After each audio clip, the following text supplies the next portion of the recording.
Okay, Mayor Fine, we are live. Thank you, Mrs. Brettel.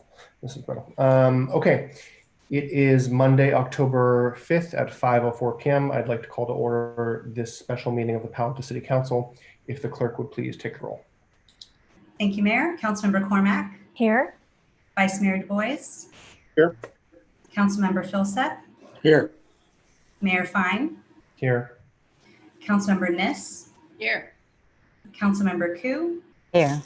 Councilmember Tanaka. Here. 7 present. Great, thank you. We have a study session, minutes consent, and then a couple of action items. Let's please begin with item number 1, 2951 El Camino Real, pre-screening of a proposal to change the subject property from CS and R1 to planned home zoning. Does staff have a presentation for the applicant? So as a matter of fact, I think you may be aware, our director Late is having some challenges getting online.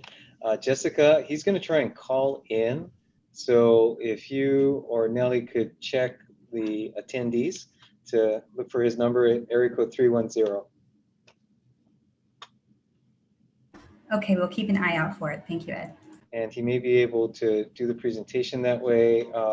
Rachel, if you and perhaps Sam could get it queued up, and we'll cross our fingers and see if this will work. If not, we may need the understudy to step in. Okay, great. So City Manager, I'll ask if Sam Gutierrez, our planner, who's been working on this project, can please share his screen with the presentation. And then if Mr. Late joins us, then he can run through it and Sam, you'll advance the slides. We do have the applicant here as well, who will also be presenting, and Mr. Gutierrez will also share those slides when that time is upon us. And I think Okay, I'm in. You're here. I'm in. Great.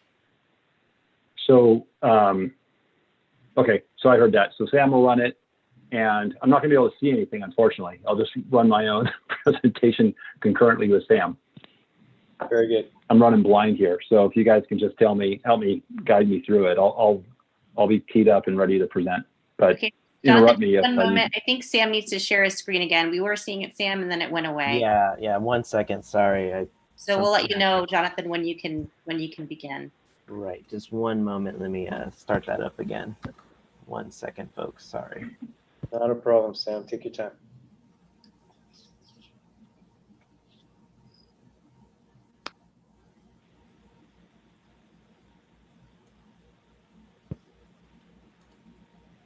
crazy.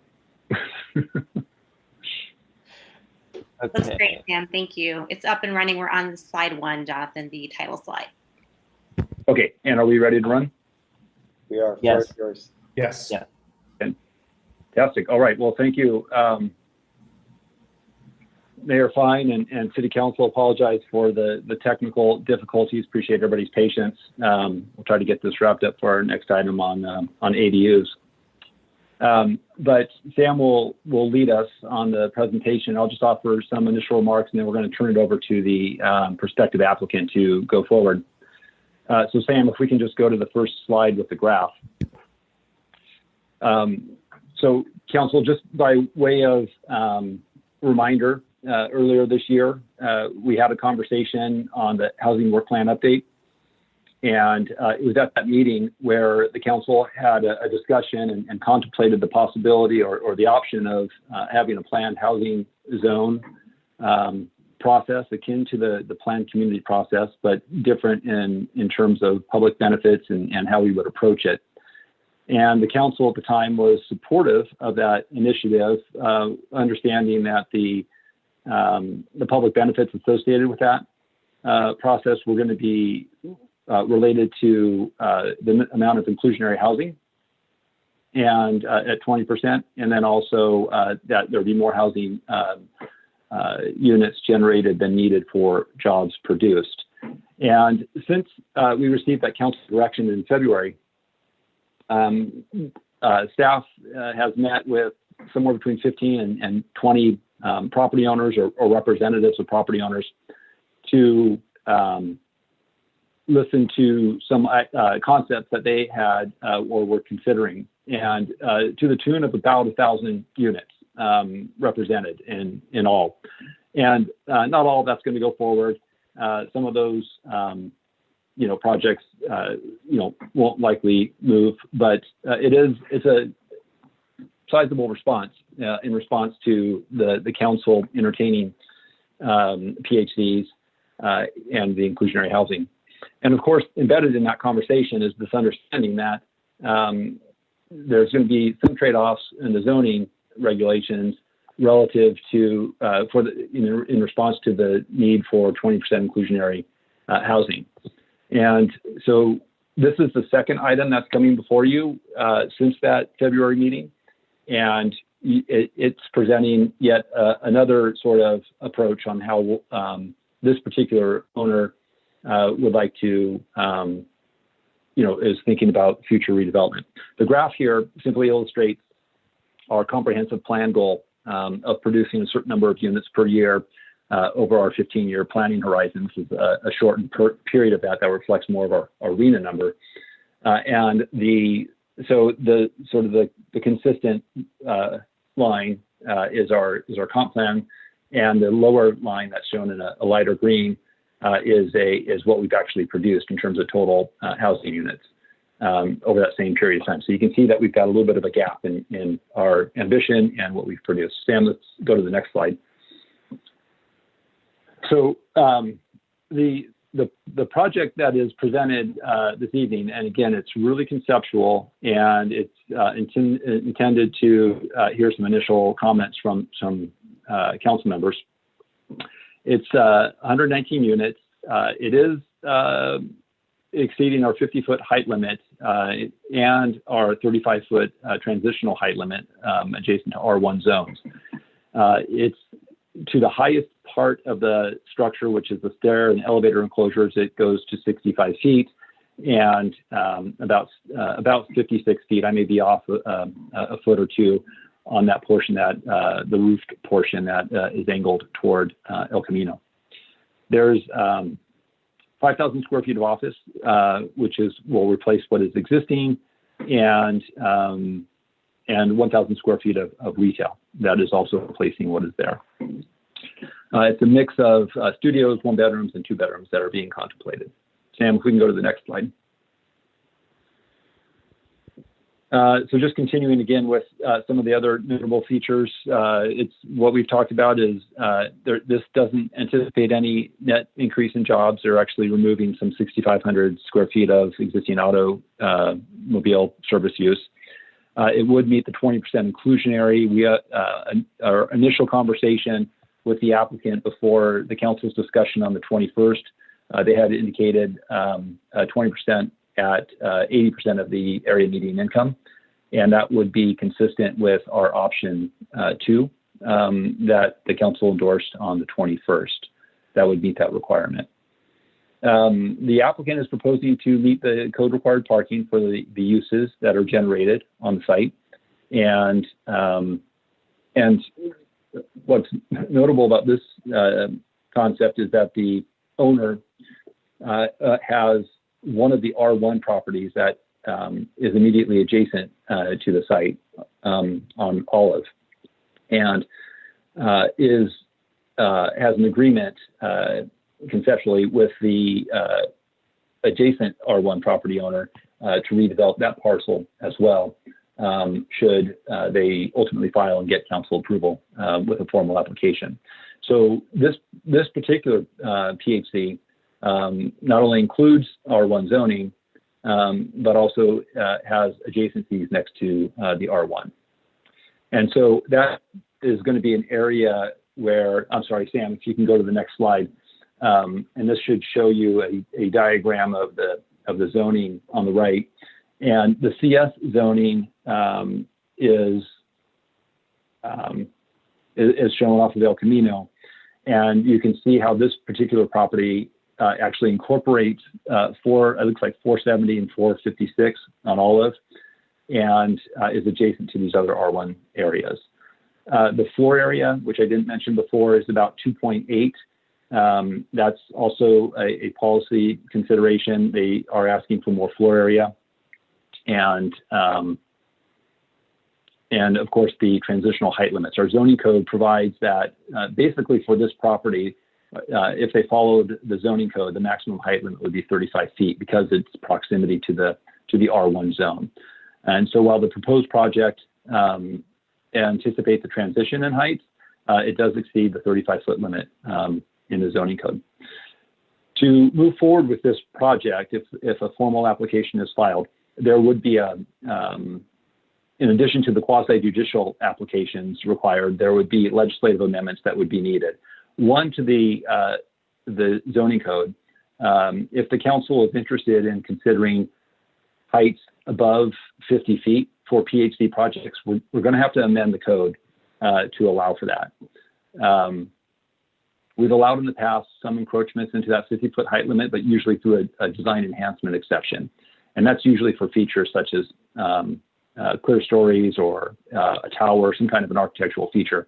I don't think it'd be proper to apply that same application for habitable floor area, such as being contemplated in this development. So at least one amendment to the zoning code would be required. We would also need to process amendments to the general plan, which has a different land use designation for those R1 zone properties. Okay, Sam, if we can go to the next process, or the next slide, which talks about process. And just to remind the City Council, this is an non-binding pre-screening study session conversation.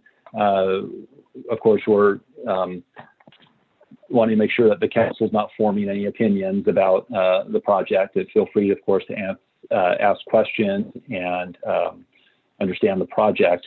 But this is intended to present the project publicly, to hear some initial comments, and then the applicant would go forward and file an application or not, depending on their sort of perspective of the study session this evening. Sam, next slide. And this is our recommendation, which is simply to conduct a pre-screening and hear from the applicant, and certainly I'll ask any questions that you have of staff. So I'll end there, and I believe I'm not able to see the screen, but I think Gary Johnson may be representing the applicant to start, and this would be an appropriate time to transition to Gary for his presentation. That ends my presentation. Thank you. Thanks, Director Late, and Mr. Johnson, welcome. Hi. Can you all hear me okay? Yes. Okay, great. Yeah, thanks, Director Late. So Mayor Fine and Vice Mayor DuBois, honorable members of the City Council, my name is Gary Johnson. I'm a partner at Acclaim Companies, and I'm here tonight because you have made housing a priority for the Palo Alto community and want to take a shot at the jobs, housing, and balance here in Palo Alto. For the past decade, Acclaim has focused on building, owning, and managing multifamily housing on the peninsula. We have projects at Menlo Park, East Palo Alto, Cupertino, and most recently, Redwood City. And Sam, if you could pull up the slide deck, there you go. Can everyone see the Okay, go to screen? the, Yep. Perfect. Go ahead, Gary. yeah, okay, go to the next slide. Great, so this is just some information on Acclaim Companies, and Mark is the managing director of Acclaim. I'm a partner at Acclaim. Next slide, please, Sam.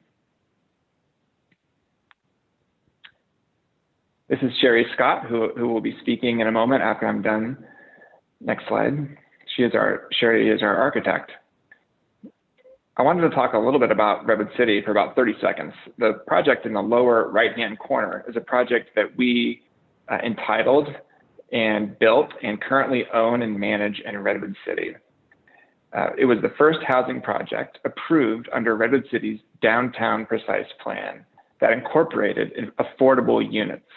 The majority of the projects approved after this project did not include affordable. We did include affordable units in this particular project. And that was 10 years ago. The downtown precise plan was approved, and our project was completed in 2016. And Redwood City prioritized providing housing near jobs, and that was the purpose of the downtown precise plan.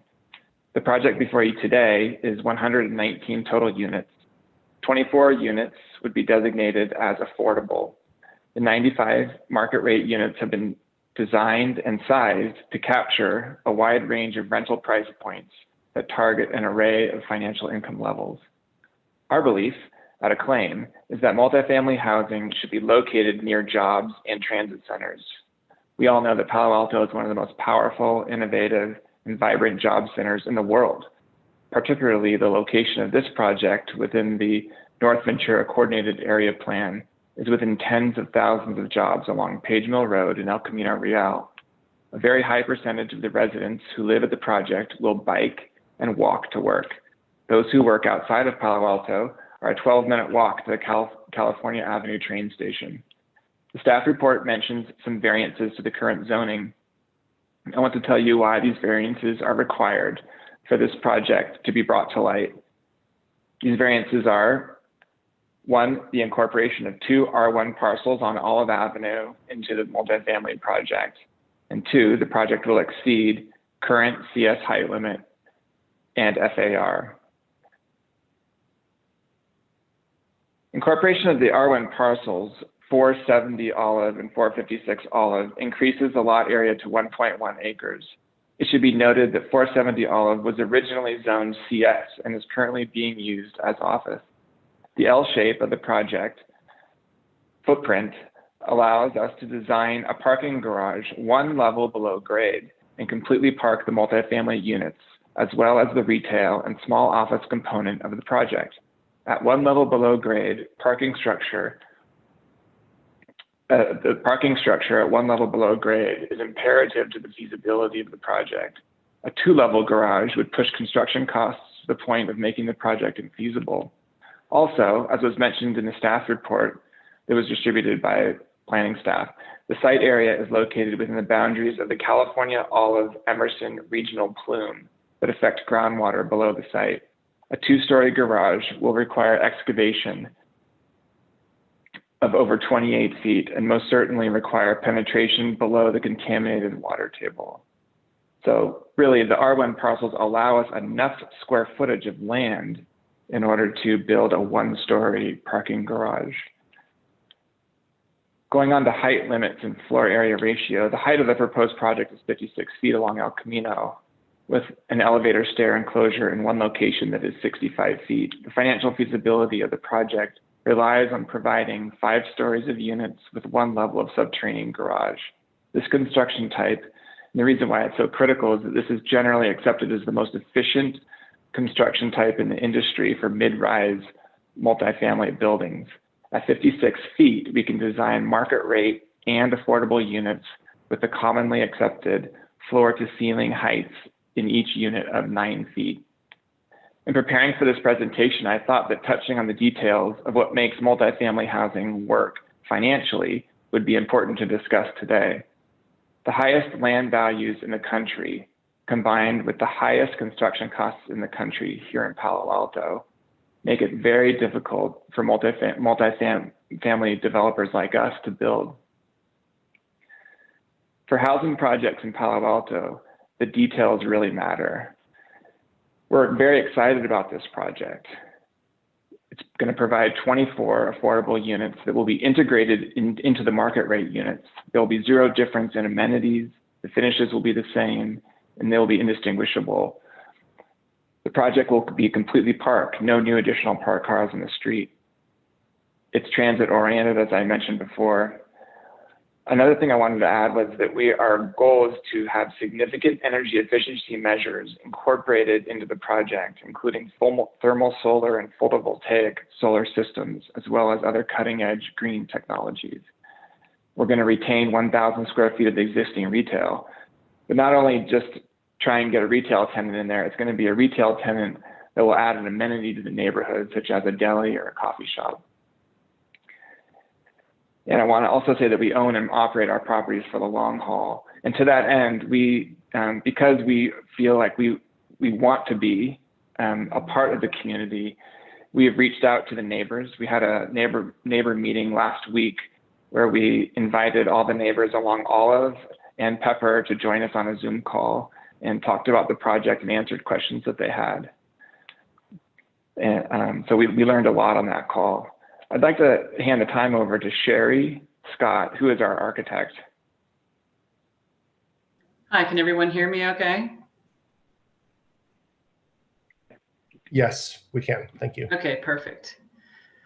Okay, I think I would just like to touch on a few of the design items that I think will make this project unique. And Sam is getting to the next slide here. Sam, I think you can go all the way to the, let's go to the garage plan to start, a couple of slides ahead. We'll come back to the renderings. Yeah. Okay, so starting with the garage, which isn't super exciting to look at on the screen, but as Gary was mentioning, one of the intentions of this project is to fully park the project so that we don't provide or put any extra cars on the street for parking. We have everything fully parked in one level underground. And the nice thing about having an underground garage also is that the entire ground floor of the project then is available for active uses, whether it's housing, whether it's common open space, retail, or office. So this somewhat boring underground garage actually makes the project much more vibrant at the ground floor. Next slide, please. So to get oriented with the footprint of the project, El Camino Real is at the bottom of the page, Pepper is on the left, Olive Avenue is on the right. And you can see the different ground floor uses on this slide where we've prioritized the more active daytime uses. The office and the retail are along El Camino, which will add some activity to El Camino. We also have our main residential lobby facing El Camino.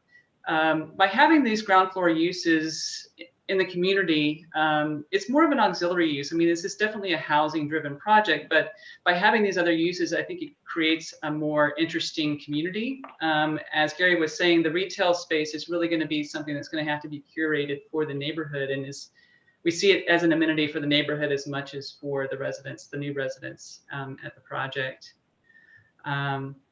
Also, by having these uses along El Camino, it helps buffer the new residential units from the busy street of El Camino. So the residential units are either facing one of the quieter side streets or the internal courtyard, which is where most of the common open space is. The project is also providing all of the required open space for the units as well. Next slide, please. So as we move up above to the second floor of the project, you can see that the office use and the retail uses have fallen away, and it becomes an exclusively residential project as we move up on the floors. Next slide, please. As we get to the third floor, you'll see that we'll start to terrace back from the existing residential properties. And I think this is an important feature for the project to maintain the daylight plane as we get closer to the residential units. So even though this project is projected to go above the 35-foot height limit, we continue to terrace back as we go up in the floors to get the massing of the building is pushed further and further towards El Camino. So the 5-story portion is loaded along El Camino and away from the R1 zoning. Next slide, please. So you can see the 4th floor behind the residential units now. The building has totally dropped off, and we're stepping back further along Pepper Avenue. And then finally up on the 5th floor, the next slide, please. You can see we're pulled even further away from the residential units. I'll also point out that on the 5th floor, we've set the units back from all the street frontages an additional 6.5 feet. And this you'll see in the elevations, really minimizes the appearance of the 5th floor and accentuates that 4th floor datum. With a change in materials and also really setting back from the street frontage. Next slide, please. So these are the street elevations, and you can see the top slide is the El Camino elevation, which is where the bulk of the 5th floor massing is. And you can see on the side streets, both facing Pepper and facing Olive, that top floor set back from the street level. Towards the center right of the slide, you'll see the tallest portion of the building is at the lobby and the elevator tower, that's the only portion of the building that goes up to 65 feet. From there, the building is lower. So again, that's the only portion that would be at 65 is that one portion along El Camino. The middle image is the elevation along Pepper Avenue, and it shows the adjacency to the residential properties, where we are stepping up in height from 2 to 3 to 5 stories, maintaining that daylight plane at 45 degrees towards those residential properties. The lowest slide is, the lowest image on this slide is the elevation along Olive Avenue. And so in addition to stepping down along Olive towards the residential properties, the portion closest to the residential units, the residential properties, changes scale, and it also has a larger setback from the street that you'll see in the rendering. So the character of that closest portion to the residential properties really has more of a townhouse feel. It feels like a separate, smaller project within the project, even though it's connected to the larger building. Next slide, please. This is a diagram showing the red indicates the daylight plane, the 45-degree daylight plane from the side yard, and the 60-degree daylight plane in the rear yard, which we would be maintaining even though we have a taller building proposed in this area. Next slide, please. And so you can see from the 3D images, there's a lot of sculpting of the building. There's a lot of in and out. You can see the change in materials as well as the setback on the 5th floor really accentuates the lower height at the 4th floor. In the top image, you can see the stepping down again towards the R1 properties as we go along Pepper, and then the taller part of the building is aligned along El Camino. And then in the lower right slide, you'll see a little bit better the portion of the building that's adjacent to R1 that's on the existing R1 parcels. The front setback is pushed back to 20 feet, which is very similar to what the existing residences are. And the massing has really changed to be more of a townhouse feel versus the larger building adjacent. And that's the presentation. I think we're available for any questions that the City Council may have at this time. Great, thank you both for the presentation. Let's please first go to members of the public who may wish to speak on this item, and then we'll return to council. And if the clerk would help us with any folks who wish to give their comments on this. Thank you, Mayor Fine.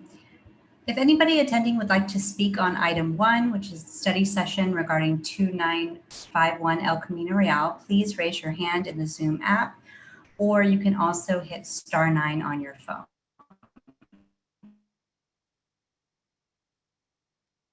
The first speaker is Ken Joy. Ken, you have 2 minutes. Thank you. Thank you to the mayor, the city council, and I also like to thank Mr. Johnson and Ms. Scott for the presentation. I live in the Ventura neighborhood. At our neighborhood association meeting yesterday, I asked candidates for city council this question: do you believe that burden of meeting Palo Alto housing goals should be distributed evenly throughout all neighborhoods? If yes, what would you do to assure that? I think that question is relevant here. Where else in Palo Alto would you consider granting a change in zoning that would allow a 5-story building by single-story R1 parcels? Old Palo Alto lies within a 1/2 mile radius of the California Avenue train station, like 471 Pepper. If you would approve this proposal, would you consider a similar proposal at California and Bryant? I absolutely believe that more housing is needed in our community. I did suggest to the NVCAP working group that higher density housing should be placed in this quadrant of the study area. I am, however, not convinced that this is what best serves Palo Alto. I urge you to contact me if you wish. I can share more ideas. Thank you. Thank you, Ken. The next speaker is Angie Evans. Angie, you'll have 2 minutes to address council. Hi, can you hear me? Yes, we can hear you. Perfect. Okay. So I'm Angie Evans. I live in the Crescent Park neighborhood. I would love to see 5-story buildings in my neighborhood. I really wanted to lodge my support for this proposal. I'm thrilled to see a combination of family-sized apartments and young professionals. I'm speaking in public comments. So I'm calling in tonight, even though this is just a pre-screening, because I really want to see the council work you guys have done, the council and the staff have really done a ton of work to encourage housing, and I want to see that be successful. We've got 10,000 homes required by RENA, and if we don't start approving new homes and show that we want to make it possible, we're going to spend untold amounts of money on lawsuits. So, I know nothing I've said is really surprising to hear from me, but I want to ask this council to really put aside the politics that we see playing out right now and think about all the families in Palo Alto. So I'm a renter, and I had my first daughter after attending classes at Blossom Birth on California Avenue. I made dozens of new mom friends there, as I know many other parents did. And 4 years ago, we spent Halloween with those dozens of other families. And then the next year we spent it with a smaller group. And then last year we spent it with just 2 other families that were left. And so this year is just us and 1 other family left from that original group, because families are leaving and we're going to be the last ones left unless we start to really create the space for families to grow and thrive here. So I hope that we can all really start to prioritize housing and make it feasible, because if we don't, the wonderful things about Palo Alto, our neighbors, our community members, we're all going to be gone. That's it. Thank you. Thank you, Angie. The next speaker is Ryan Globus. Ryan, you have 2 minutes to address council. Good evening. I'll be brief. I think this is a very exciting project. It's over 100 homes, including over 20 affordable, and we don't have to spend $1 of public funds, which is very exciting because we are at a budget crunch right now. And so building affordable housing is really hard for the city to do. We haven't been meeting our housing goals, and this is a great project. So I hope we can, address concerns that the community has, but do so quickly, because this housing is needed now. It's needed yesterday. So I hope we can get this project approved quickly, and more projects like it in other parts of Palo Alto. Thank you.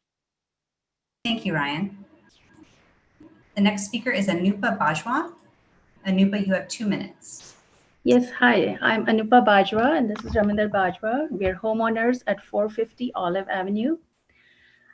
We've been here a long time, raised kids, and we've enjoyed, the sunshine, the fresh air, and the quiet neighborhood street that we're on. And in this proposal that was presented today to the City Council, the developer did not show the daylight plane adjacent to my house, adjacent to 450 Olive Avenue. It is going to completely block out the sun for us. On the side, the long side of our property that's adjacent to this proposed construction, this behemoth, it's going to completely block out our sun in winter. It's going to block the airflow. It's going to just change the quality of life. 3 of our bedrooms and 2 of our bathrooms are along that property line. In the community meeting last week, they invited people. They held the meeting at the same time as the presidential debate, which means very few neighbors could actually dial in. So they're not being very open about the size and scale and the impact of this project. And not just for us, but for the whole neighborhood, the impact in terms of traffic, extra cars cutting through in the mornings at rush hour, the street overflow parking, just changing the quality of life that we bought into when we bought this R1 property. So I plead to the council that please consider very carefully what kind of precedent you're going to set when you allow the developer to take over your city, when you allow the rezoning to be, without consideration of the neighbors, without even asking the neighbors what they want, and without taking their input into account, and bringing in neighbors from other neighborhoods to pitch for this.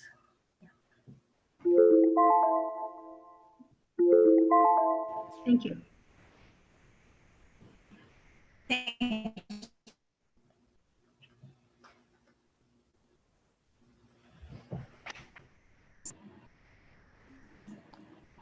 Good evening. This is Becky Saunders, and I was at the same Ventura Neighborhood Association meeting that Ken Joy was, and I also want to say that I have concerns as well, as do, I would say, all neighbors here in Ventura who see a lot of development coming our way, particularly in North Ventura. What I'd like to say is when you get a five-story building up in Crescent Park, would you come back to see me? Because that's when I will be a little bit more interested in entertaining a five-story building in Ventura. So there's just a couple of things here. First of all, I think I really appreciate the applicant's presentation. I thought they were very clear from the get-go and didn't try to obfuscate any variances and things that they were going to be asking for. I just see, to me, currently all three of these views are just patently, they're just illegal. And I don't even know why we would even entertain this at this time right now. So at 470 Olive, we've already had like over 20 years of violations there. The city has known that this R1 zone should have been not used for commercial, but for some reason they've just allowed that to happen. So the reward is, after turning a blind eye, the violator gets to capitalize. So I just think that's a terrible message to send out to people, that we reward bad behavior. Also, all the public benefits that are going to come due to us with this new project, well, they'll need to be enforced. And as we know, we haven't done very well there. Please just tell the applicant to go way back to the drawing board. Thank you very much.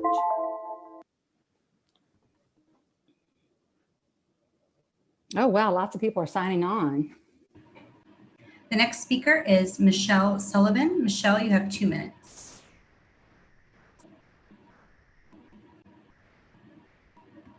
Can you hear me? Yes, but you might need to mute the Zoom or the stream that you have behind you. Okay.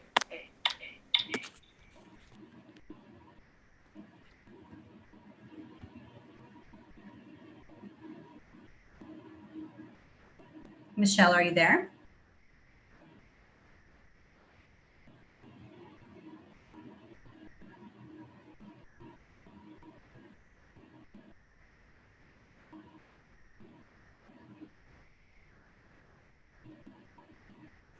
Mayor Fine, would you like us to try to go back to Michelle at the end? Let's do that. Michelle, if you'd like to provide your comment, please keep your hand raised and we'll try to come back to you. Okay, so the next speaker is Rohan Josh. You have... Hi, can you hear me? Yes. Hey, I would like to, so I'm a Palo Alto resident in Midtown, Pali student, and I would like to say that I think this project is a very strong step in the direction that we need to be going, with a 20% below market rate piece, and just a good amount of housing, and also some great retail that would, I think, be beneficial for the entire community of Palo Alto. I would really love that we see a lot more of projects like these in the pipeline and getting approved. And I think a good step in setting that precedent of approving a lot more of these is approving this project. So when this project comes back for more deliberation at City Council, I think this is a very good thing, and I'm really glad that this is being proposed right now. Thank you. Thank you, Rohan.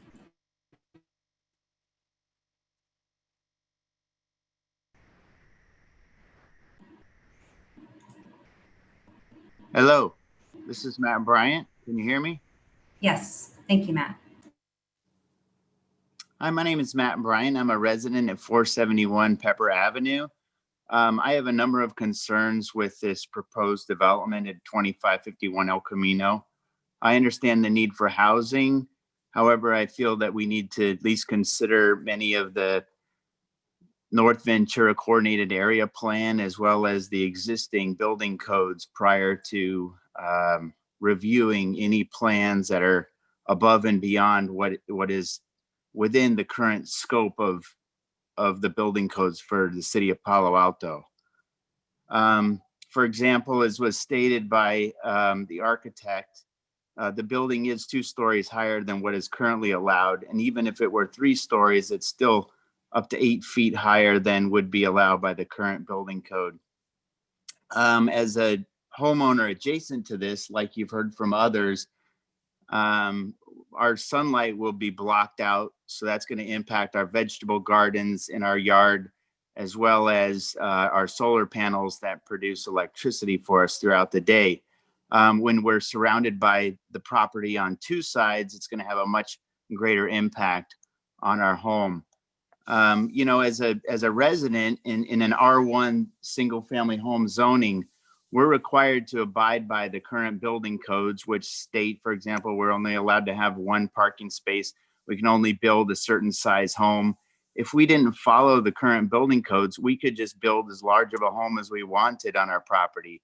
As a matter of fact, many properties in this neighborhood were in fact mixed use or commercial properties that have been required to revert back to residentials. My house in particular, which I've lived here for less than a year, was a 2-unit building, and now it's only a single family home. Across the street, there was a mixed use property that's now been a single family home. At 450 Olive, which was recently purchased, it was a commercial property that was required to rezone back to residential. So there's a number of reasons that we need to consider. Thank you for your time tonight. Thank you, Matt. The next speaker is Kelsey Baines. Kelsey, you have 2 minutes. Good evening, City Council, and thank you for making this proposal be a possibility, and thank you to the applicant for seeking to build housing on this site. I think this planned home zoning has created something interesting in that without it, we just weren't seeing any housing proposals. And now we're starting to see housing proposals that have very specific, I think, implications for what's wrong with our zoning code. And the specific things are the height limits, parking requirements, FAR, things like that.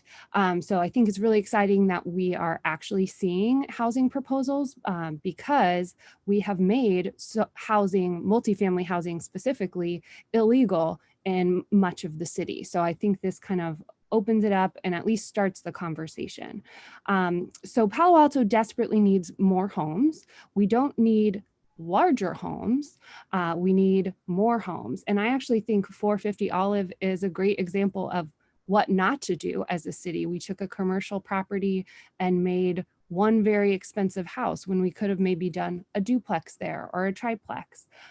So it would be nice to open ourselves up to other things, and R1 is extremely limiting. The only thing you're going to get with R1 is a more expensive house. So this is a really exciting proposal to get more affordable homes so we can serve a greater proportion of our population, keep families here, keep young people here. I do think there's a valid equity concern with other neighborhoods needing to add housing as well. And I think that we can do that with duplexes, triplexes, and things like 7-story buildings downtown. Thank you. Thank you, Kelsey. Mayor Fine, that was our last public speaker. Thank you. Did we want to go back to Michelle, I believe, who couldn't get on earlier? Yes, Michelle Sullivan. If you are listening and would still like to speak on this item, please raise your hand in the Zoom app, or you can press *9 on your phone. Wonderful. Michelle, let's try it again. You have 2 minutes to address the council. Unmuted? Yes. Can you hear me? You sound great. Thank you, Michelle. Go Okay. ahead. 461 Pepper has been our home since October 1986. I would like to encourage the Palo Alto City Council and the developer to consider this first mixed residential project as a new beginning, a beginning to create a more sustainable, people-focused, exciting new Palo Alto neighborhood. Over the past few years, the North Ventura District has become a prime candidate for housing development. There have been numerous town hall meetings with council members and residences, working groups, and formed to address specific issues about like traffic and diversity. There is now a working plan in progress. The NV cap reflects the desires of the residences living there now. The NV cap, along with the South El Camino Real design guidelines, have principles and guidelines which are valid and should be given serious consideration before any planned home zoning projects are approved, particularly number 5 for the height restrictions, and also number 10, the transition to adjoining residential neighborhoods. Even though the North Ventura neighborhood is a mixed residential commercial district, we all have existed with our small business, medium-sized businesses because there is footprint matches our single-family characteristics. I would like to mention that housing proposals that ask for the North Ventura sites be moved from R1 to the planned home zoning zone may and probably will have a serious impact, such as isolating family homes within blocks of multi-dense buildings, and will establish precedent for future housing needs. Thank you for listening to me. Thank you. Thank you, Michelle. Mayor, we do have a couple of other speakers. The next speaker is Rebecca Eisenberg. Rebecca, you have 2 minutes to address council. Hi, thank you so much for taking my comment, and thank you for having a study session on this proposed development. I just wanted to say I support this project. I do agree that the neighbors should have a say in it, and I again want to repeat that I strongly support alternative M and the lots of housing, 700 units of housing in that proposal. I also want to emphasize that I think that this project, as proposed, points out a very urgent need that the City Council has in terms of its policy. Many of the City Council members, I've heard them say recently that the need for, that I agree with, very low income housing.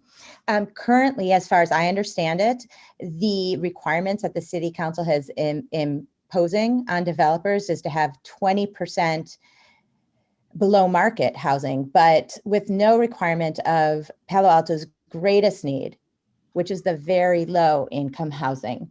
So, of course, I respect and I recognize that this development conforms with existing rules, but I again want to urge that the City Council reconsider its rules and treat our very huge lack of housing for the lowest income levels as the urgent crisis that it really is. But other than that, again, that's not the developer's fault about these below market units. It's again the fault of the policies, which I urge you to reconsider as soon as you can. But in the meantime, I support this. Thank you very much. Thank you, Rebecca. The next speaker is Kevin Ma. Kevin, you have 2 minutes. Hello, City Council. My name is Kevin Ma, he, him, and I'm a renter in the Ventura neighborhood. I support this project as it stands, but I would like to see more specificity on exactly the affordable housing requirements that this project will require.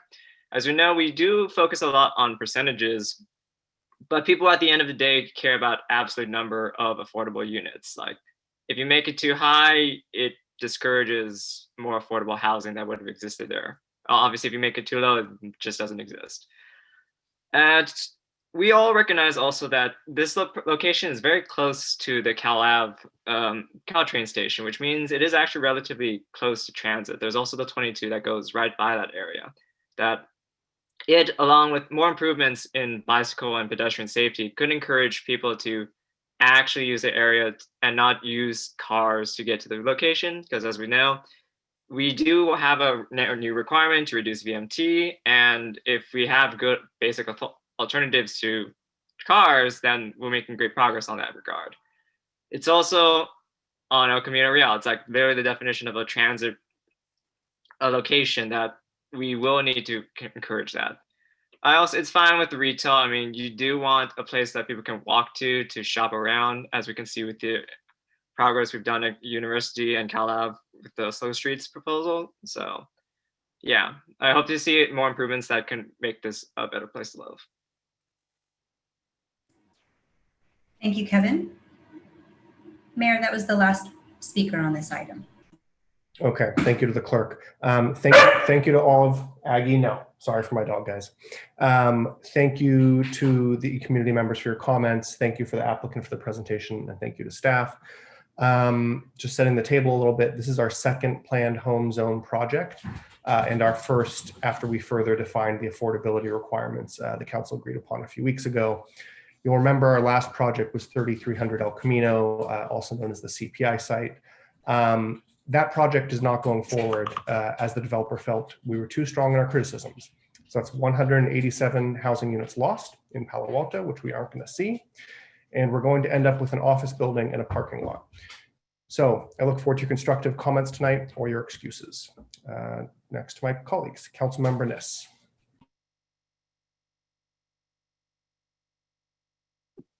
So could I ask the developer, I don't remember his first name, I'm sorry, who, yes, down in the, for me, down in the corner.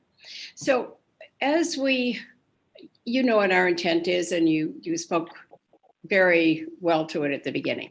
We are trying hard to get more affordable housing. This is certainly designed for that, but it involves a number of trade-offs, or however we may describe them. It means that we will alter a number of requirements that we currently have. You just briefly said the word financial, and I'd like to ask you to go into that a little further.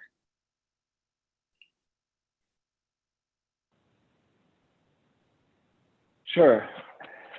I did mention financial. There's, we've built projects all over the peninsula, and what we face in Palo Alto is a situation where you're dealing with the highest land values in the country, really. Also, construction costs have been higher than they've ever been in the history of the Bay Area over the past 4 or 5 years.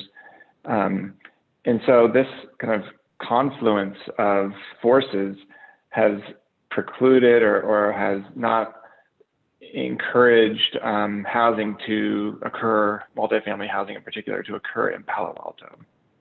And so in order for that to happen, we really look at construction efficiencies that need to occur in order for a multifamily project to be built. And that's what I touched on in partially in my presentation. For example, the subterranean garage should only go down to 1 story.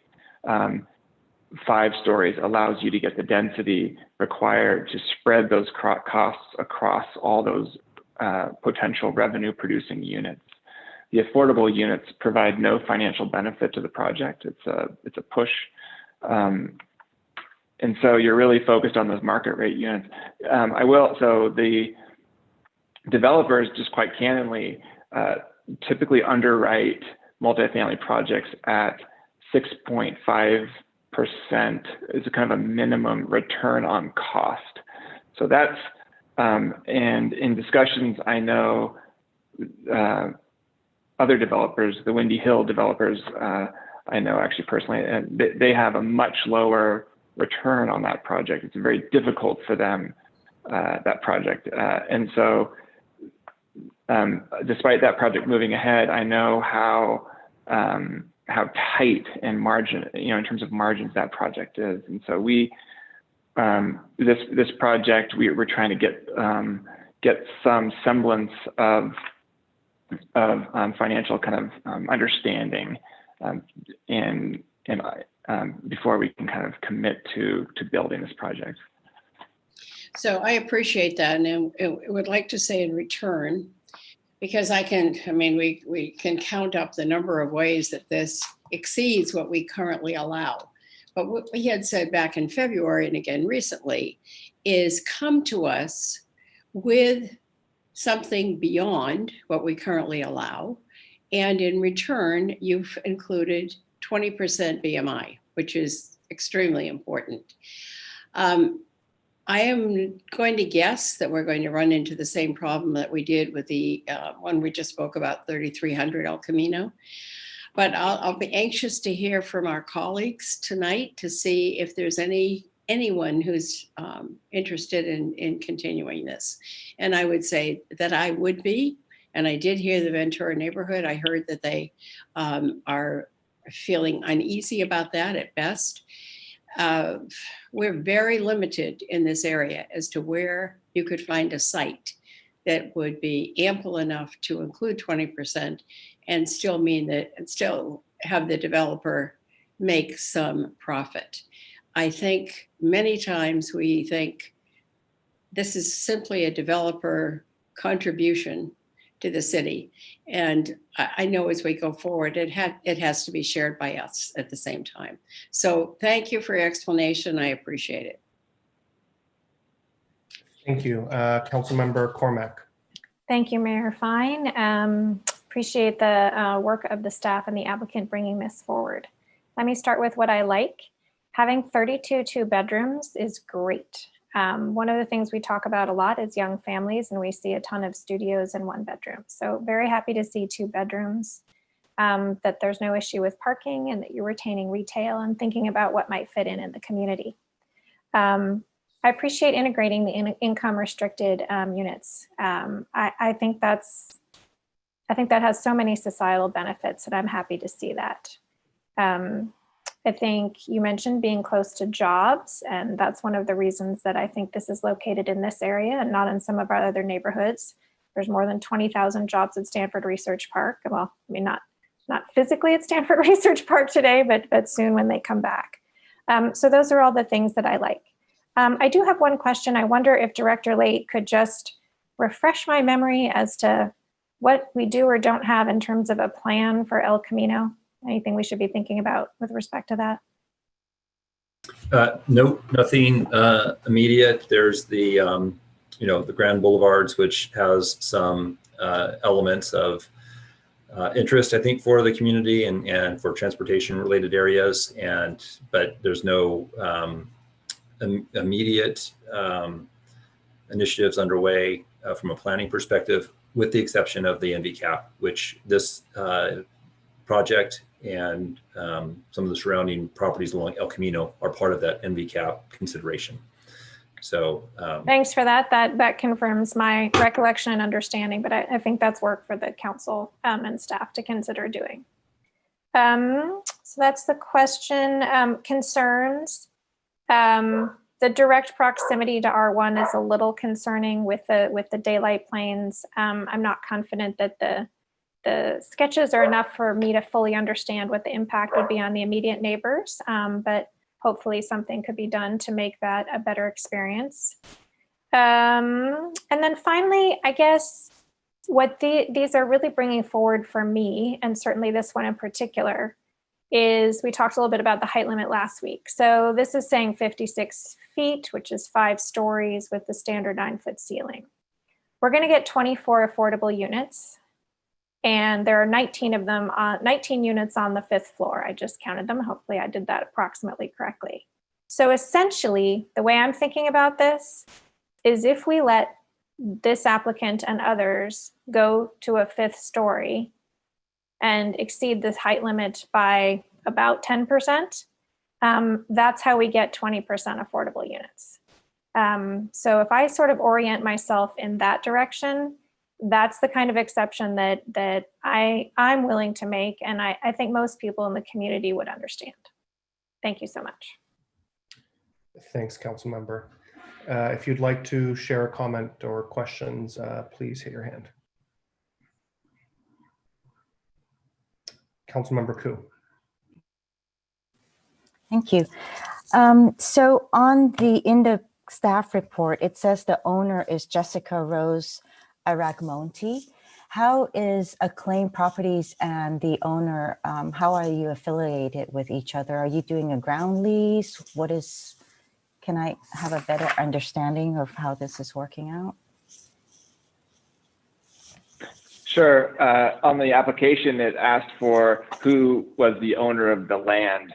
And we have joint ventured with the Agramonte family to develop this parcel and the two adjoining parcels on either side of her that create the block between Pepper and Olive. So are you doing a land lease or some sort, or just a joint venture? Because I understand that you said that most of the time Acclaim Properties manages its properties for the long term, so it's rentals. That's correct. This would be a joint venture, not a land lease. Okay. I didn't hear anything in your presentation or from your architect in terms of open space. Of course, given with the pandemic, we're seeing that a lot of people are out in the parks and in open space areas. Love, trees are something that they like. So if there are 2 bedrooms in there and young families that might be housed there, what kind of plan do you have for them to enjoy open space at their property versus having to, in addition to the parks that we provide here in the city, how are you going to be contributing towards that? Yes, there's an open courtyard as well as balconies for the units. And I can hand over, Sherry might be able to speak in more detail about the design of the courtyard open space. Hi, yes, most of the open space is going to be provided in the central courtyard, which is at grade. And that's nice because you can just walk out at street level and enjoy a common space that's big enough to accommodate a group, which could be socially distanced.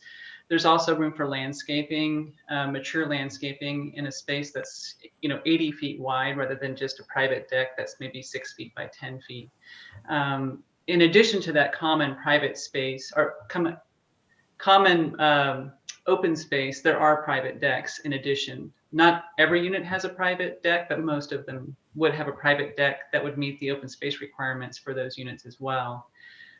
We also have setbacks to the R1, which would be landscape as well for privacy, as well as just a visual buffer between those properties.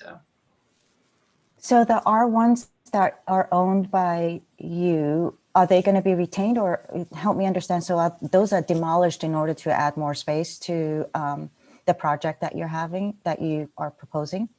Correct. There's 2 R1 parcels. One's currently a commercial use, and so that commercial use would be demolished. And then there's the next adjacent single-family home would also be demolished. On those 2 parcels, that's the portion of the project that we would be proposing to be a different scale from the larger project. It's a 3-story, more townhouse scale with bigger setbacks.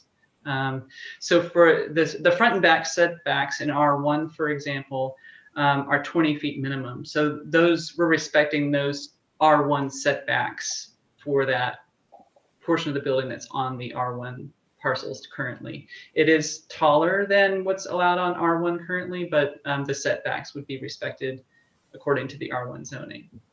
On the other properties that Acclaim Properties own, especially the ones in Redwood City, the one that Mr. Johnson had mentioned, I understand if I am right, they must have the mechanical lifts being used in there as well for parking.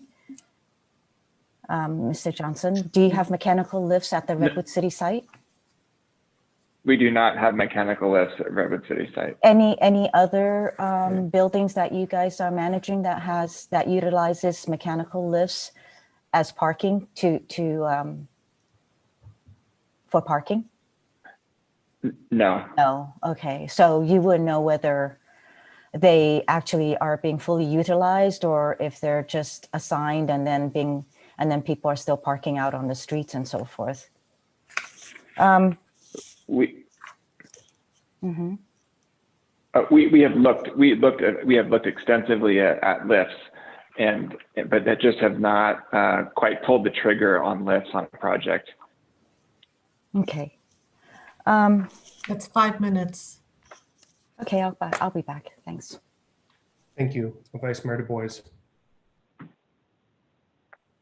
Yeah, hello, and thank you to the applicant. Looks like an an interesting project. To Councilmember Cormac's question about El Camino, we do have our El Camino design guidelines. Isn't that correct? Thank you, Vice Mayor.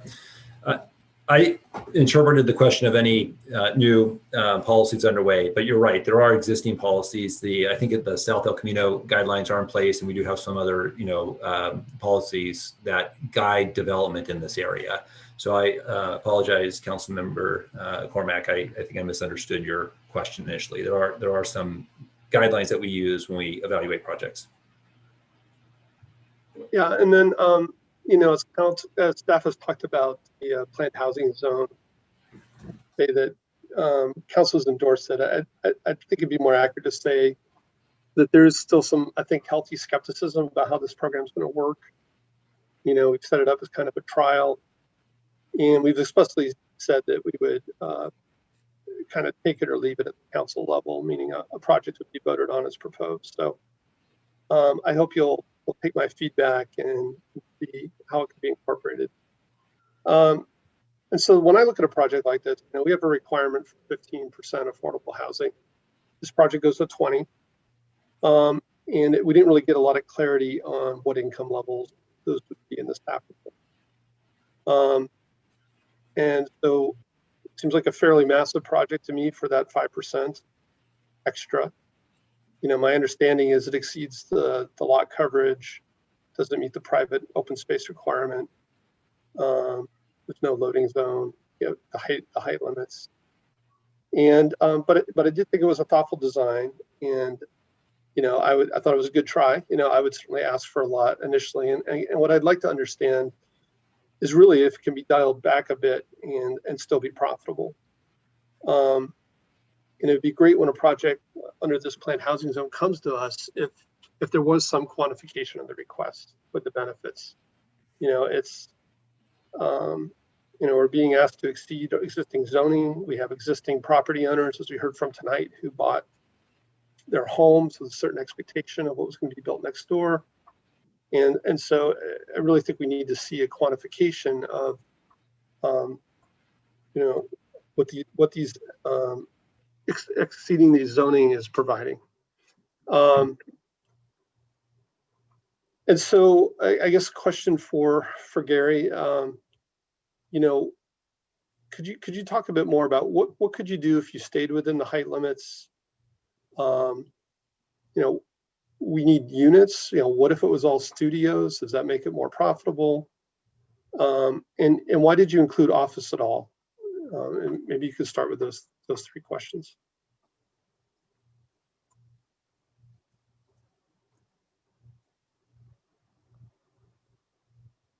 I think you're muted. Yes. Okay, so your three questions are, what if we were to build all studios?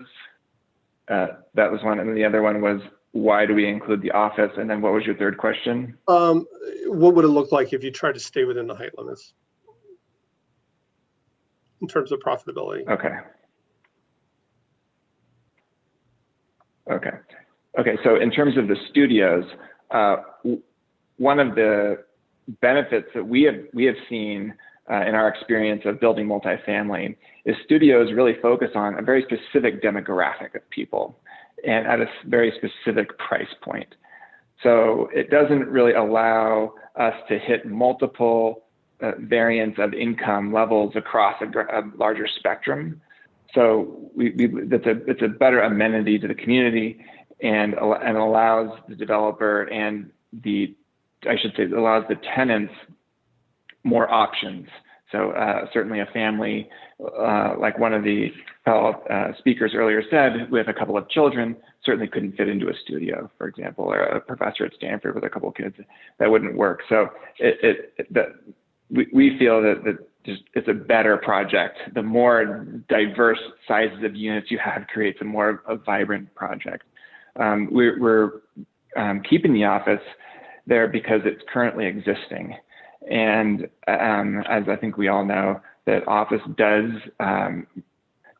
generate much higher returns than multifamily. And so that helps us to reach our financial hurdles as we are pro-forming out the project.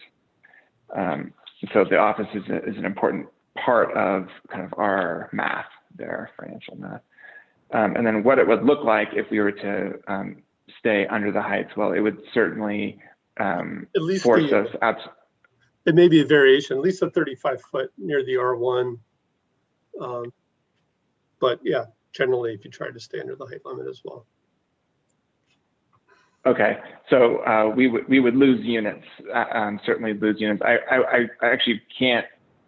I would have to go back and really dial that in, but so I can't give you an answer on if it would be financially feasible or not financially feasible if we were to maintain under the height limits. I know that even a small decrease of units, I can tell you this, would really, we are at our kind of, the design right now is very close to the margin at which if we were to have a reduction in units, the value for we would not be able to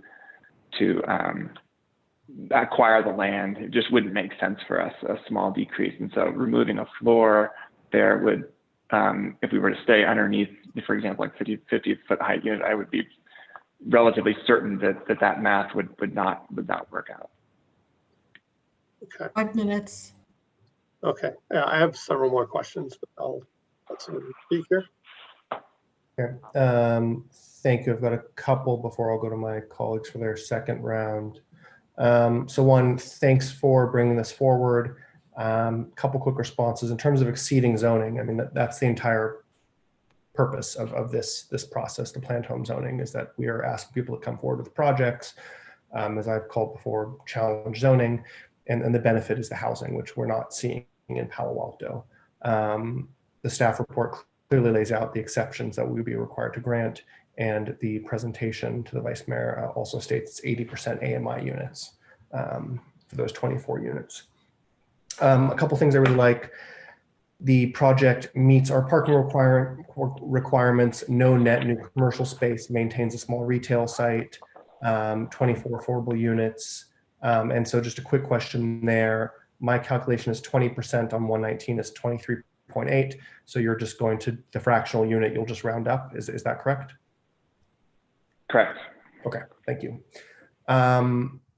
Quick comparison, that's about 40% of the affordable housing unit count we got at Wilton Court. Obviously a different AMI spectrum, but what we're being asked to do is allowing more FAR, 6 feet above the height limit in the front and 2 feet above the transitional height limit in the backside.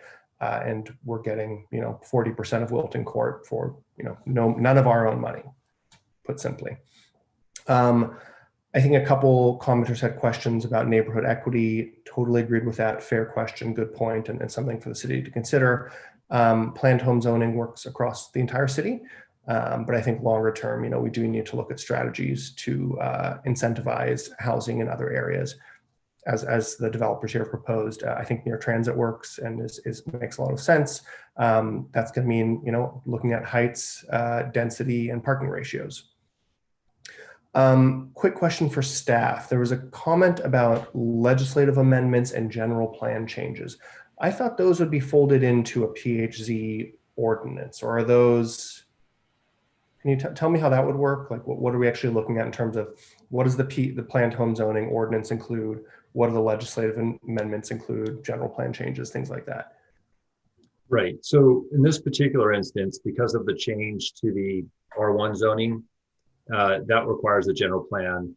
The general plan designation for those R1 properties is single family or something that indicates the lower density. Mm-hmm. So if we were going to permit multifamily on that on those R1 zones, we'd have to similarly amend the comprehensive plan to reflect that change in density. So that's one legislative action by the council. The second one, just the PHC in and of itself is a legislative change. So that nothing new there, right? We've done that with the PCs. However, in reviewing this project, we took as we do, we looked at the code section as we're getting, things ready. And we had it in our mind that PHZs could extend above the height limit because we have a couple of examples around in town.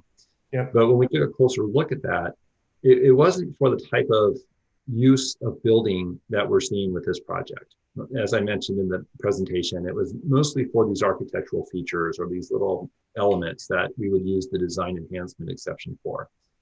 And council may have a different take, but staff's initial review of that PC zoning language in our code didn't necessarily lend itself to going above 50 feet for a new unit or a floor area. So regardless of this project, if the council is interested in using PHCs to go above 50 feet, we do need to make some kind of a change to our zoning code. It's one that staff can initiate. Obviously we'd want to hear what council's interest is. I think what we're hearing from the staff level is that there is an interest in whether it's this property or other properties in town. I think this is going to be a tension point. And is it 65 feet or some number south of that? I think we're going to need to think about that. Okay, thank you. That's helpful. But if we were to do that change, that would apply to multiple PhDs, not just this one. Would that be the idea? If we were to that would be our interest, is that we would make it so that it's all PhDs would be able to take advantage of that. And of course, council has the final say as to whether or not it grants it or not. Sure. Okay. That's helpful. Those are my questions on the ledge and general plan stuff. And then I guess, am I right in that it's 6 feet above the height limit on El Camino and 2 feet above the transitional height limit on the rear? Is that right? So I'll ask Gary maybe to validate some of these numbers. I do think that there are portions adjacent to the single family zones that are more than 2 feet above. Okay. Actually, well, it may be. So just so we're clear, almost the entire project site is subject to a 35-foot height limit because of the adjacency to the R1 zone. So when we talk about that, it does scale from 37 to about 45 to 57 or something like that to 65 at El Camino. So there's this transition throughout. So it's hard to actually pin, you'd have to look at the diagrams to see. Okay. I see the assistant city attorney. I guess I would just say, I think one of my colleagues mentioned, more detailed sketches, design diagrams, so we can actually begin to visualize that a little bit. And I would have similar questions, I guess, about the daylight plane. Just what does that actually look like? What are our studies telling us? How many, minutes out of the day is it effective? Things like that. Okay, those are my comments. Councilmember Filseth. Actually, you know what? Can you go to somebody else? Because my dog's barking like crazy out there, and give him a minute. I'll go next. Maybe we should just, join these meetings together and send our dogs out back together. I don't see any other hands. Councilmember Koo, I know you indicated you had a few more. Councilmember Tanaka, I'm going to go to for his first round, and then Councilmember Koo. I have a question for the developer. So first question is, if you went to, let's say, all studios, how many units would you have with the same kind of envelope?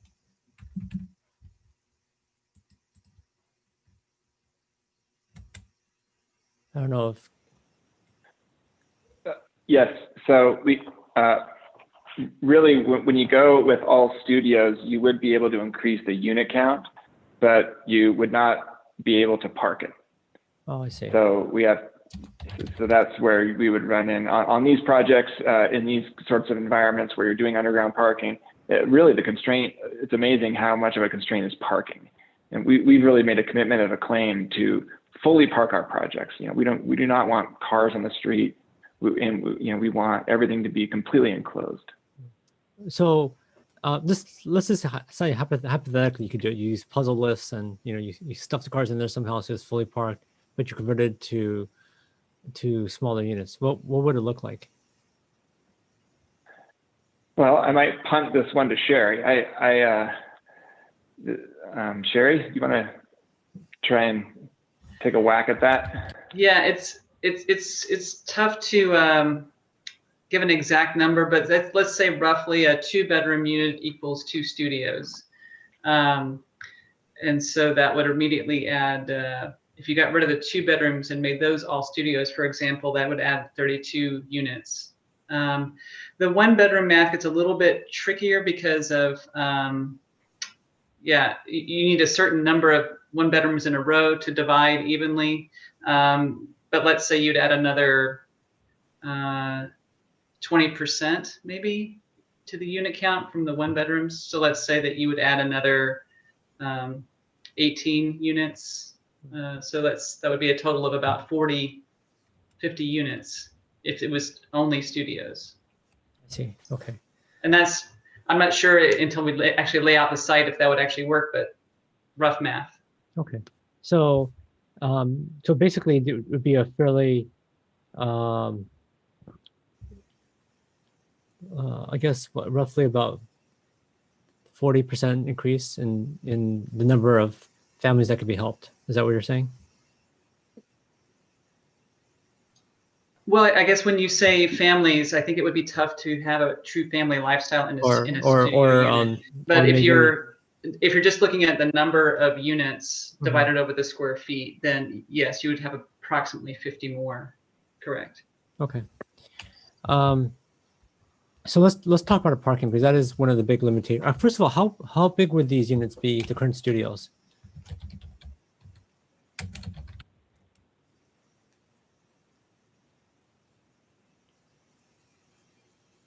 Anyone know?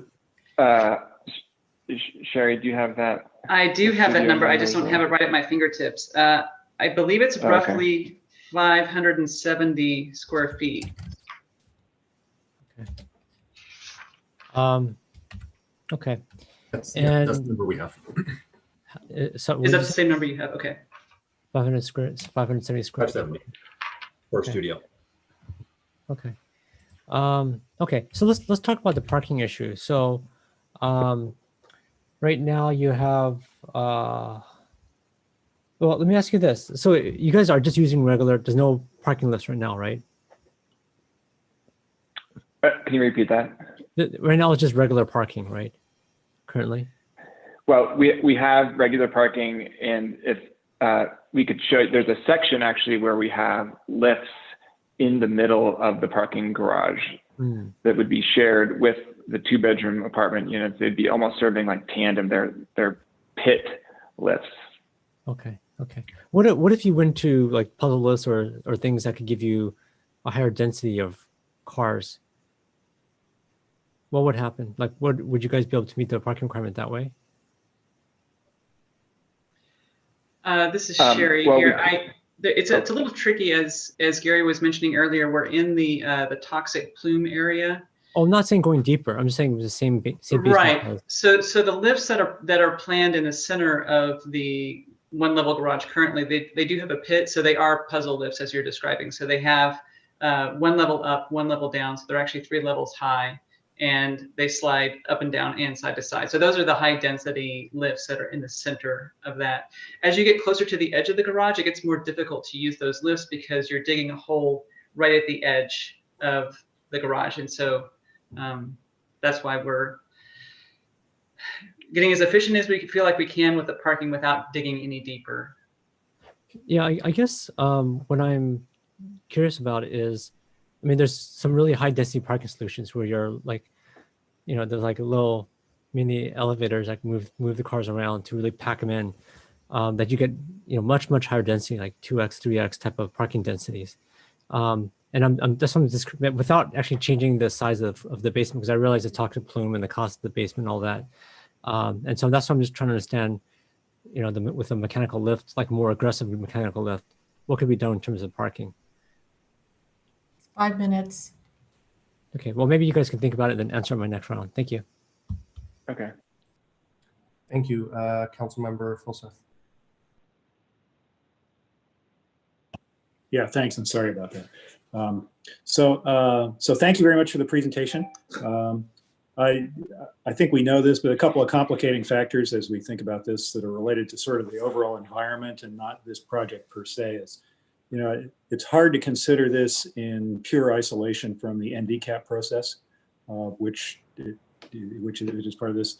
And the other one is kind of, and I don't know what we do about this, but we don't really have a policy for converting R1 to other zones, which makes this kind of a one-off. And at some level, we need to think about that as well. But so beyond the environmental parameters, so my thoughts on this project. So first of all, I'm pretty much in concurrence with Councilmember Cormack on the likes, on all the likes and most of the questions. And I really appreciate the diligence on parking, particularly given the nature of the neighborhood next door where spillover would go, right? So that's good. I did spend some quality time over the weekend with the strategic economics model that we got last week in relation to this project. And you can see the danger of giving spreadsheets to amateurs like this. But, I'm satisfied that from an economic perspective, this project looks healthy, depending on your expectations. That said, the public benefit here of the PHC is BMR housing. And I agree with Councilmember Cormack that if we approve a 5-story project here, it's only a matter of time until we have 5-story projects all the way down El Camino.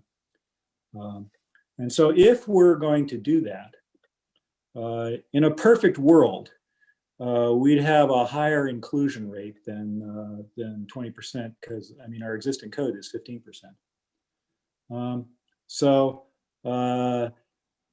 With the given that I like a lot of the work that you've done here, and particularly the parking and the context of the neighborhood and so forth. I wish I understood better what parameters would be involved if we tried to hit either the existing height targets or else a different inclusion profile. I think that's what I would want to be thinking about as we consider this. But again, there's some big degrees of freedom we don't know about, particularly what we decide to do with the NVCAP area as well, and that'll be an implication as well. So thank you very much. Thanks, Councilmember. Vice Mayor Du Bois, and I think Councilmember Koo, if you want to hit your hand as well. Yeah, so again, I just want to make sure we're all on the same page here. This project is 65 feet, not 56 feet. And just a reminder that to my colleagues, our existing code it's 35 feet within 150 feet of an R1. So that would be most of this site. I think there's a little sliver at the corner of El Camino and Olive that could be higher than 35 feet. And so, I understand we're considering exceeding the existing zoning. And again, my question is really about, just like with PC zones, is the benefit worth the cost? And I just want to be honest about kind of what we're requesting and what the amount of exceeding of zoning is. So, the things that bother me strongly about this project, I think the incorporation of R1 properties into a planned housing zone, that's a really tough precedent for me. I don't think we've ever done anything like that. I don't think we've ever incorporated an R1 into a PC zone. So I have a lot of problems with that. And I'm going to have a lot of problems hearing people who probably spent their life savings to buy a home next door to these properties. And again, I'm not really in favor of exceeding the height limit, beyond the kinds of things we've done before, which have been design variances. We have equipment that goes up above 60 feet, maybe an elevator tower. But this is a substantial amount of livable space that's up above the height limit. I want to echo what Councilmember Phil says, and I don't know if your company has been part of the process, but you talked about the Redwood City coordinated area plan. We're in the middle of a coordinated area plan, and it feels like we're talking about a whole bunch of new buildings coming in while we're in the middle of that process. And the staff report talked about potentially having a moratorium on commercial development until we finish this coordinated area plan. I mean, I really think that's something we should think about, because we're going to keep running into these issues of, we have a bunch of R1 homes.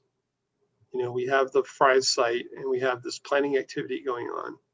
And it's not really clear to me how we fit all those things together right now. The last thing I just wanted to touch on was really, it was mentioned as a footnote, was the code enforcement issue with the commercial use of the R1. What is the status of that code enforcement at this point? Thank you, Vice Mayor. When we understood that the owner was interested in pursuing redevelopment of the site, we have that on hold right now in terms of not requiring the existing use to vacate, but we will be resuming enforcement here shortly, unless probably an application is filed. So, is there a statute of limitations or anything? No. In my understanding, it's like $1,000 a day penalty, 22 years. It's a pretty hefty fine. I'm sure we're going to do that, but I'm trying to understand it. When we get that kind of fee, can we put that money into like a affordable house? Any fees that we collect through our code enforcement actions are deposited into the general fund. So the council could decide how it wants to earmark its money in that regard. And my understanding is you don't necessarily own all these R1 properties at this point. Is there a commitment that you would have access to these properties, I guess, to bring this plan to us? The study session. Yes, we have agreements with all property owners for the project. Got it. Okay. Yeah, I'd really like to see the code enforcement issue resolved. That's just kind of a separate issue that's hanging out here. So those are my comments. I do have serious concerns. I think this exceeds the zoning by quite a bit, and it really hasn't been quantified about these benefits. Yes, we're getting the 20% BMR units. Again, we potentially would get 15. We would potentially get some in lieu fees, and we're setting some important precedents. And so kind of trading off that math in my head, it's a complicated equation. So thank you for the presentation. Thank you, Councilmember Koo. So I just want to thank the Vice Mayor for mentioning a lot of the points that I have. I think one of the biggest issues for me is the neighbors in R1 homes or single families who've lived there and put down all their savings into their houses, only to find out this this building is going to go up, and there's a lot of impacts that is going to be felt. But also, there is minimal open space over there, knowing that we are going to be needing a lot more of that. We are at a deficit of parks and open space per resident. And there's going to be, even though this is 20% below market, there's still 96 luxury units. And there's at 425 Page Mill Road, which is just built. They are advertising a 2-bedroom, 2-bath at 1,200 square feet for $6,250 per month. So, I don't know where the affordability is in there and how we're even going to break even at any point. Then I do want to mention that, I hope that when staff does come back, that we have a way to track whether these mechanical lifts actually do work, people actually park in them or not. We have been just approving projects with the mechanical lifts, but there's no going back to evaluate whether people are parking in them or not. Then, of course, it'd be nice to also mention that, there is quite a few other buildings going up. This is not the only one. There's 425 Page Mill, I mentioned previously, that have units that are dwelling units. There is 2515, there's 260 El Camino, 2755, 3225 El Camino. There's a list of them. Olive Garden was one of them, So it would be nice that these are also included, including the 2555 Park. So there's a bunch, and it would be nice, since this is part of the coordinated plan for North Ventura, it'd be nice to have it coordinated with North Ventura so that we know what is going to be going in there rather than being built off by its own. Right, so I think those are some of my points. I do want to thank Mr. Johnson and Ms. Scott for bringing this forward. It's good to hear that you have other properties in other cities and you've managed them. But, you know, I guess the question is to make sure that you do go back out to the community and that you engage with them when you're going through this. The PHZ zone is about affordable housing, and it's about if you're going to put the right number, and this is not for the applicant, it's actually, you know, for my colleagues as well as for staff and for the general public. You know, if the benefit is supposed to be affordable housing, 20% is not significant enough. It needs to be much higher at 50% or more. In order for it to further burden the residents in town, you know, with all the height, parking issues, daylight playing, whatever it is, it needs to be much more significant than the 20%. Yeah, so thank you. That's it. Thank you. As I've reminded my colleagues a couple times now, they're luxury units because they're rare, and they're certainly not going to become cheaper by us opposing more housing projects. Councilmember Cormack. Two quick clarifications, please. First, on open space, I thought I heard the architect, Ms. Scott, say that it did comply with the open space, but then I heard one of my colleagues say that it didn't. Ms. Scott, could you just clarify whether or not the proposal? Sure. Yeah. Yes, the intention is to comply with the open space requirements for all of the units. Most of that is provided in the common area open space, and then the rest of the requirement is fulfilled with the private balconies. Okay, and this is within walking distance of Bulwer Park, correct? Which we're planning to expand. Is that great? Okay, that was one clarification. And then the other one is for Mr. Late. When I recall us doing the planned housing zoning, it wasn't just that the public benefit was affordable housing, it's that it was housing in total. So could you just jog our memory here as we reflect on why we did this? Because I just want to be sure we all understand that. Yeah, thank you, Councilmember. I hear the comments, and my recollection, and I think the record probably shows that the discussion was about the 20% as being the mark. In fact, I think there was some conversation about whether it needed to be 15% at one level, at one point. We're not producing the types of housing units that we have expressed as our interest in the comprehensive plan. We're not doing it at 15%. And so the reason the PHC was activated is to understand what would it take to get housing at 20% inclusionary, reflecting the council's interest for more inclusionary housing.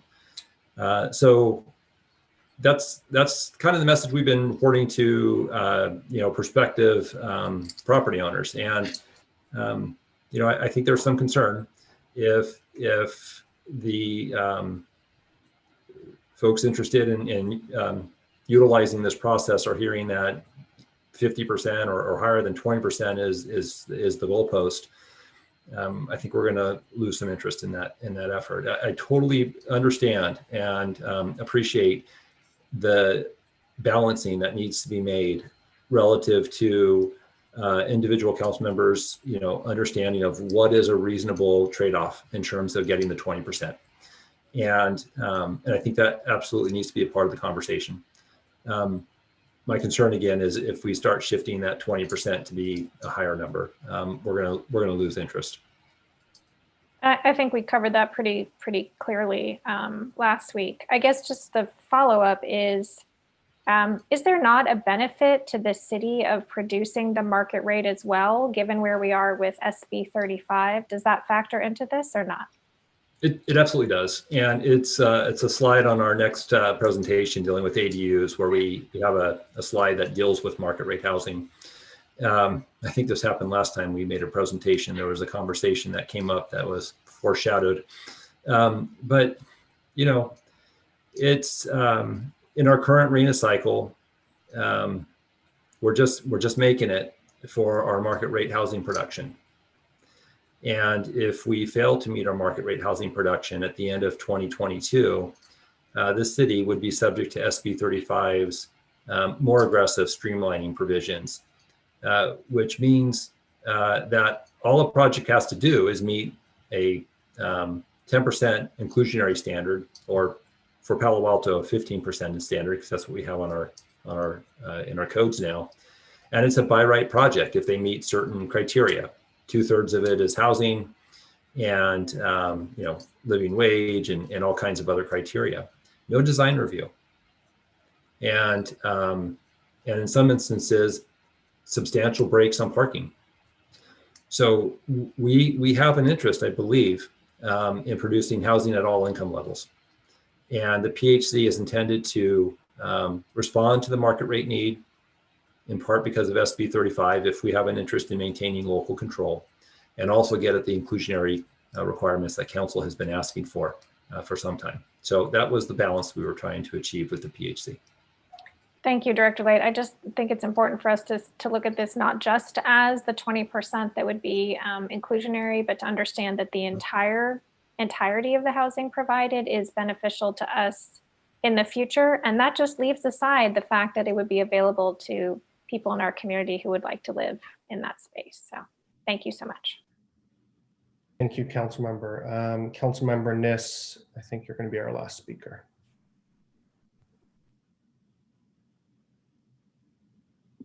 So just a couple of comments that put it back in context again.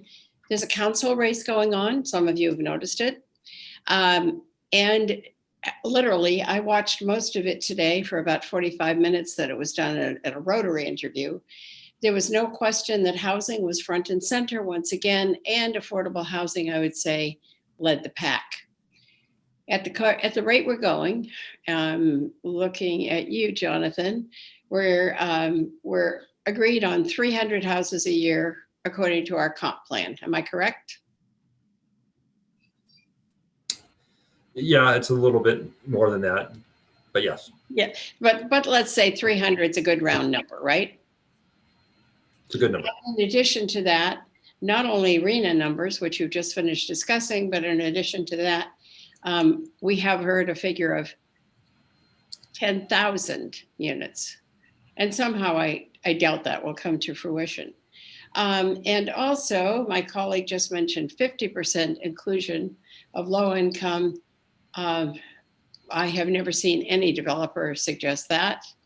The PHC, remember, is sort of the son of a PC. So to look back and say, okay, what did the PC do? It allowed housing to be built with extra, good things for the community, which eventually people disagreed about. However, for us to reach what we say we really want, which is more housing, especially affordable housing, we have to at some point come to an agreement that says, yes, we actually will support something that is different. So one last question for you, Jonathan, because we're saying tonight, well, this site isn't good because we haven't finished the study that's going to be done on Ventura. Where would you say there would be sites in Palo Alto that might be a possibility? Well, I think there's opportunities all over the city, frankly. And we've talked to people with properties downtown, along San Antonio, in that sort of quasi-industrial area of town. There's, along El Camino, and even some in the multifamily zones that have expressed an interest in this. So I think the opportunities are around. And, it's important to, acknowledge you've seen a couple of these. The first one was an office project with housing added to it. And this one responds to the office and the parking and the retail preservation, but it's adjacent to R1 zones. And so that creates a lot of the sort of the common conversation that we've been hearing today, and what's the appropriate transition to that.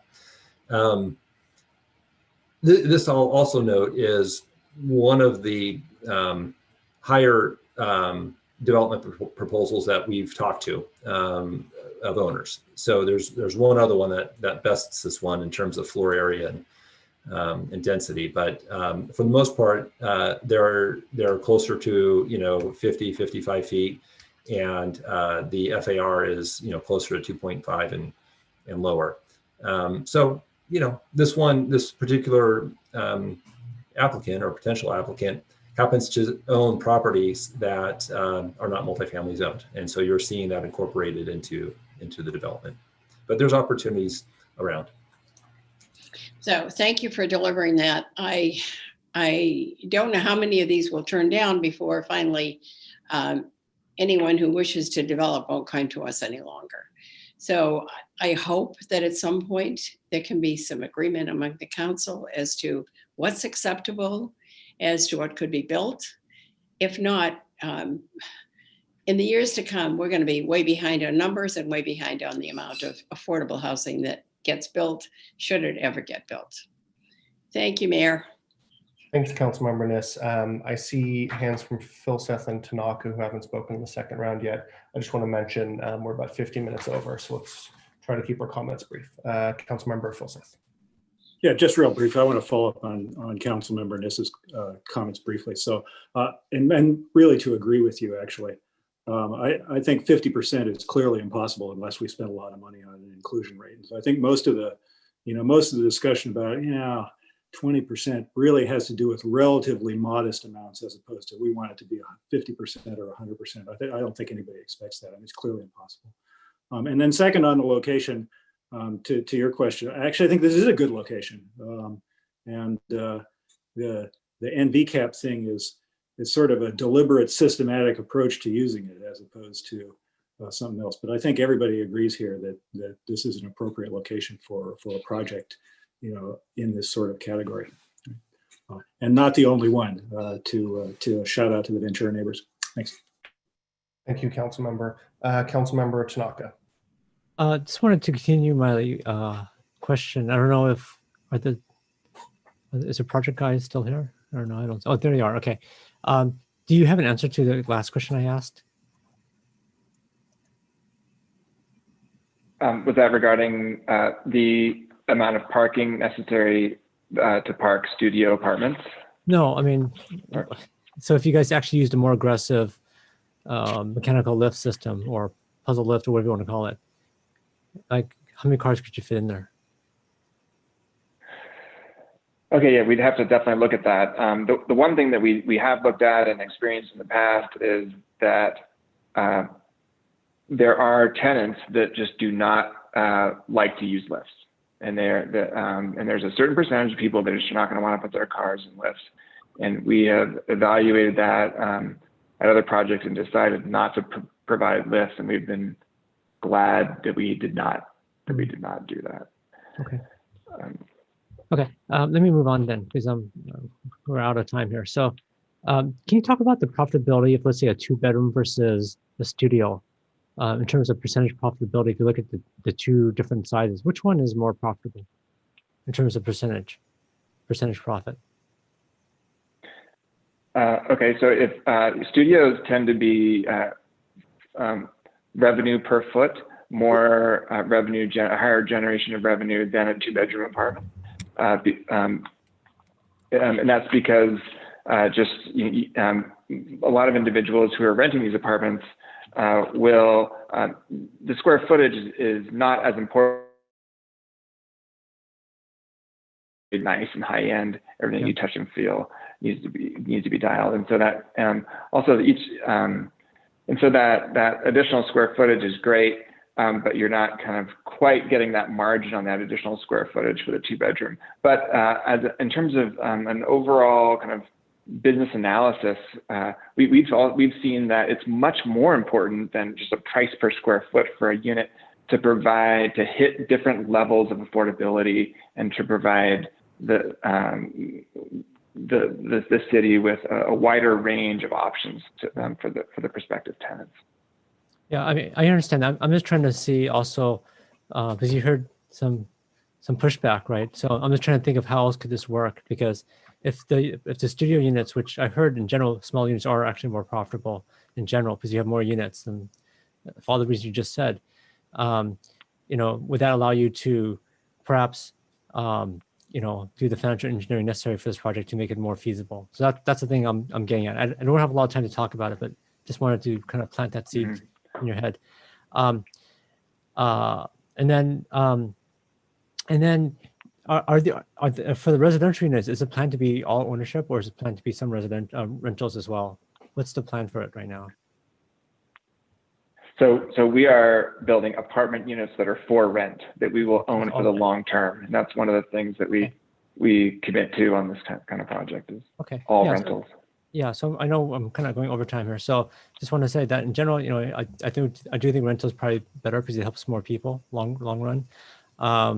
And in general, I think the small units are naturally more affordable, and it can make the financial engineering a lot easier for you. So that's why I've been kind of asking about this. And I do like how you put the office on the bottom and the retail on the bottom, kind of facing the traffic, because it's always tough when you put residential against the traffic. So anyways, thank you for bringing forward this project. Thank you. I think we've all had 2 rounds. Mr. Vice Mayor, I still see your hand if it's an important and quick question, or can we move on? Just a quick clarification, maybe Jonathan can answer. So I was the one that brought up the open space. So I think the staff report says that it meets the common open space, but it falls really short on the private open spaces. Is that correct? About 25%? Yeah, I forget the number, but I think in our initial review of the project plans, which are really preliminary at this point, we didn't see that it was meeting the per unit requirement. So, but we've heard from the applicant their interest to meet that number, and we would certainly make sure that there was an understanding of what that meant. Got it. Okay, thanks. Thank you, Mr. Mayor. Great. Thank you. Okay, thank you everyone for your comments. Mr. Johnson, and to your colleagues, thank you for bringing this project forward, or this proposal. I hope we see you again. Anything else from staff, or should we move on? Great, thanks, Mr. Director Light. Okay, we now move to agenda changes, additions, and deletions. Are there any from staff? No changes from staff, Mr. Mayor. Okay. I know we're coming up on 2 hours, but I hope we can maybe get through oral communications and our consent and then take a break. Let's move to oral communications, where any member of the public may speak to an item not on the agenda. So if you'd like to speak to an item not on the agenda, please raise your hand or hit *9. And if the clerk would please help me have these folks provide their comments. Thank you, Mayor Fine. If you would like to address an issue that is not on tonight's agenda, please raise your hand or press *9 on your phone. The first speaker is Anupa Bajwa. Anupa, you have 2 minutes. Yes, so I'd like to address the council members and ask them, how would you like it if you had a 36-foot wall within 10 feet of your property line? Thank you. Thank you, Anupa. The next speaker is Roland Lebrun. Roland, you have 2 minutes.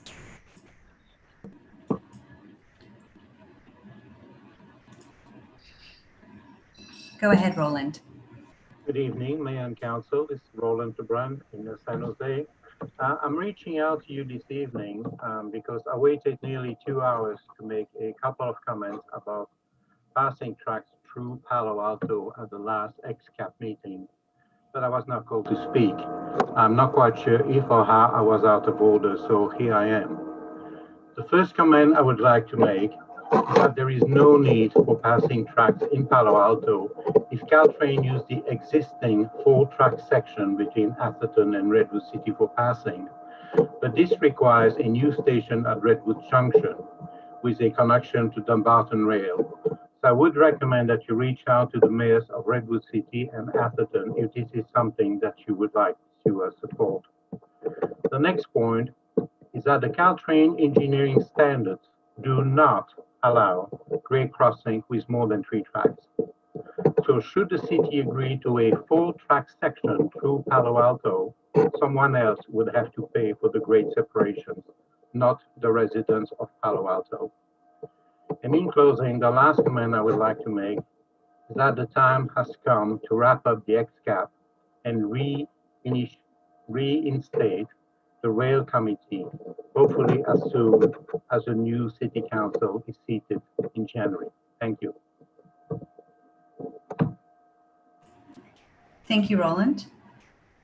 The next speaker is Caltrain user. You have 2 minutes.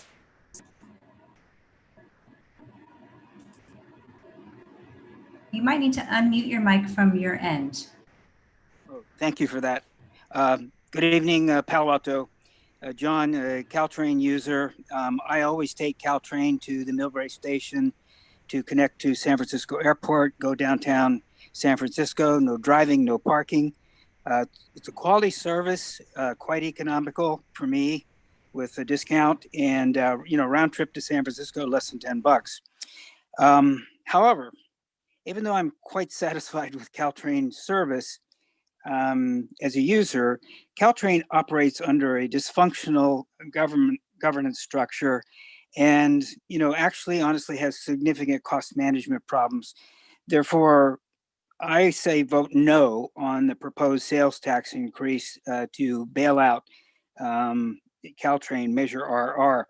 The Joint Powers Board involves 7 public agencies with competing and conflicting priorities, and Caltrain is not operating with effective cost controls.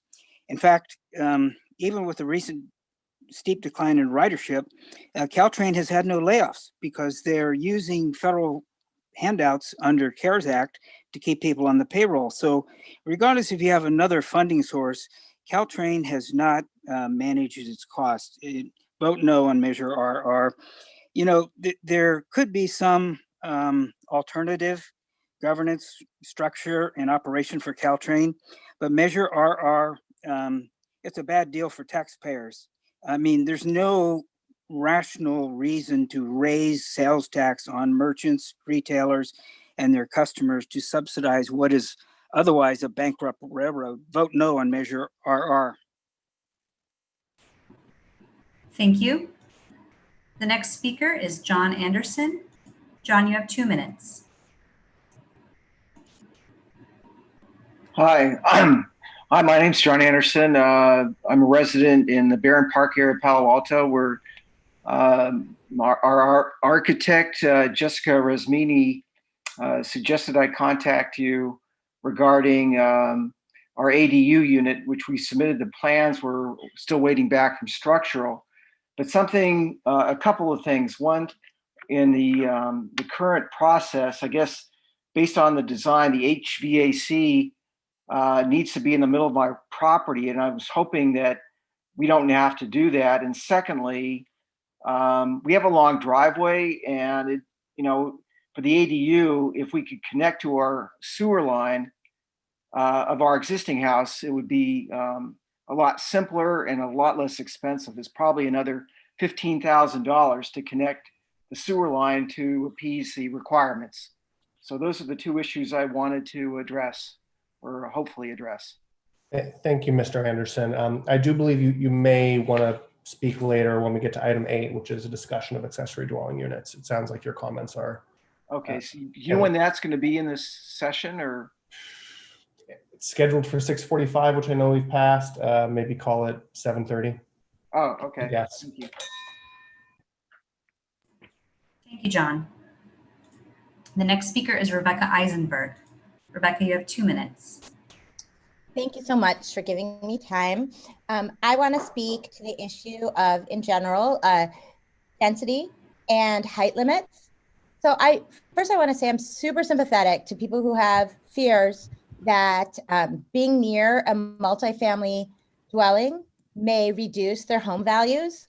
I can see why that would be a fear, but I do want to let you know that the overwhelming evidence that has been done is that multifamily units either have zero, no material, no accessible impact on the value of the residential homes nearby, the RH1 homes nearby, or in many studies, including one at MIT or one from MIT and one from Harvard, that multifamily units actually increase the value of nearby homes. So I urge you to look at that data when considering policy. Also, to the person who asked, what would you do if your home had a 25-foot wall nearby? Well, that did happen to us. My husband and I own a house in Noe Valley in San Francisco. We held on to it when we realized we wouldn't be able to afford to buy a house in Palo Alto, even if we sold that house. So we rent that out. But I can't say a 25-foot, maybe it was 20-foot wall went up near it a while back. And it actually was, like most development in Noe Valley in San Francisco, helpful to the property value. So I think that I understand, I really do sympathize, the fear that multifamily households could impact negatively the residential homes nearby, the RH1 homes nearby. But I think that maybe it might be good to have like an overview of the data so that people can make more informed decisions and maybe be at ease. Thank you. Thank you, Rebecca. The next speaker is Kevin Ma. Kevin, you have 2 minutes. Hello, City Council. As a reminder, there's going to be a change for RENA numbers in the coming time soon, of which some of you will still be on City Council to view. That will require zoning changes, and that will require a fundamental restructuring of what Palo Alto should look like so that everyone can live into it. As we also know, the state has new teeth to things like SB 35. So we do have to pick and choose our battles against developers wisely, or else, because we should not be nitpicking so hard sometimes. For some spurious items like parking, like we have a general goal of reducing VMT. Like you're gonna have to address the parking situation in the sense of removing parking from the city. Otherwise, we'll be forever locking ourselves into a very car-centric environment, of which, as we can see on our SCAP, we've made almost no progress on in the past 8 years. And all this talk about shade and skies, like we all saw the day where the skies just turned brown. Like those days are going to happen much more often given our basically failure to view climate change as a priority in our society and within the city. Because again, we try to buy our way out with offsets, as you saw in your SCAP report, like that's not going to cut it in the long term. Like we should be doing better things. We should be designing a city so that more people can live here, so people don't have to commute from places like Stockton or from San Benito, and to actually provide a place that is livable and walkable for all forms of our society. Thank you. Thank you, Kevin. The next speaker is Kelsey Baines. Kelsey, you have 2 minutes. Thank you, and hello again. I really appreciated the comments from Kevin Ma and Rebecca Eisenberg, and want to encourage everyone to vote yes on RR to keep traffic off our streets. But I raised my hand because I wanted to comment on something that happened last week, which I think can only be described as a smear campaign on the part of Tom Du Bois against his colleagues, current council candidates, and community members, and request that Councilmember Du Bois retract his false statements and apologize to the affected parties. I'm going to read from the email that was sent out from Councilmember Du Bois's campaign email. It says, if you dig in, you will see that other candidates are taking funds or benefiting from independent expenditures from YIMBY groups, realtor and apartment associations aligned with the construction industry, and developers themselves who stand to make millions in Palo Alto. It sounds very nefarious. And certainly there is one candidate who I know is taking money from developers.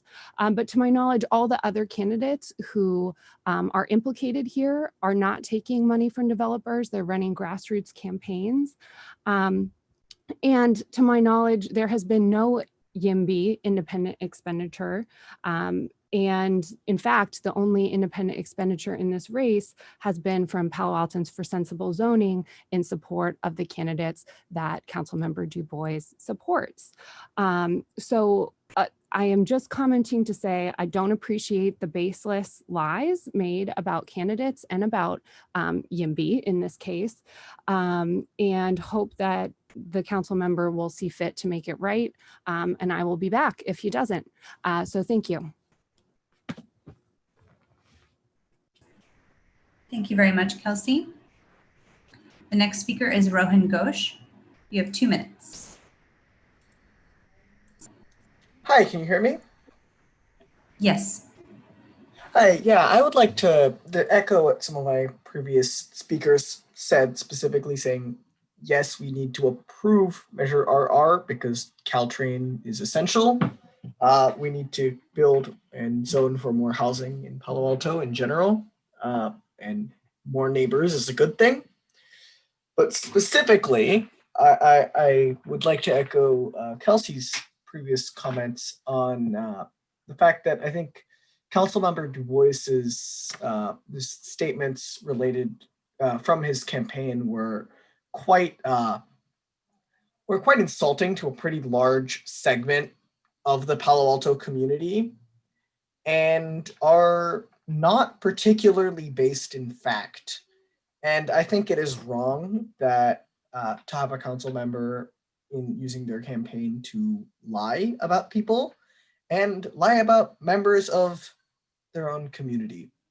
So I really do hope that Councilmember Du Bois on his campaign side will apologize for the lies that he has made and hopefully will recant the statements that he made that are untrue and quite insulting.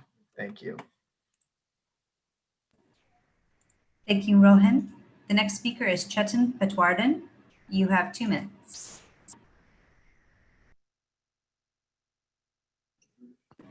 Mr. Mayor and esteemed council members, good evening. My name is Chetan Patwardhan. I live in Duvenick neighborhood. We live in a moderate-sized single-story home of 1,800 square feet. My concern is about the maximum height of the ADUs. The ADU we are planning needs to have 2 stories with a small 400 square feet footprint, since this will be most probably used as an... Excuse me, sir, I hate to interrupt, but I believe it sounds like you'd like to speak on item number 8, where the council will be discussing accessory dwelling units. This section right now is for oral communications for items not on the agenda. So are you hoping... My apologies, Mayor, I can join back later. No worries, sir. And we should get to that item in maybe 20, 30 minutes. Thank you very much. Thank you. Thank you, Mayor Fine. That was the last public speaker for oral communications. Okay, thank you, Clerk. So we conclude oral communications. We now move to minutes approval for the minutes of September 21, 2020. I will move those minutes. Second, with the addition of the at places memo for item 7. I'm just on minutes right now. Sorry, sure, second that. Great, thank you. Okay, and let's please vote. Are there any speakers on the minutes? If you would like to speak on agenda item 2, which is the approval of the minutes, please raise your hand in the Zoom app or press *9 on your phone. Mayor Fine, it looks like we do not have any speakers on this item. Thank you. Okay, let's please vote on the minutes. Moved by myself, seconded by Councilmember Cormack. Councilmember Cormack. Yes. Vice Mayor Du Bois. Yes. Councilmember Filseth. Yep. I'm a yes. Councilmember Niss. Yes. Councilmember Koo. Yes. Councilmember Tanaka. Yes. Okay, minutes pass unanimously. Thank you, everyone. We now move to the consent calendar, items 3 through 7, inclusive of the memo, as Councilmember Cormack mentioned. Councilmember Koo. I would like to pull item number 4 if I have any others to help me. If not, then I'm going to register a no vote. Okay, Councilmember Koo is hoping to pull item number 4, approval of fiscal year 2020 reappropriation requests. I'll move consent. I'll second that with the exception of number 7. Okay, hold on. Moved by Du Bois, seconded by Niss. Is there a second or third for Councilmember Koo pulling number 4? Hearing none, Councilmember Koo, I'll record you as a no vote on that item. I am also going to vote no on item number 7. Councilmember Tanaka Same. on 7? Okay. All right, let's please vote on the motion, the consent calendar 3 through 7, inclusive of the memo. Vice Mayor Du Bois. Yes. Councilmember Filseth. Yes. I'm a yes. Councilmember Niss. Yes. Councilmember Koo. Yes. Councilmember Tanaka. Yes. Councilmember Cormack. Yes. Thank you. So that passes unanimously with Councilmember Koo voting no on 4, Niss, Fine, and Tanaka no on 7. Councilmember Koo, do you wish to speak to your no vote? The reappropriation request for the fiscal year 2020 budget should be something that comes to council for us to look at the numbers together.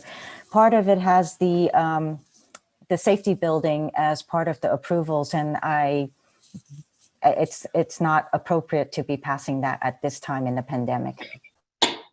Thank you. Councilmember Niss, your no vote on 7, if you wish to speak. No, that is a consistent vote with me from a previous vote. Okay, Councilmember Tanaka. Same. And I am the same, just given our first reading in May. Okay, that concludes our consent calendar. I would go to you, Mr. City Manager, but I'm going to suggest we take a 15-minute break and then we'll start back with your comments. Fine. Thank you. Coming back at 7:30? 7:30, yeah. Give people a quick dinner break. Okay, thank you all. See you in a bit.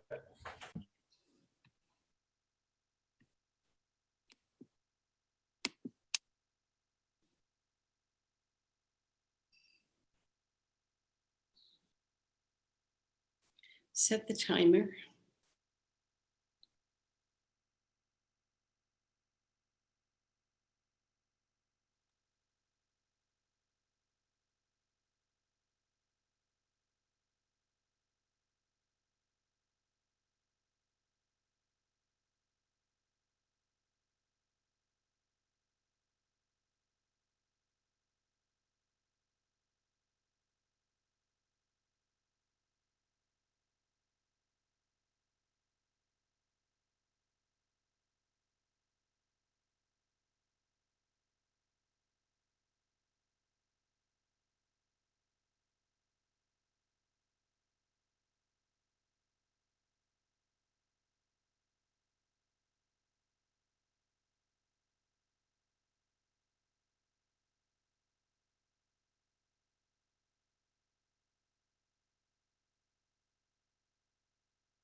Okay, once we get one or two more members, we'll go to you, Mr. City Manager.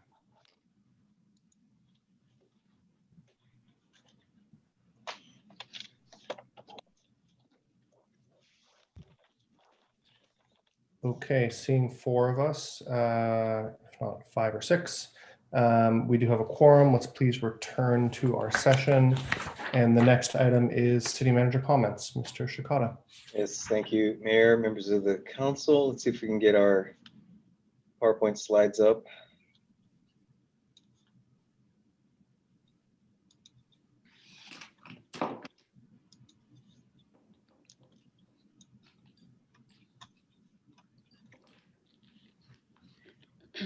We're shifting duties tonight, so we'll see. Yeah, I'm sorry, I cannot find the share where I'm able to, oh, there we go. The share screen. Yep, got it. Ah, perfect.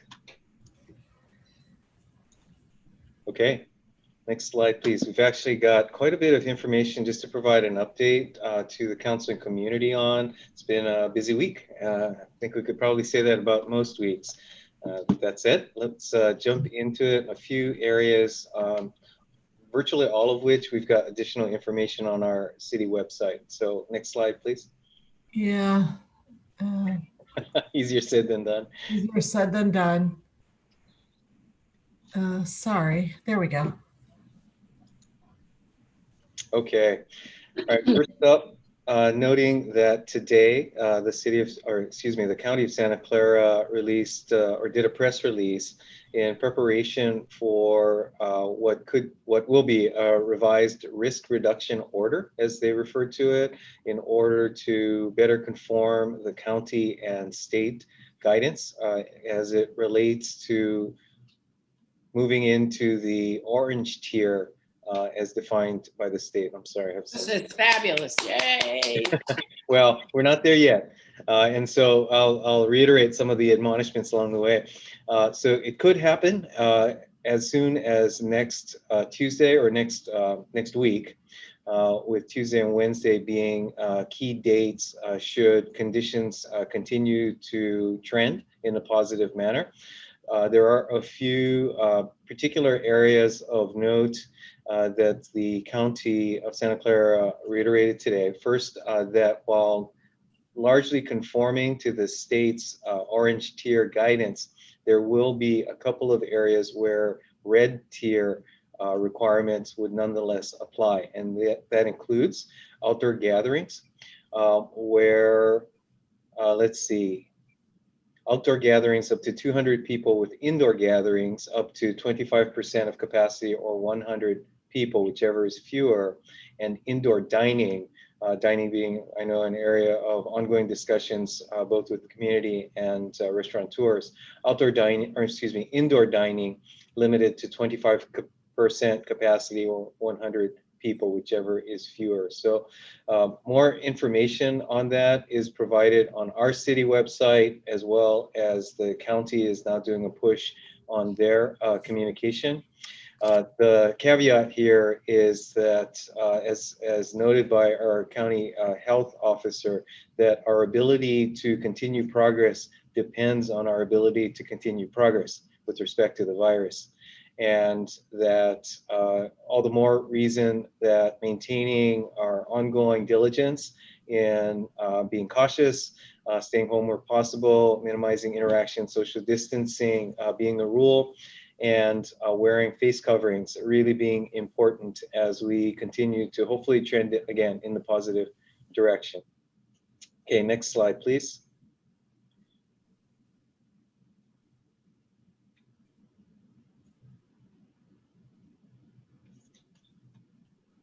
Okay, that's right, that anticipation. Right. Also, again, related to coronavirus, would note that we've got some new dates, additional dates for testing. We're continuing the every other week testing availability here in Palo Alto, which supplements additional testing in nearby cities. Our next date is this Friday, October 9th, at the Palo Alto Arts Center. Note that appointments are available now for that October 9th availability here again this coming Friday. As a rule, now the county in its pop-up testing sites does provide 7-day advance appointment scheduling. So you've got information on that on our city website, cityofpaloalto.org/testing. We're also adding dates through the months of November and December. So really appreciate Santa Clara County's establishment of this as a regular recurring testing resource for our community. Next slide, please. All right, and next up is playgrounds, an issue we know of great community interest. We expect to have most of our Palo Alto neighborhood playgrounds reopening by this Friday. We've got on our website upcoming information on availability, so folks don't need to guess should they not actually see the open playgrounds in their neighborhoods, but would note that now that we have county and state authorization, we are moving to reopen playgrounds with appropriate signage, as well as cleaning, in order to ensure that residents are aware of the rules. There are notable rules that are posted, will be posted on the signage here, including supervision for children using the play equipment, and the necessity of having ongoing, oh, you still hear me okay?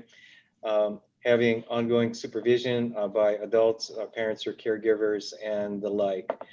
So that information again is available on our webpage. I would note that the Magical Bridge Playground will not be open immediately, recognizing that this particular venue has been a regional attraction, that in order to ensure that we and our partners can maintain adequate social distancing there, that will not be opening immediately. And so we're still working on a plan for when and how that would occur.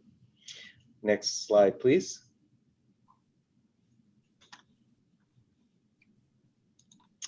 Okay, and then next, in terms of more community resources here, Palo Alto Art Center is reopening.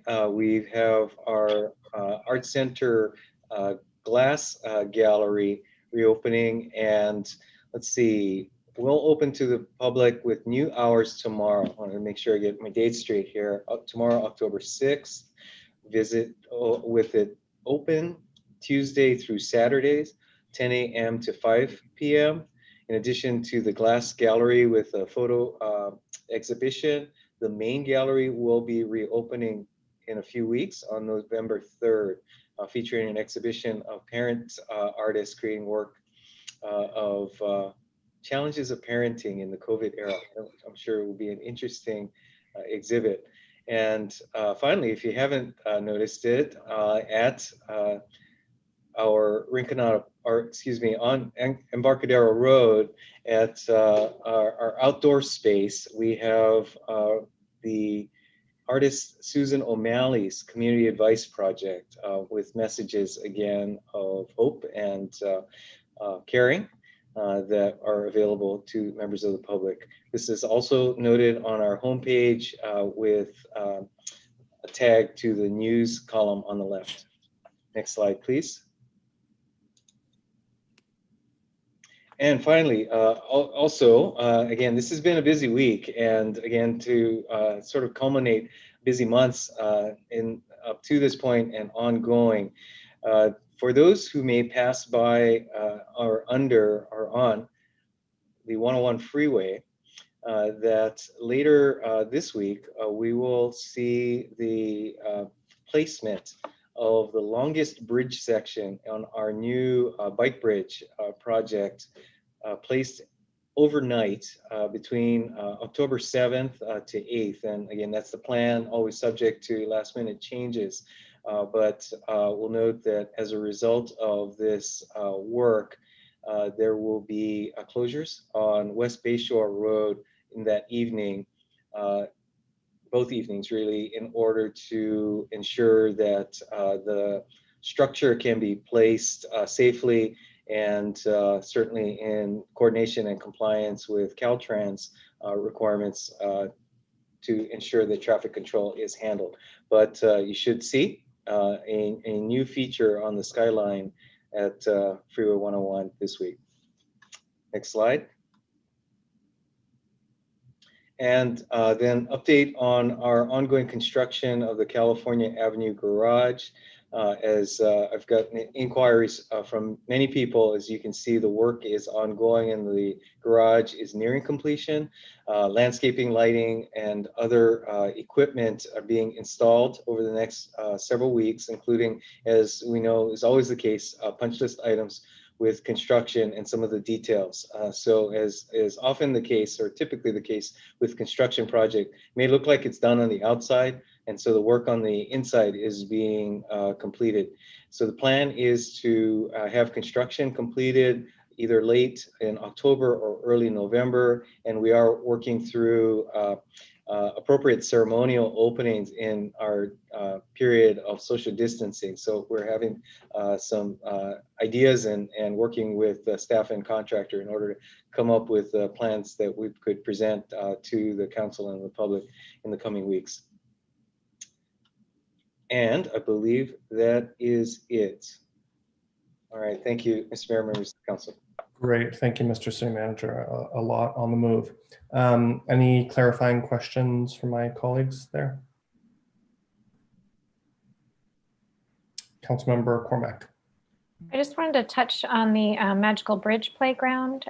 Just want to be sure you're working with the Magical Bridge Foundation. And I know you said plans to come, but is it 1 week, 1 month? What are we thinking?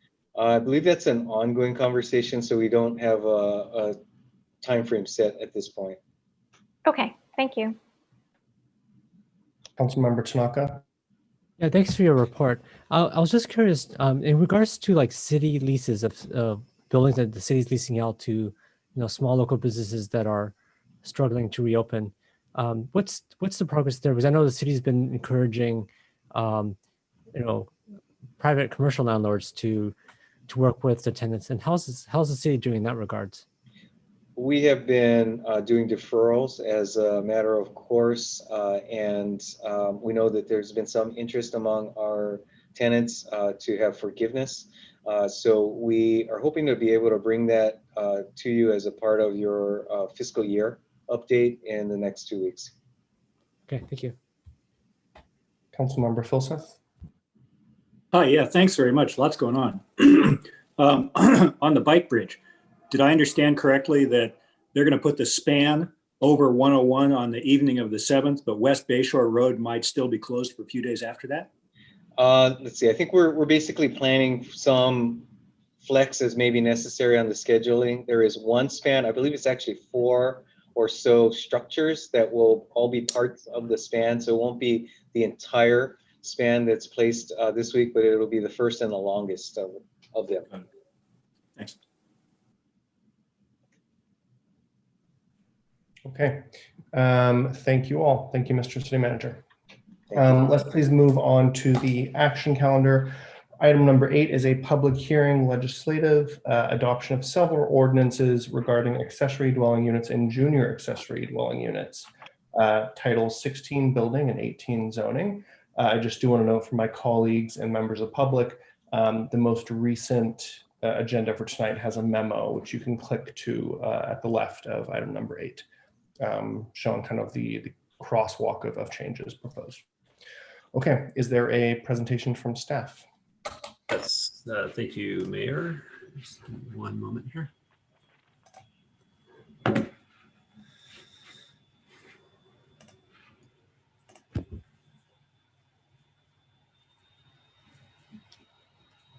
Okay.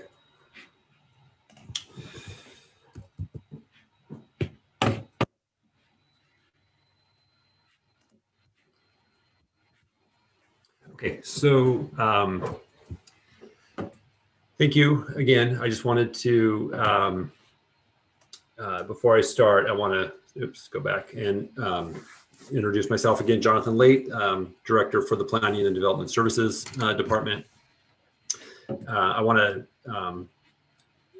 thank Garrett Sauls. He's our planner who's been working on this project most closely. And without his work, we wouldn't be in where we are today to move this thing forward. So thank you, Garrett. And you'll be hearing from Garrett a little bit later in this presentation as we get to some Q&A. As you may have experienced in your reading of the packet, it's kind of complex what we're doing, and we'll try to break it down for you and answer your questions as we go forward. So just to reorient the council, you may recall earlier this year, we presented an interim ordinance for adoption, and that interim ordinance is valid until end of January next year.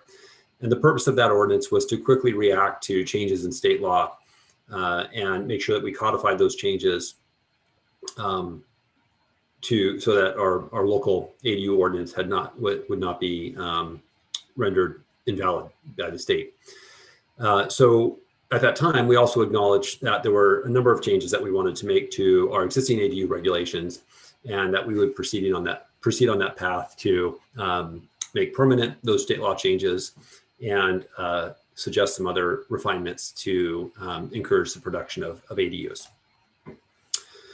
This chart here it just sort of highlights what I think the council probably already knows, and that is ADUs are really important to us. And before Councilmember Philseth takes these numbers and computes them into a spreadsheet, I'll acknowledge that the numbers on the left do not necessarily align with the numbers on the right. The graph is from one of your quarterly reports, and the numbers on the left are up-to-date numbers. And so what you'll see is that we get a lot of one-bedroom requests, a lot of garage conversions, and that we've issued 146 permits since 2015. And I know Councilmember Niss and other council members are also equally interested in not just how many permits that we've issued, but how many of these ADUs are getting constructed. And you can see that we've issued final permits for 84 of those, and we continue to progress. So not only do ADUs provide a alternative housing opportunity for our community, and you've heard many people speak in our public opportunities about ADUs, it's also important and relevant to SB 35 and the discussion that we had for a moment in the pre-screening application. And this is the slide I referenced before. And so I just want to call your attention to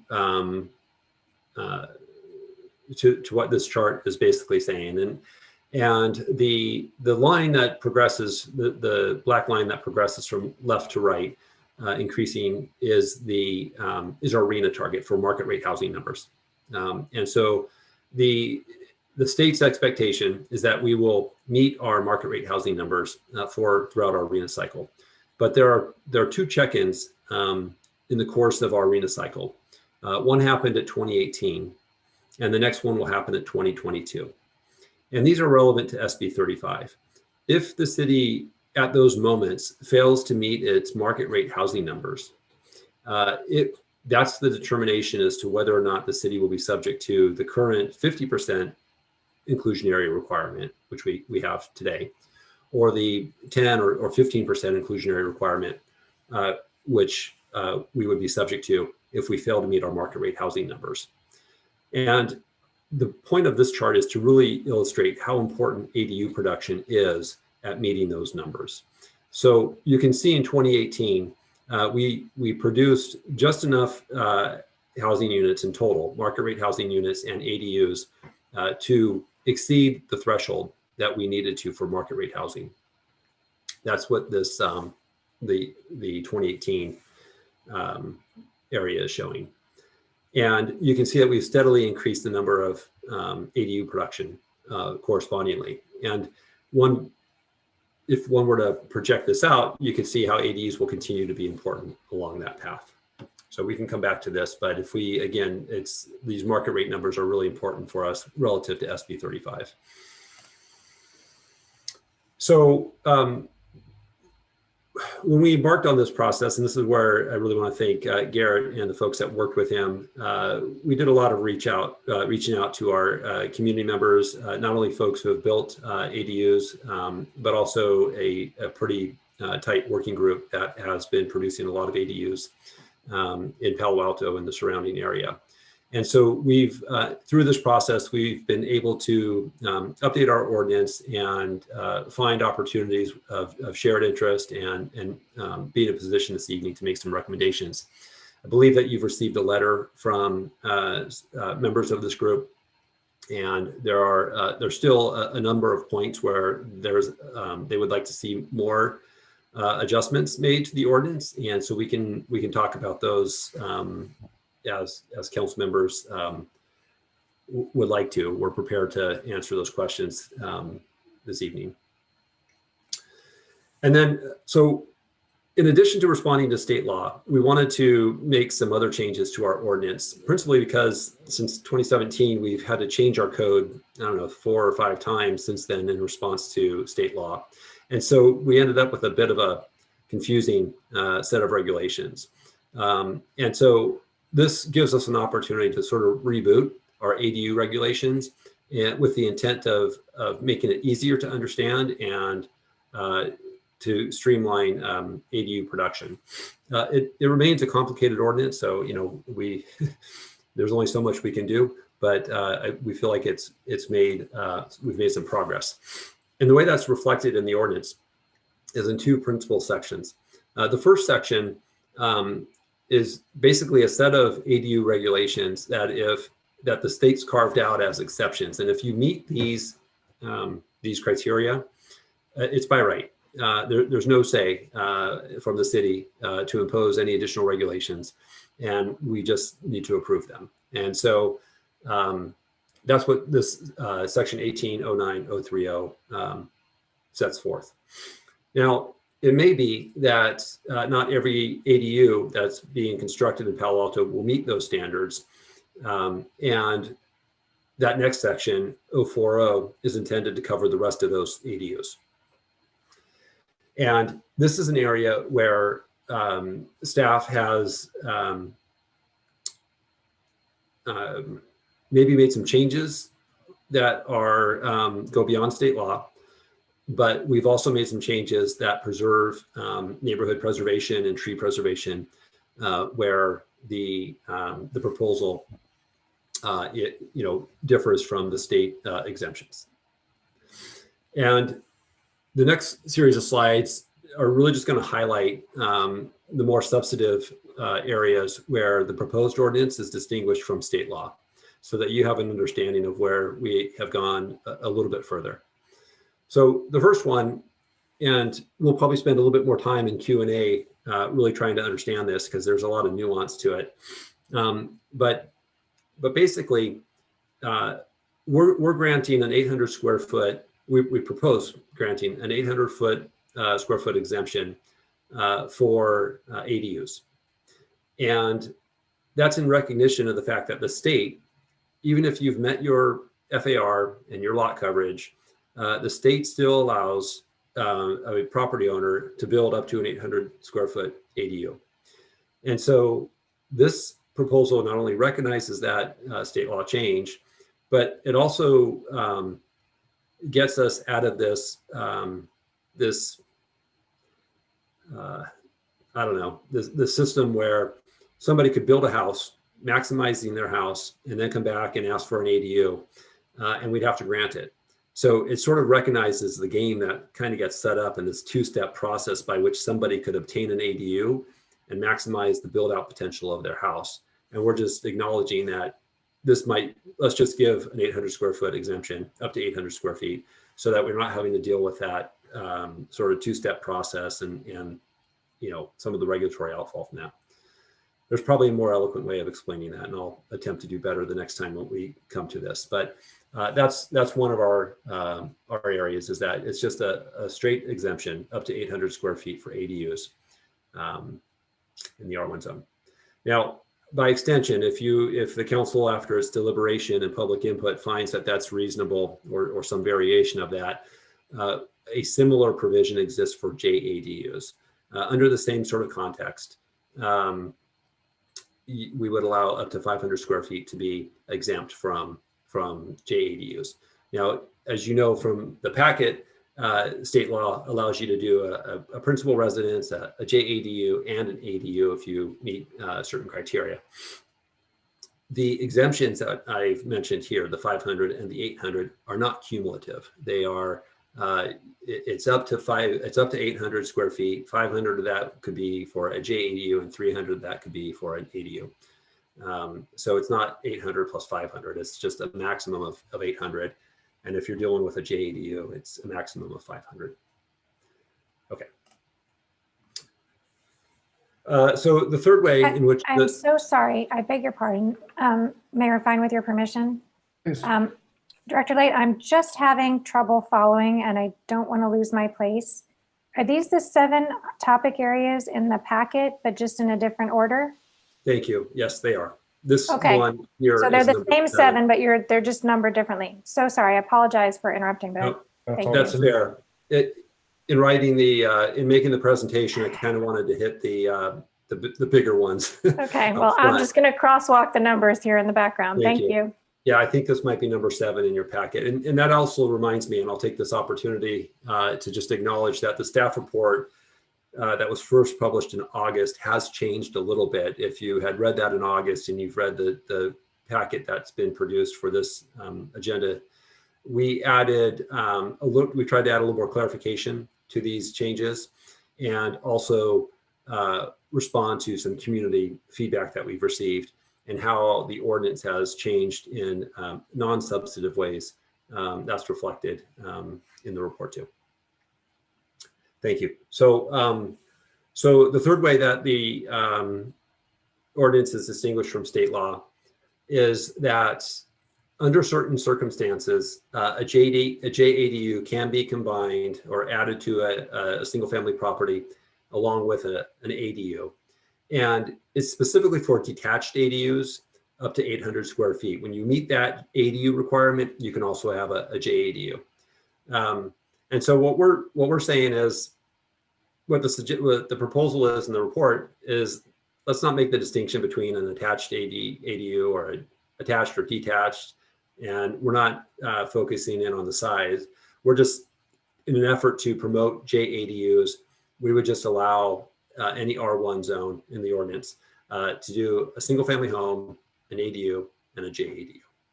We're just acknowledging that as part of this. And the idea there is that it would promote more JADU units. Okay. Another area, and this is a focus of concern for some of our ADU advocates, it's where an ADU is not by right permitted. We've moderated our existing ordinance to impose privacy requirements and tree protection requirements in order to address the issues that we're hearing among neighbors about ADUs and trying to balance the interest for production with the need for these types of protections that we know that the council before and some community members have expressed interest in. And so you'll hear more about this in the testimony. But the idea here is, if it's not by right, exempted by state law, then our privacy restrictions are intended to prevail in the draft ordinance.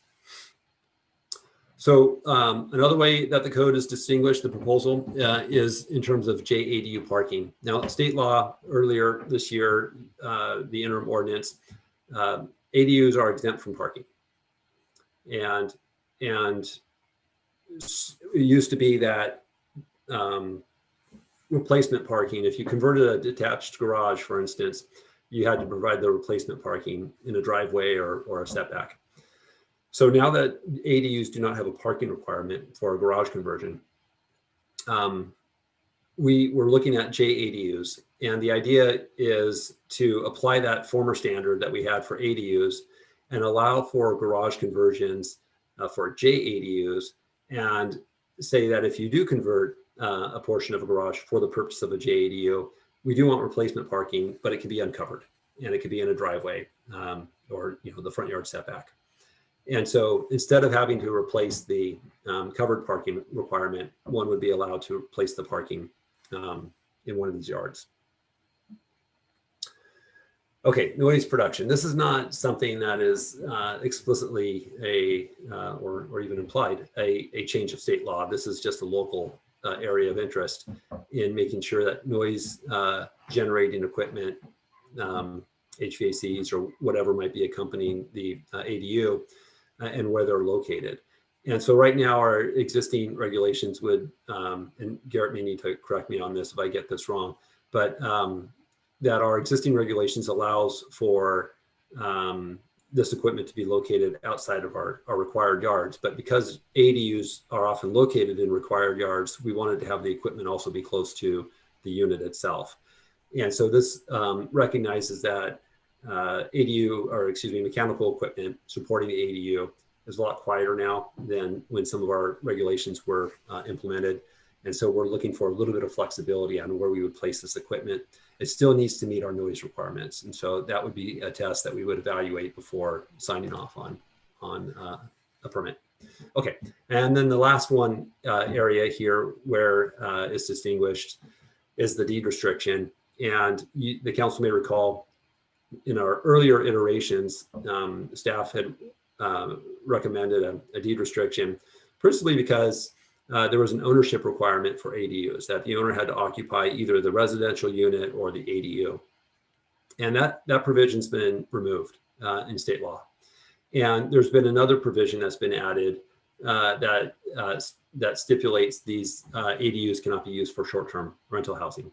And so with those two main areas of interest no longer a concern, or at least not addressed in state law, we felt that there was not a need to continue the deed restriction requirement.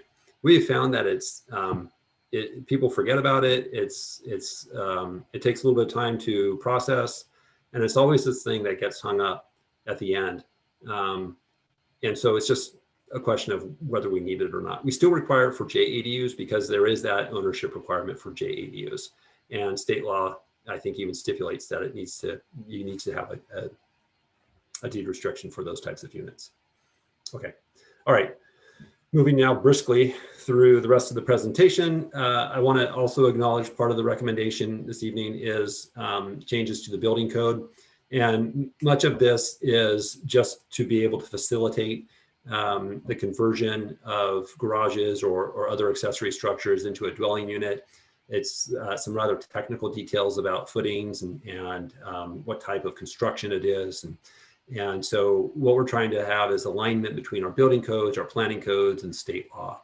And so I don't think there's anything particularly controversial about this. It's just tying things together so that we're being consistent. Okay, and so with that, the recommendation is that we've got, I think, 4 ordinances for you to consider and act on this evening. And then mentioned in the staff report, and I'll highlight it here, is that the Planning Commission, supportive of all the recommendations that I've gone over, also was interested in trying to understand how some of these ADUs might be restricted or used as affordable housing units. And so that's just an area where some further dialogue is probably warranted. And if the council agreed, just a recommendation for staff to engage the Planning Commission further in this dialogue would be helpful. Okay. Apologize for the length. It's a little complicated. I think I've just skimmed the surface of it, but happy to get into it more details with Garrett in the Q&A. So thank you for your patience. Thank you, Director Late. Also just note to my colleagues, we are joined tonight by Planning and Transportation Commissioner Michael Olczak. So if we have questions for PTC, we can do that. Okay, let's please go to members of the public who may have comments on this item. So if you'd like to speak on ADUs, please do raise your hand, and if the clerk would help those folks provide their comments. Thanks, everyone. Thank you, Mayor Fine. If you'd like to speak on this item number 8, it's a public hearing on JADU and ADU ordinances. Please raise your hand in the Zoom app or click *9 on your phone. The first speaker is Jessica Resmini. You have 2 minutes.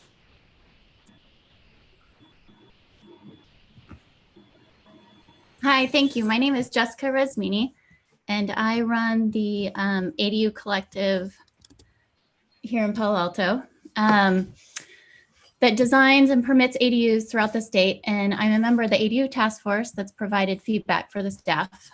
In just 150 short years, Palo Alto has developed from a small farm town to the brilliance it is today through visionary and forward-thinking leaders. We had Leland Stanford, Charles Marx, and Charles Benjamin Wing proposing the city develop its own utility service, boosting the city financial health for decades. Lucy Stern proposed to build a library exclusively devoted to children, something no other city in the United States had. And it was only 68 years ago that Joseph Eichler sold a home to Franklin Williams, his first Black buyer. Despite the obstacles, our history is rich with leaders who embrace a rapidly evolving landscape of the city we know and love today, from farmland to a bustling epicenter of the world. People are moved so deeply by this town that it's tempting to cling to physical elements, not wanting them to change. But the core values of this city is not a frozen physical feature. Palo Alto cannot be frozen in time. Palo Alto instead is the people constantly answering the call of their moment in history. Palo Alto is defined by people rising to the needs of their day. Palo Alto is defined by its leaders, those who are bold enough time and time again to take that leap of faith to lead the way. Our call to action is housing. We have to be creative and we have to be persistent to keep pace with rapidly growing business and population. Incentivizing and streamlining housing is something we can all agree on. If we really want to streamline and incentivize ADUs, it is imperative that we do not miss this opportunity by adopting an unfinished ordinance. On behalf of the ADU task force, made up of architects and community members, and 350 signatures on the petition emailed to you today, we ask, as our leaders, you be bold enough to not only adopt the additional recommendations, but go further. What Palo Alto does or fails to do will influence other cities across the state, and I invite you to join those who have gone before in this city to lead the way and tackle this opportunity in history. The vision and implementation of this ordinance will have lasting impacts on our environment, social equity, and economic vitality. Thank you. Thank you, Jessica. The next speaker is Randy Pop. Randy, you have 2 minutes.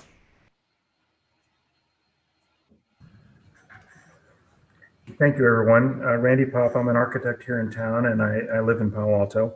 I want to just very briefly elaborate on what Jonathan was describing.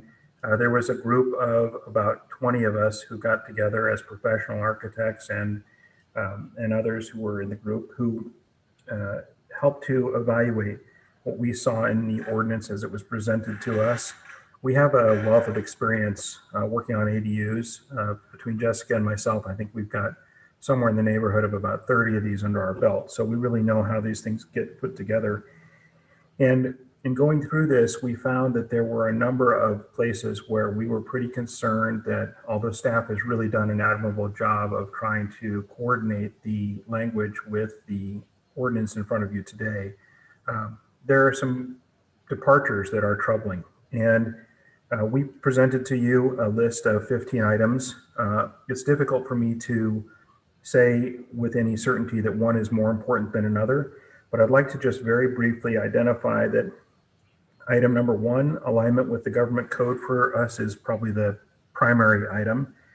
It's very important for us that you take on the topic of 2-story, particularly because adding a 2nd story will often create opportunities where others don't exist, and subterranean construction is really necessary in order to achieve that. Minimal increases to non-conforming structures are something that we struggle with on a project by project basis, but really trying to maintain the integrity of an existing building without knocking it down requires some flexibility. And then utility connections are something that we struggle with all the time. The need to create a separate sewer line where there's potential for interpretation of just routing it through the house. And the last is the green building requirements, which add enormous cost and are pretty inconsistent with the other elements of our regulations. Thank you very much. Thank you, Randy. The next speaker is John Kelly. John, you have 2 minutes. Mayor Fine, Vice Mayor Du Bois, council members, I'd like to begin by complimenting the city manager and the planning director and their teams for the work they've done thus far. They've spent the time, they've listened to many of us, they've tried to simplify a number of complex issues, they've been creative in how they've addressed JDUs, and perhaps most importantly, they've gone out of their way to identify critical substantive problems in the existing emergency ordinance. Those problems right now are crippling ADU production as we speak. It's making it very difficult for people who are trying to do what the state law allows to do so. Instead of complaining though, I would like to talk about what I'm for and what I believe the community is for. I believe the community is for the specific recommendations that Jessica and Randy have just outlined and discussed, and I would associate myself with those remarks. But I think there are other things that we should keep in mind, and this was really part of what Jessica was saying. I believe that Palo Alto is about leadership and demonstrating the right course of conduct for other cities and counties across the state. We've led in sustainability, we've led in energy efficiency, and now it is our chance in this era today to lead in housing, not to be laggards. I believe that our community is also committed to addressing and leading in areas of racial injustice. A very simple way that we can do that is by building bigger ADUs. And I strongly suggest that you not only vote upon, but you approve a 1,200 square foot limit for ADUs. And finally, I believe that our community believes most strongly and is a beacon to others throughout the state when it comes to transparency. I urge you to correct the mistakes in the emergency ordinance by making it clear that the 800 square feet that state law provides is independent of local ordinances and can be applied first. Thank you. Thank you, John. The next speaker is a caller with the last 3 digits of the phone number 409. Caller, you have 2 minutes.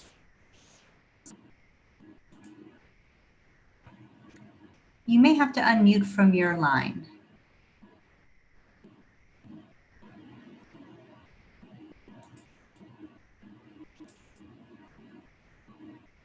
Can you hear me now? Yes, we can hear you. Okay, I apologize. No my problem. name is Go ahead. Aaron Sue Hoffman, spelled AHREN, last name HSU-HOFFMAN.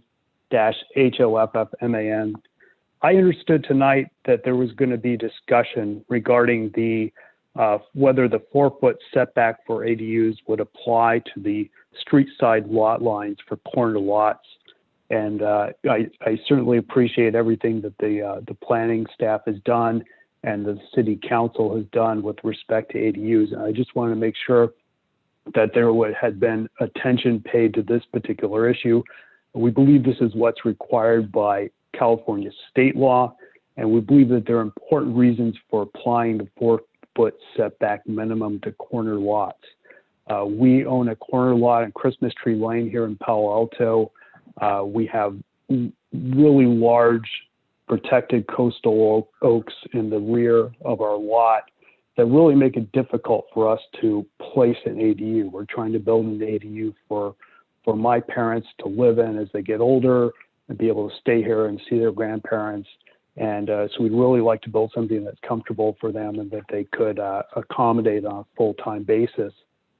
The problem with a corner lot, it's just extremely challenging when you have an existing house, large trees in the back, to be able to place an ADU. And so the state, I think, got it right when they said a 4-foot maximum setback was the maximum that could be applied to side lot lines and rear lot lines. And we just wanted clarity that this would also apply to secondary street side frontages for corner lots.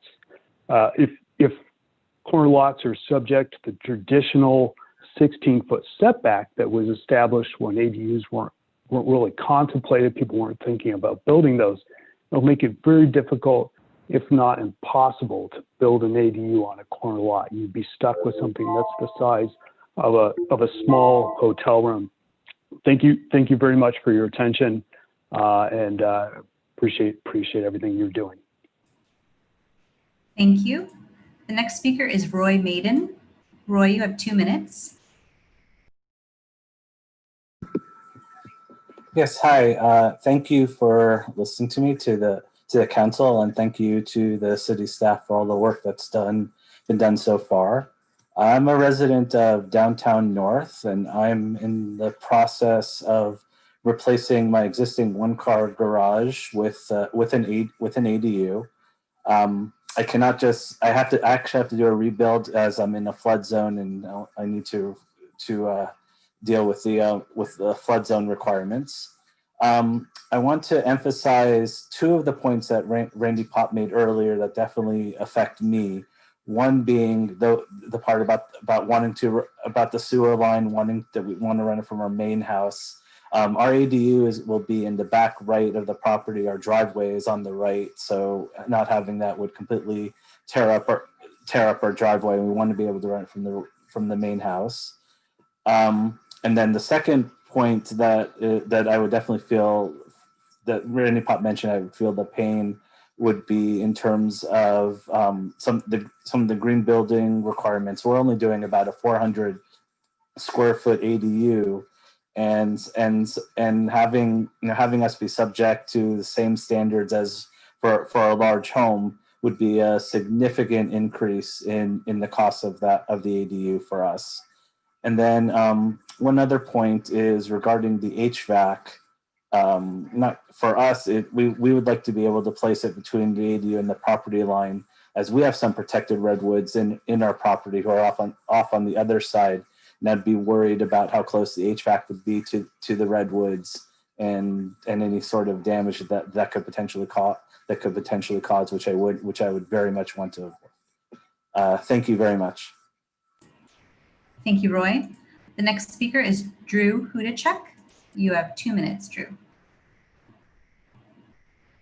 Yes, hello, Mayor, members of the council, and city staff. Thank you for hearing this item tonight. My name is Drew Hudachek. I'm a resident of Palo Alto, 109 Coleridge for 16 years with my wife and 2 daughters who are at Pali High School. I am a developer by day and spend a lot of time focused on housing, and both housing of all shapes and sizes, including affordable housing, and have a lot of sympathy and empathy for the previous item tonight that was discussed about a project in El Camino. With respect to ADUs, there have been countless studies, and I am associated with a number of industry groups, but I'm speaking tonight as just a resident of Palo Alto. Countless studies that show that ADUs are by far the most effective way to produce housing in California.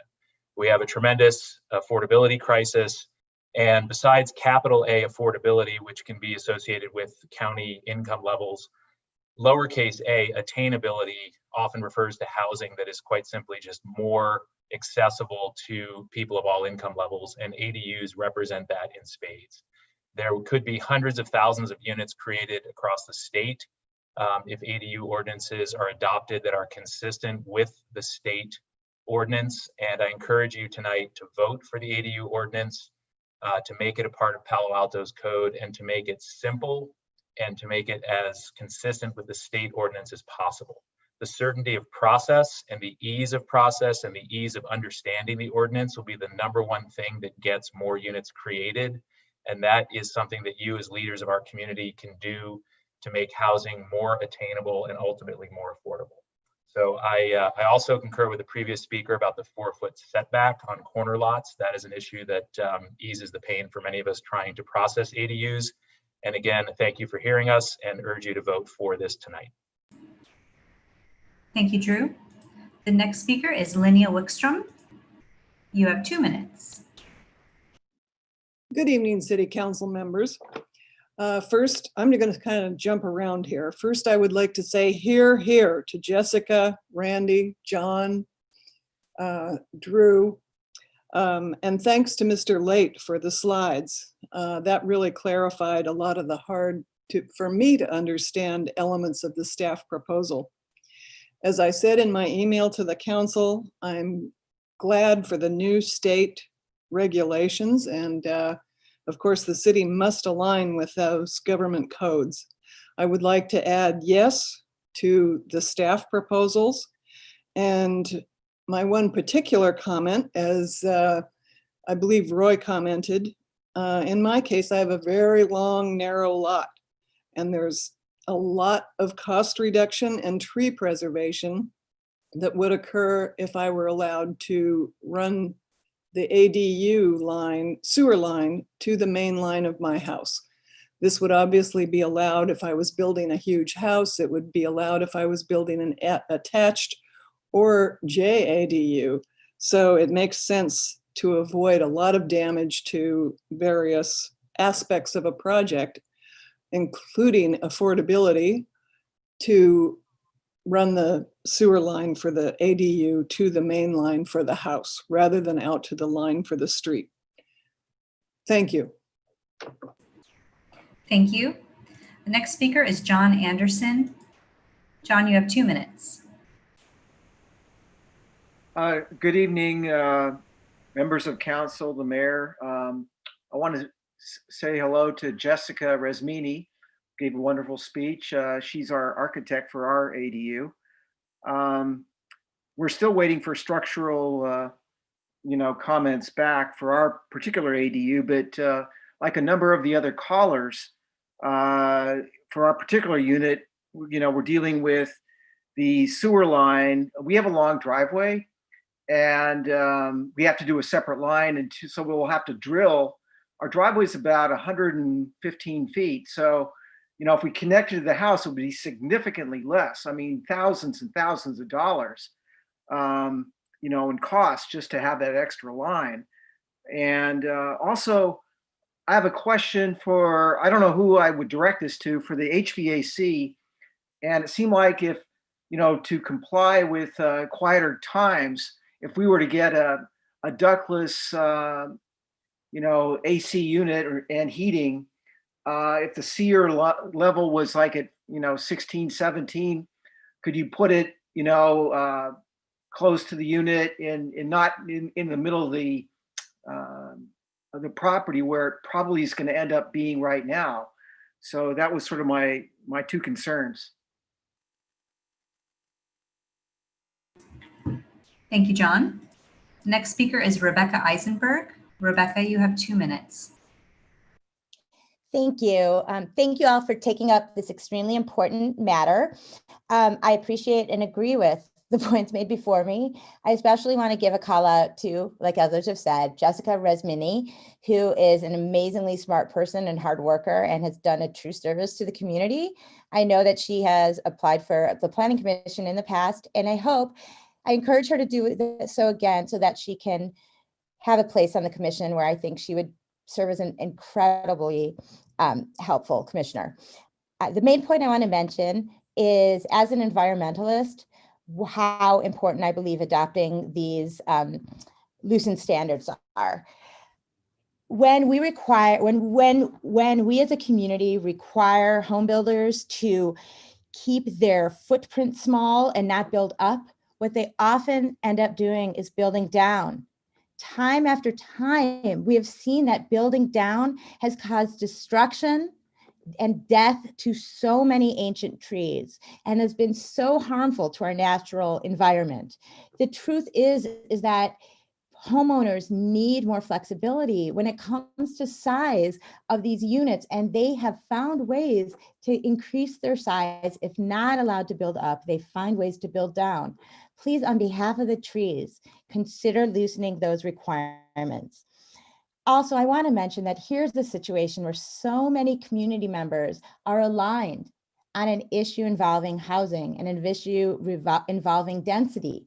And here's an issue where so many individual property owners are literally begging for the opportunity to create more housing, which will have the side effect of increasing density a little, but it'll also have the side effect of improving neighborhoods by allowing more generations to live together, by allowing more children on the block for our children. Thank you so much for considering doing this for the community. Thank you, Rebecca. The next speaker is Lisa Van Dusen. You have 2 minutes. Good evening, Mayor Filseth and council members. I would like also to associate myself with the comments of the ADU task force. In addition, I'd like to speak as someone who has been trying to build an ADU for several years. We've been working very hard to follow every letter of every law and even go well beyond the requirements to be part of the solution in every regard possible, for building more housing, for following our SCAP and climate action plan, for electrifying, for being good neighbors, and for protecting our tree canopy. And I am here to say that while doing that is something we believe in, it is also really hard to do that, and particularly to integrate all these things. So I guess an overarching point is to try to think about this in a holistic way and get the utilities and the housing and the SCAP all to be kind of the same team on the city, because right now it feels like they're all on opposite teams and not working together, and the goals are working at cross purposes. So I hope first and foremost you will in fact approve the revised ordinance tonight and not wait.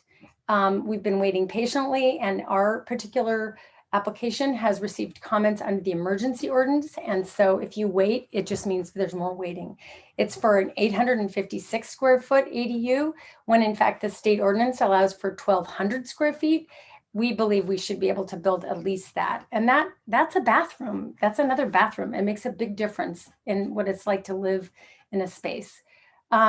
So we are trying, in fact, to go above and beyond by doing things like having separate metering and having a parking space off street and having an electric car charger. So we're hoping that we can also have some flexibility with where the sewer line goes. You've heard a lot about sewer. So, and simplify. Thank you. Thank you, Lisa. The next speaker is Rohin Ghosh. Rohin, you have 2 minutes. Hey, I'll keep it brief so as not, a lot of the previous speakers have said the same things I want to say, which is that I think ADUs and more ADUs are a very essential piece of our housing solutions in Palo Alto. And I very strongly support our efforts to streamline ADUs. More housing here reduces sprawl overall region-wide, which is a very key environmental piece, and it increases equity in this community. And I want more neighbors. I want more neighbors living in ADUs, and like, ADUs are a good way to get more neighbors into my currently R1 neighborhood. So I really hope we approve these streamlinings for ADUs. Thank you. Thank you. The next speaker is Kyle Harrison. Kyle, you have 2 minutes. Yes, thank you for the council for bringing this up. I would just like to remind the council the current housing code for substandard lots in Palo Alto, section 18.12.040, which there are approximately 500 substandard lots in Palo Alto, which are currently prohibited to having a second story or loft. So if the ADU ordinance is changed to allow for second stories or lofts, I would just request that the council remove the restriction on building second stories on substandard lots so that all homes can have an equitable housing ratio, so that all single family homes which are currently zoned in R1 lots can build a second story, especially since a lot of the substandard lots have homes that are the size of an ADU or even smaller.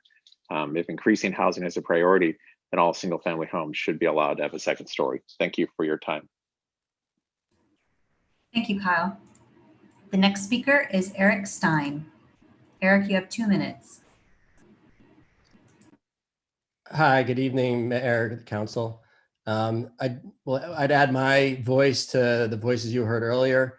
As a resident of Palo Alto and someone who's trying to make a decision about an ADU, the ordinance tonight and the additional items that Lisa mentioned, that John mentioned with regards to sewer, with regards to subterranean ability to fit 2 stories in. All of these things are really important, and getting clarity and decisions made in a timely manner on these items will really help me with my family make a decision and allow us to contribute what we can to the housing crisis. And I think you've heard that from many members of the community as well this evening. So let me just end by encouraging a timely decision on all of these and some clarity for the community. Thank you. Thank you, Eric. The next speaker is Daniel Garber. Daniel, you have 2 minutes. I'm Dan Garber. I'm a homeowner in Palo Alto, an architect, and my firm designs many houses and ADUs for homeowners in Palo Alto. I want to thank staff and Jessica and Randy, especially, who have been leading the ADU task force for their efforts reviewing the policy to date, working with staff and consolidating and distilling the comments of the members of the ADU task force. I support the various recommendations that they have provided the city staff. Palo Alto has a very strong reputation for having a highly regulated design environment because of the need to carefully navigate the varied interests of our community. However, this environment also increases costs, durations, fees, and consequently the opportunity for our community members to consider improving their properties as it becomes significantly more constrained compared to most other communities that my firm works in. The ADU task force feels that our recommendations thread the needle between these realities. However, we recognize that staff has raised concerns on 10 of the 15 ADU task force recommendations.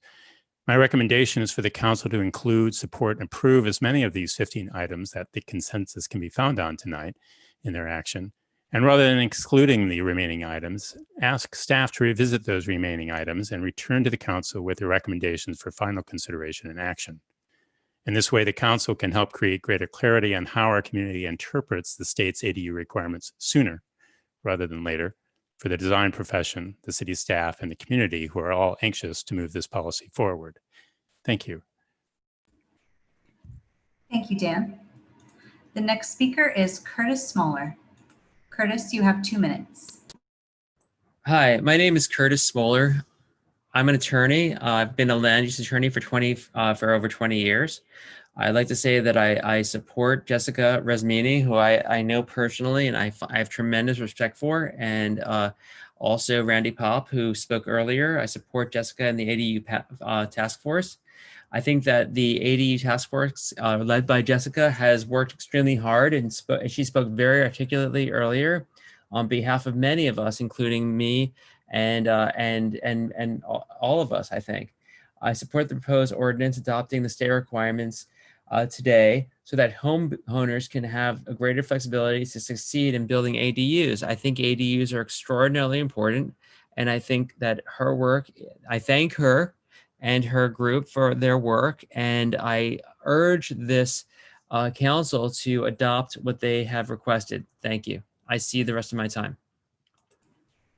Thank you, Curtis. The next speaker is Kelsey Baines. Kelsey, you have 2 minutes.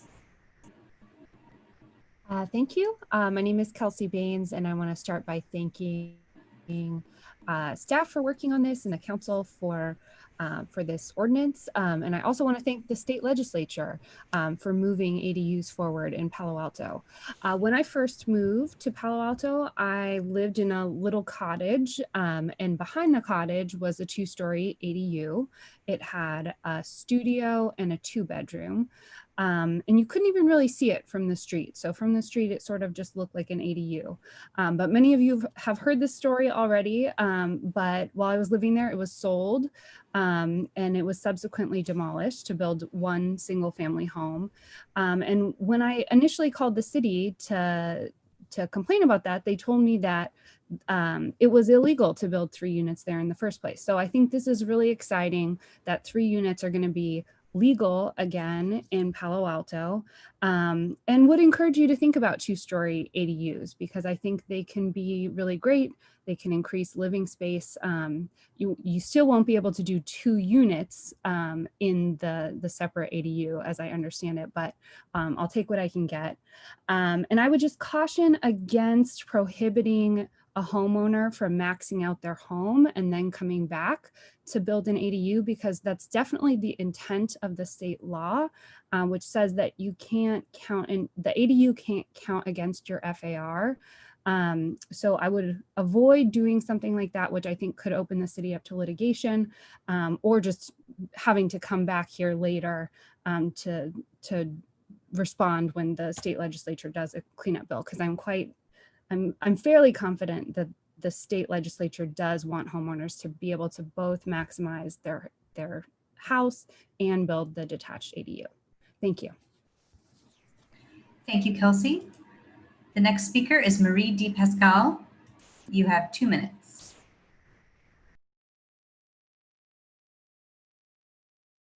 Can you hear me now? I'm Marie DePasquale. Can you hear me? Yes, we can hear you, Marie. Please proceed. All right, my name is Marie DePasquale, and I am a homeowner in Palo Alto. And I thank the mayor, the members of the council, and also the staff for considering my request. Please do not require me to do a third-party green building verification. That may add an additional $4,000 to my project, which is a 4,000 square foot ADU in process right now. So I thank you for listening to this request, and I hope you can act on it positively, that I would not have to do a third-party green building verification. Thank you. Thank you, Marie. The next speaker is Jawan Hernandez. You have 2 minutes. Hello, can you hear me now? Yes, we can hear you. Great. I'm a local architect who practices in Palo Alto and a member of the ADU task force. So I definitely want to chime in my support for the ADUs and to speak specifically regarding the utility connection for the ADUs. I think we should regulate the utility connections from the standpoint of functionality. If an attached ADU is okay to connect to the existing house line, then a detached ADU should also be able to connect it to the same line. And to have different requirements based on the placement of the ADU that does not impact the function of the utility line is arbitrary and not a good rule. In addition, other cities around here also applies this rule differently. So as architect, we have to check every single city, their preference, because this has nothing to do but simple personal preference for the city. And it's not very good rule and has no functional reason behind it. And that is what I have specifically on the ADU adaptation. Otherwise, the planning department has put in a really good effort, and I appreciate them for that. Thank you. Thank you. The next speaker is Raven Malone. Raven, you have 2 minutes. Hi, I'd like to echo a lot of what's already been said. We need more ADUs here. Let's work closer with the ADU task force and make it easier to build ADUs. I actually live in an ADU, not to mention we're in the middle of a housing crisis and we're only hurting ourselves, our school system, our economy, if we don't approve this. We also need to work on ways to make it a more streamlined process so that the requirements are clear and people don't have to pay architect fees for years, like some of the comments said before me, in order to get their ADUs built. Let's make it easier to bring more housing to Palo Alto. Thank you. I cede the rest of my time. Thank you, Raven. Mayor Fine, that was the last speaker on this item. Okay, thank you very much. Thanks to our clerk for helping those folks provide their comments, and thanks to everyone who did provide those comments. Just one quick housekeeping item. We did receive a lot of emails on this item. I would just encourage members of the public, if you would like your comments and questions received by the full council and staff, it is much preferred if you write city.council@cityofpaloalto.org than writing us individually. That just gives staff the ability to also see your email and understand it and be able to respond to it in a meeting like tonight. I might add to that, Mr. Mayor. It's certainly helpful to staff, which was not the case with the notable email from the task force today. I know that Mr. Late may have received it, but our broader staff distribution did not. And it also does not allow for the public to receive the communication as a part of the packet that is distributed. So to your point, appreciate the use of the city.council address as it has been established specifically for this purpose. Thank you, Mr. City Manager. Great. Okay. We now return to council. I'm going to suggest we have a round or two of comments and questions.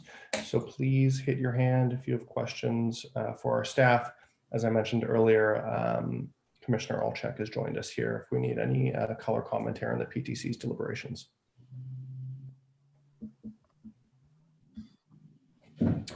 Vice Mayor Du Bois. Yeah, I have a bunch of questions. Some of them may be easy, so I'll try to go fast. So some members of the public brought it up, but is what you're proposing consistent with state law? So thank you, Vice Mayor. We believe it is. We understand that there's some different perspectives relative to daylight planes and some of the other requirements reviewed by the city attorney's office, and has found that we believe that it is consistent with state law. Okay. And then I had a question about table 1 in the ordinance. And so again, my understanding is we want to allow 1 ADU, 1 JADU. And table 1 says under number of units allowed under the attached categories, it says 1 ADU or JDU. And then under the detached categories, it says 1 ADU. So it sounds like it could be 2 ADUs. But then only 1 ADU. What's that? 1 ADU per property. You could have an ADU and a JADU and a main residence, but only 1 ADU. Okay.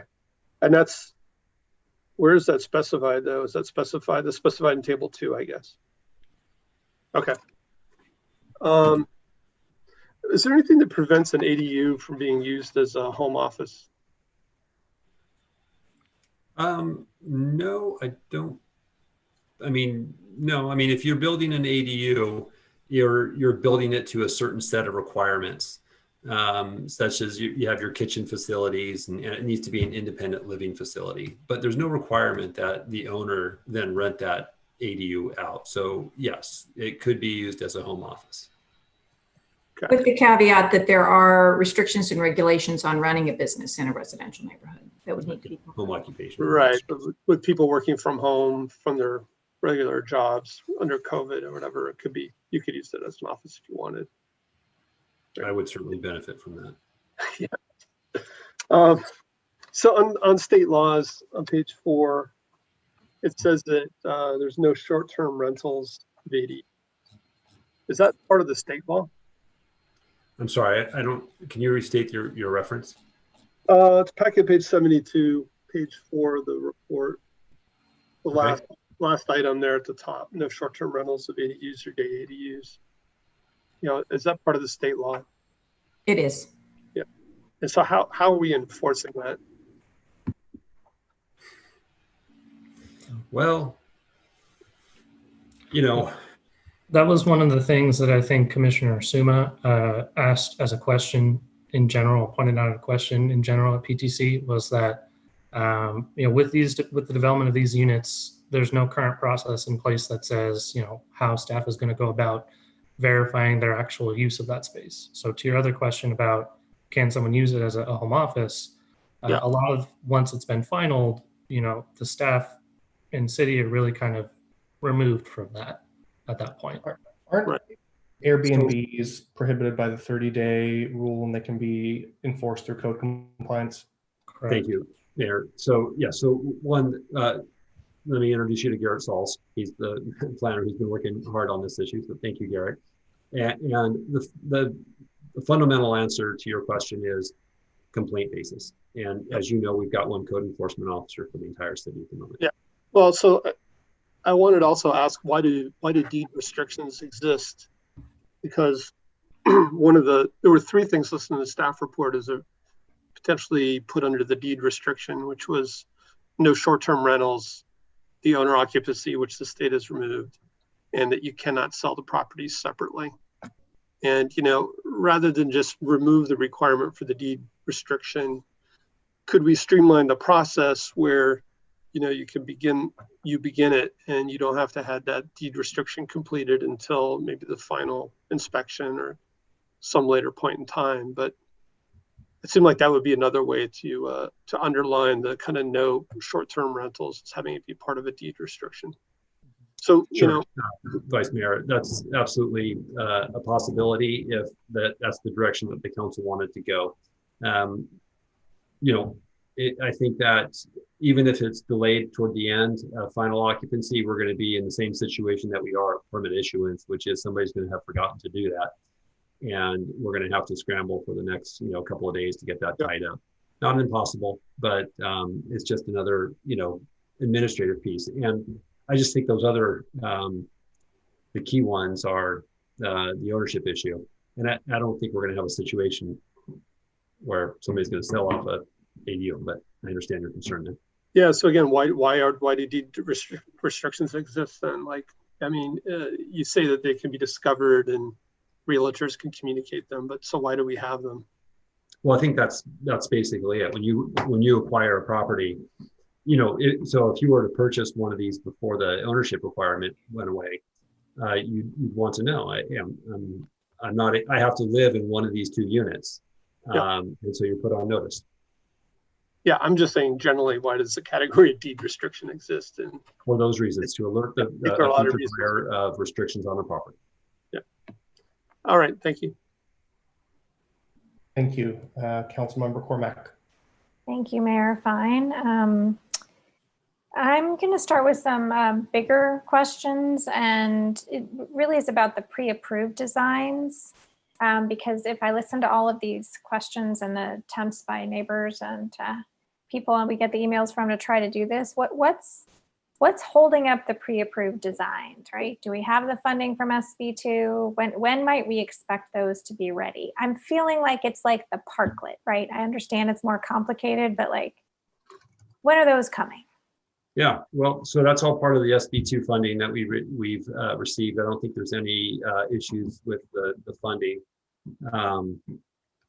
but we have to go through that process of developing those designs, reaching out to people, and coming up with 3 or 4 different prototypes. So it's just a public outreach effort, staff resources, and putting our energy toward that. We noted in the staff report or maybe it's just in a conversation that I've had with staff. Once we get past this piece here, it's our intention to train our focus on that point right there. So is that 6 months? I don't want to commit to a time frame right now. There's so many, asks of our time and limited resources. So we know that it's important, and we want to spend that state money. Okay. On packet page 72, page 4 in the report, where Vice Mayor Du Bois was as well, I'm going to need you to translate a sentence here for me. It's in the second to last paragraph. Staff has proposed restructuring the cool roof and recycled content requirements from green building prescriptive mandatory to an elective for tier 1 projects. Is that perhaps what one of the public speakers was talking about? What does that mean? So I'll start, but then I'll ask our assistant building official, Yvonne Balish, to help me out if I misspeak. There are a set of regulations that at the beginning of this year were rolled back in response to some of the challenges of meeting green building requirements for single family dwellings and including ADUs. And that speaks to part of that regulation. I think that some of the comments that you've heard from people this evening go beyond that. It's part of the equation, but we heard about third-party reporting and some other measures that are embedded in our green building standards that will not be addressed in this ordinance.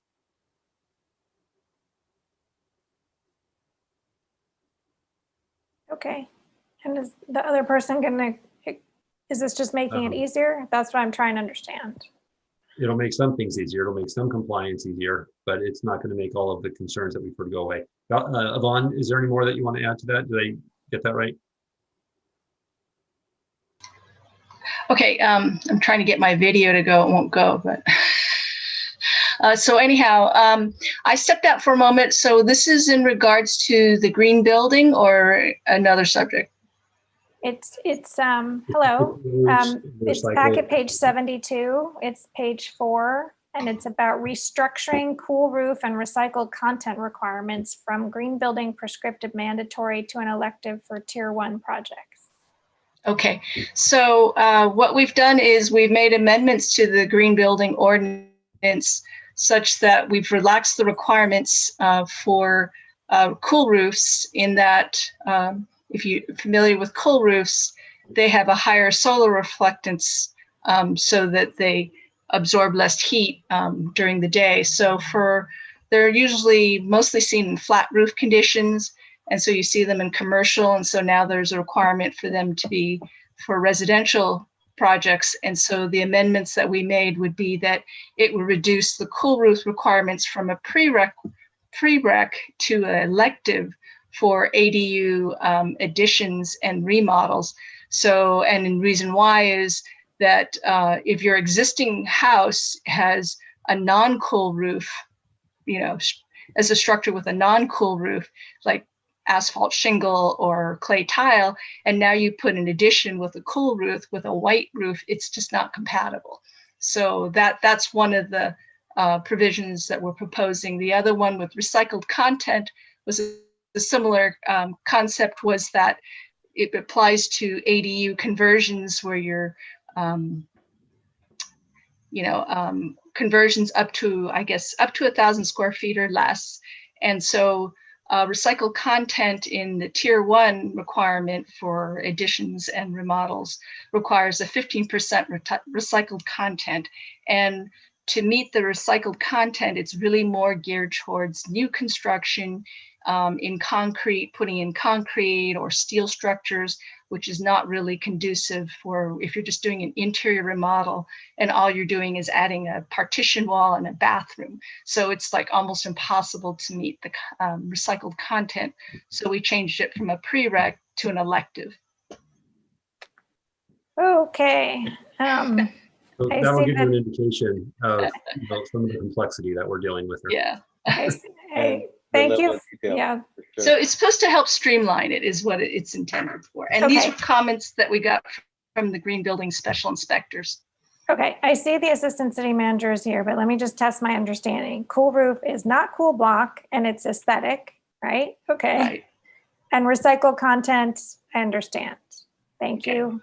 To your point, Councilmember, I think the macro issue you're raising and that is at the cusp of the discussion is how far back to roll back green building requirements. And so you've got some specific examples there where staff is suggesting doing so. I think you've got some suggestions from others that it should go farther.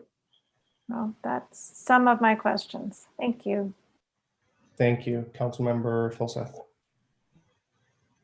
Thanks. Yeah, just briefly, and I think, it's possible that Councilmember Du Bois, this is what he asked, but the JDU exemption, does that mean that if code says I can build a 2,500 square foot house, but if I say, well, this part's going to be a JDU, I can build a 3,000 square foot house? Is that what it means?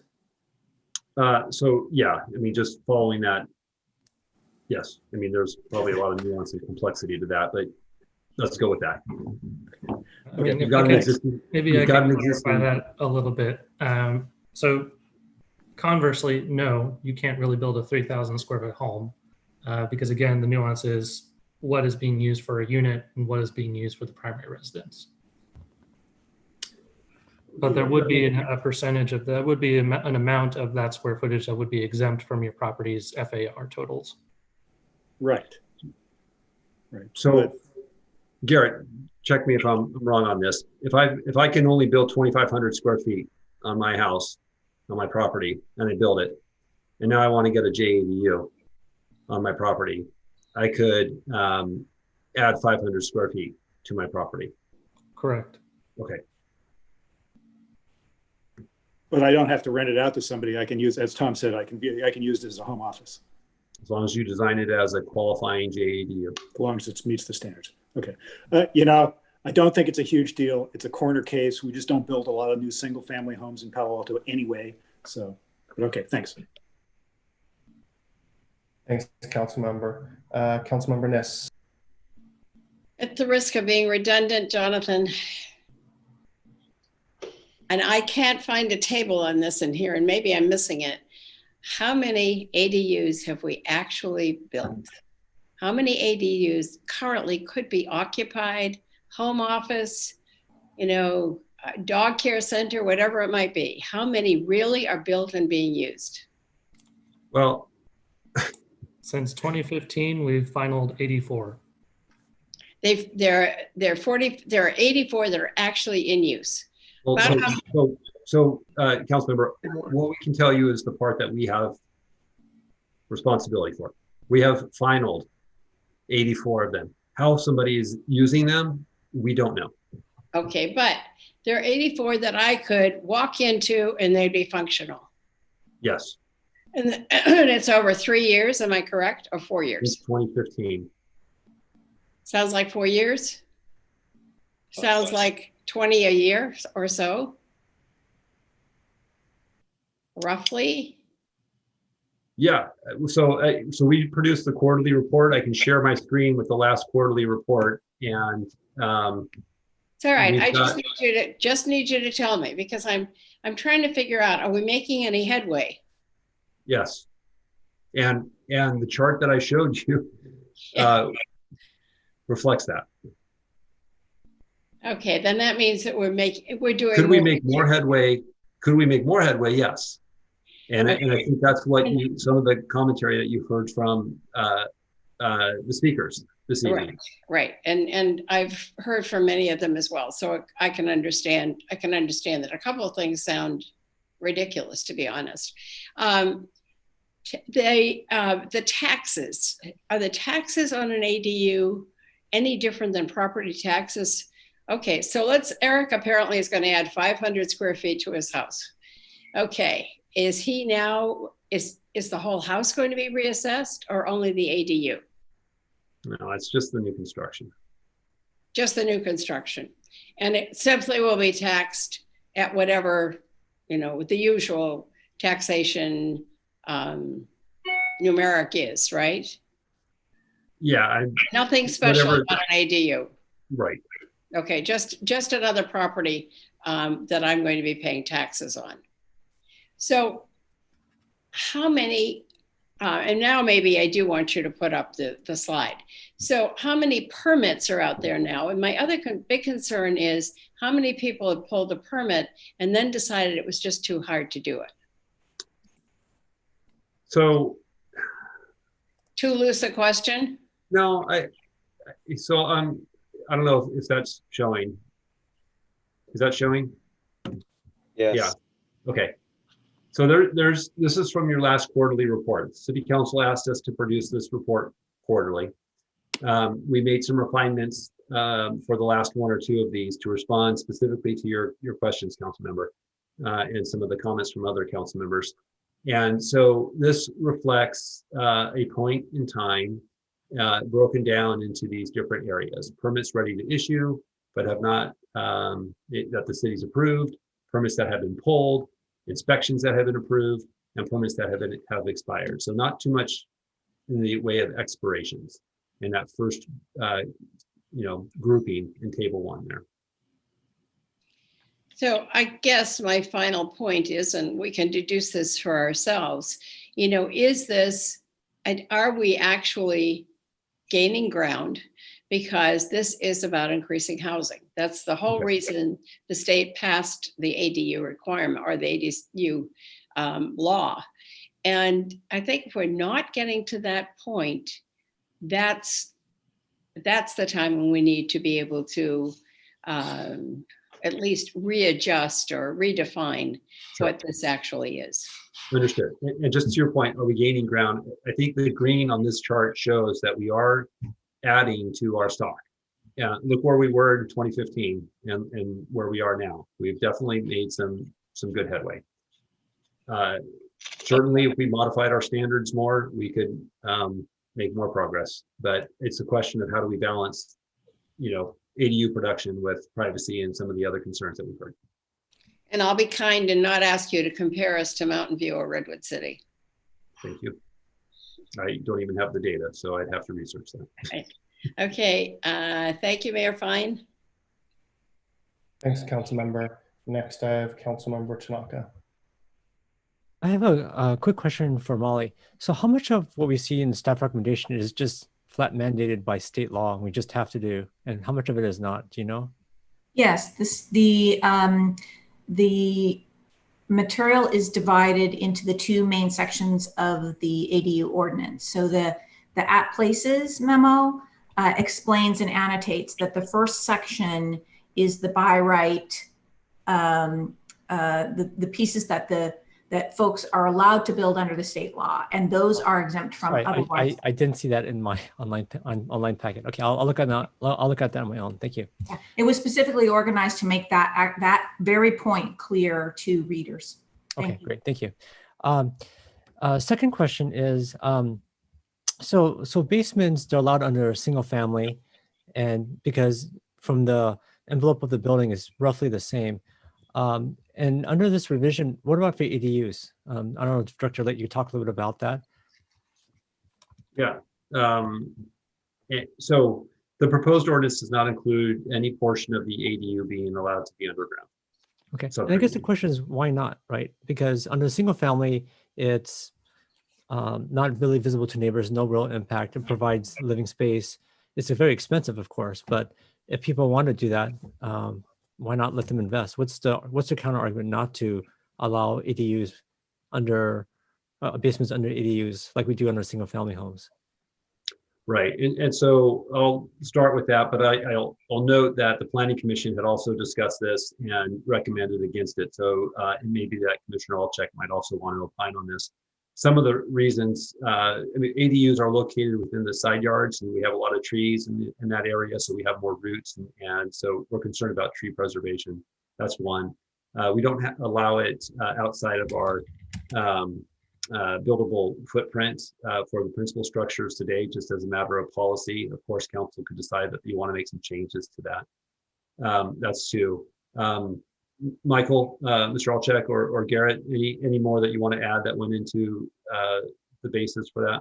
Yeah, I can add something before Michael speaks. He did in his comments at PTC. He did discuss the value of allowing basements underneath ADUs.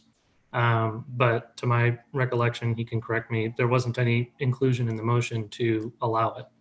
Overall, with basements, what I found out when I spoke with the building department and I spoke with the public work engineering department, who have a lot more regulations that consider how these things can occur. It seemed as though the only regulation that really said you can't do it in a certain place was the zoning code.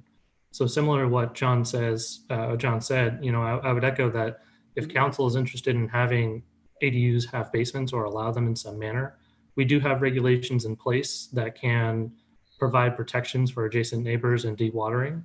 But it's currently been a tradition that the city has not had basements closer to properties other than what maybe a light well casement wall might be. I don't know if Commissioner Olczyk can speak on this.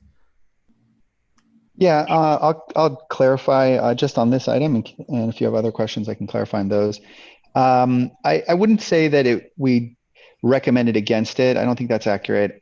In our staff report, there were a section of regulations that were not fully analyzed by staff.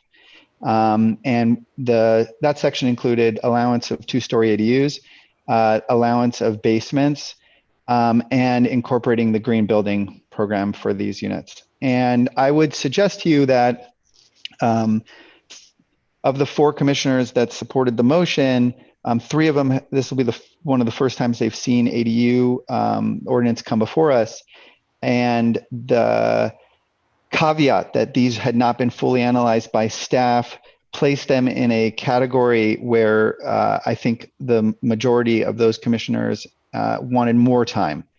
And while we didn't make a second motion specific to getting more time to deal with those, I think it would be incorrect to suggest that the Planning Commission was opposed to those. I think they felt they didn't have sort of full analysis from staff and time to review two-story ADUs and basements and green building application. That said, in the previous version of this emergency ordinance that we reviewed at the planning department, there was sort of a vigorous debate about some of these topics, and but that's not relevant to this immediate decision. Sorry, can I ask staff to clarify? I'm a little I wonder if we're off based on this basement conversation about where, what basements are allowed and in what location on an ADU. Sure. So in general, if you think of a single family lot, basements are not currently allowed within any of the setbacks with the exception of where the main house is allowed to project, and then also where you can have a light well facing your interior yard or even your rear yard projecting a small portion into your specific side or rear yard setbacks.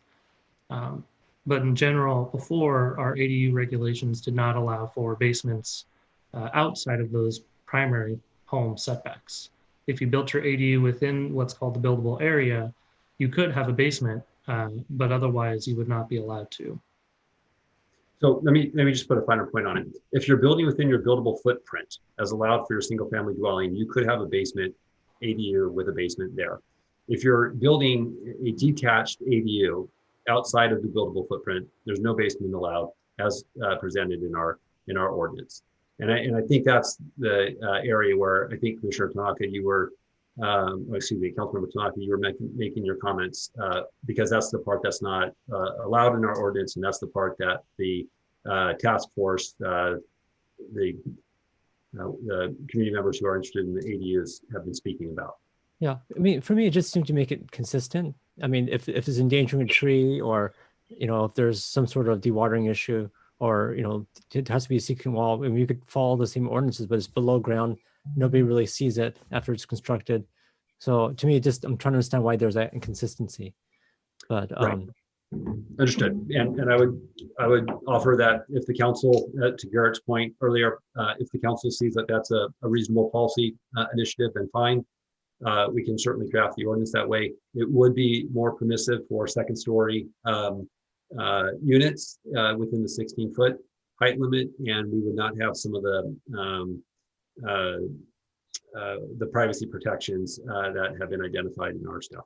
I think most people would prefer a basement versus a second story in their yard. I mean, yeah, I don't neighbor. So to me, I don't know that they're mutually exclusive though either. Yeah, so it just seems like it would be much more conducive to providing the housing stock without causing intrusion from upon neighbors. So, okay, I see that Monique's there, so I'll go on my next round. Thank you. Thank you. Councilmember Koo. So most of the questions have been answered, that last question.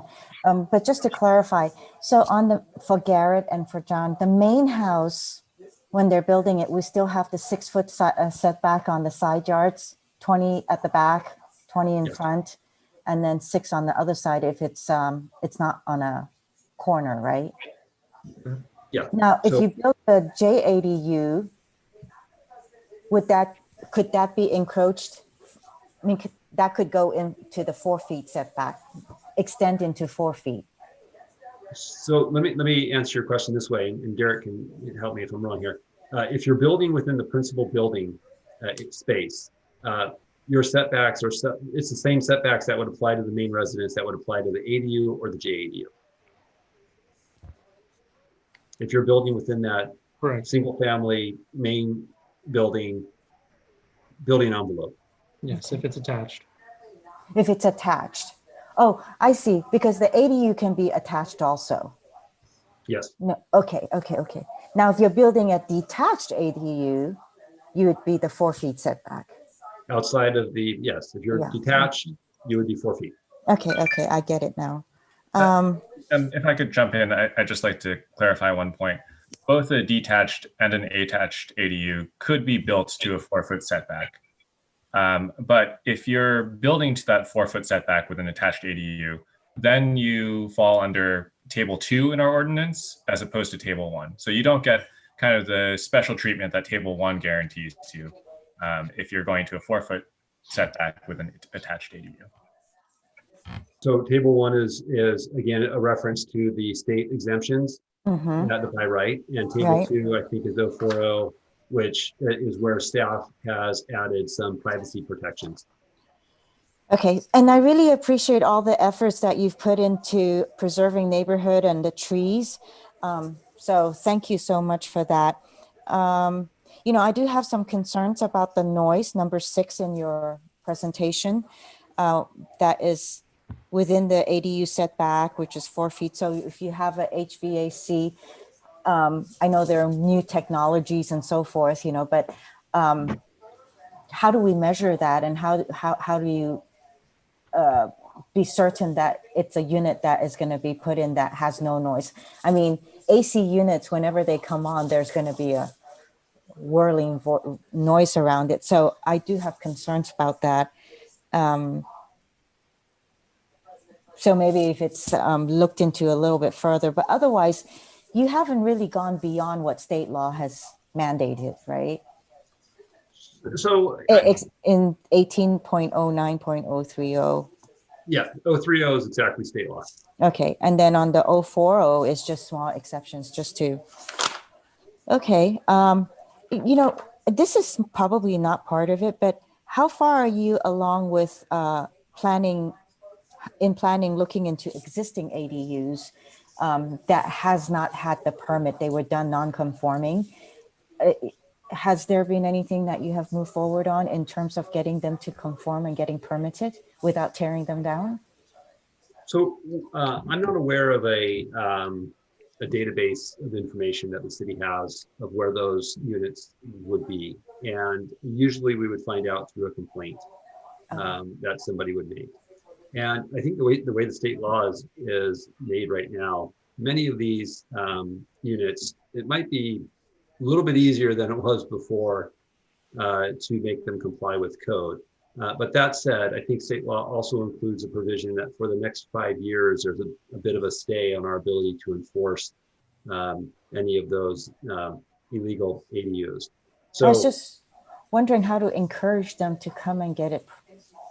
Yeah, and I think that's the dialogue. So if it's a code enforcement effort, we would notify them of the options to make it legal. And even now under state law, I mean, at a minimum, they have to meet the life safety standards. And if they meet that, they can continue for the time being. Okay, so last question I have is, you know, with the short-term rental and the deed restrictions and so forth, I realize that some things has been exempt, but how can we ensure that they're not being used as Airbnbs? They are used as ADUs, I'm sorry, but Airbnbs.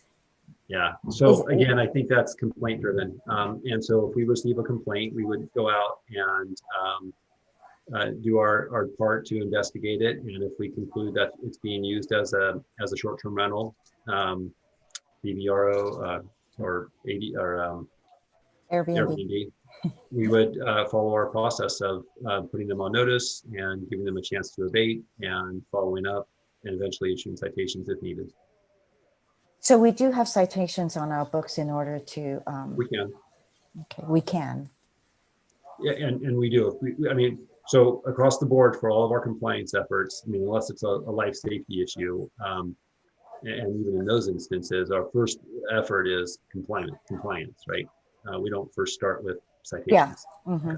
Okay. Well, thank you so much. Again, thanks for the protections for neighborhoods and trees, and good job. Thanks, Garrett. Yeah. If I can answer your question about noise producing equipment. Yes, that would be good. So generally what staff will do when someone would submit a permit is they would ask for specifications or a spec sheet or catalog sheet of the actual unit that's being used. And a lot of the time that page will have, or booklet will have what the expected sound power level or decibel level is for what would at a max point that unit would be producing. So for the units that I've looked at for the last 3 years, a lot of those units have been mini split systems, which oftentimes are around between usually less than 60 decibels, which our noise ordinance currently requires that it can't exceed 66 decibels at the property line. So if someone were to come in and submit, a unit that was not a mini split system, what we would often require them to do is demonstrate, from the distance from the unit to the property line, what that noise level is. And usually that would be something like a noise analysis that the applicant would provide to us that would say, we're placing the unit 10 feet away. If we have a blanket, it's going to reduce it to this amount. If we don't, it's going to be, this amount at the property line. Because that's really where the noise ordinance takes its measurement from. It's not right at the unit. It's actually at the property line, which is usually, you know, a little bit more flexible when people put the unit further away, as noise attenuates or, you know, decreases as it goes further away from the source. Have you experienced with any of the ADUs that has been built with neighbors' complaints about the noise? Has there been any that has been registered? None that I've heard of, but I'm not involved with code enforcement. So whatever complaints they may have received, I know typically that noise ordinance is enforced by the police department, but I know that code enforcement also works with them on those issues as well. Do you know of any, Jonathan or Ed? Let's see. Sorry. No, I've not heard of any complaints regarding mechanical noise. Usually when we hear about those, it's pretty straightforward to go out there, test it, and usually people know. I mean, there's some loud noises that. Okay, well, thank you. Thanks, Garrett. Thanks, John. Thank you. So a couple questions. There's been some disagreement on the 800 square foot maximum size for ADUs. It's in table 1 and a few other places. So what is staff's interpretation of the HCD regulations and the state law there? Are we allowed to limit it to 800 square feet and also impose other limits on lot coverage, floor area ratio, open space, etc.? Or is it that we cannot limit that 800 period, and we can limit the other aspects? Yeah, so I see Albert Yang. I'll take a crack at it. Table 1 is really just trying to set forth the criteria that you have to meet if you're going to assert that, you know, Palo Alto can't apply any local regulations. They just have to approve my permit. So once you exceed 800 square feet of a detached ADU, you can't make that claim anymore, but you can still build your ADU. You're just subject to table 2 instead of table 1. Okay, so moving on to table 2, we have a maximum size that we're proposing here of 900 square feet for a 1-bedroom or a studio ADU, and then 1,000 square feet for a 2-bedroom ADU. I think where our disagreement with the ADU task force group comes up is on how much of a square footage bonus we need to provide. And the state law says that we cannot apply any FAR rule, any lot coverage rule in a manner that would prevent someone from building at least an 800 square foot ADU. So from our perspective, that means, you know, if you have a lot that allows 2,500 square feet and the primary residence is 2,000 square feet, we're not going to say, oh, you know, our FAR rule says you can only build 500 square feet. We're going to let you build 800 square feet. But we don't have any obligation to let you build more than that. So yeah. Just jumping in then. So like if you're over 800 square feet, we have the ability to impose additional regulations. Messages from Liza and If Liz, you're not on mute. If you're under 800 though, we also believe we're still allowed to impose those regulations on something that is within that 800 square feet. Is that? Well, no, if you have an 800 square foot detached ADU, that's new construction, you're just going to get your permit. You know, we can't adopt any other regulation requirements. So then, I mean, and Director Lade, I can see you smiling because I'm kind of parroting the argument that some others have listed in some of their letters. I guess there's some clarity I'd like there. Do you have any comments, Director Lade, Mr. Sauls? No, I'm only smiling because I'm glad that Albert's on. Yeah, I mean, we've had a lot of these discussions back and forth with a number of applicants about this issue. We've also had this brought up when we've had conversations with ACD and when we sent our interim urgency ordinance. And what we've understood is that this ordinance was the interim ordinance was accepted by HCD, provided that we relinquish the idea or the argument that we allow units to be closer in the street side setback. To my understanding, there wasn't any sort of indication that our interpretation of these rules was inadequate or not in alignment with state law. Okay, thanks. That's helpful. Couple more questions on sewer lines. What's our interest in requiring a separate sewer line hookup for an ADU? Yeah, so this is an area that I have been involved in on at least 2 occasions, and I've reviewed the state law with the city's building official. And I really don't, I understand the interest expressed in our public comments and even, before this, but this is really a state law issue. This is not a local issue. I think the state law is pretty clear that if it's infeasible to connect to the sewer system, then there's other options that can be implemented, including the ones that you've heard recommended here today.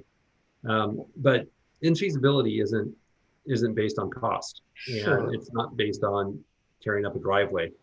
Now, I did hear some public comments this evening where I thought there might be some qualifying, feasibility issues, particularly if you've got a protected, redwood tree or something like that that the city has policies where we're trying to preserve that might make itself eligible for reconsideration. Okay, but so I mean, like, why would we not allow somebody to hook up something in line? I mean, if there's a tree, sorry?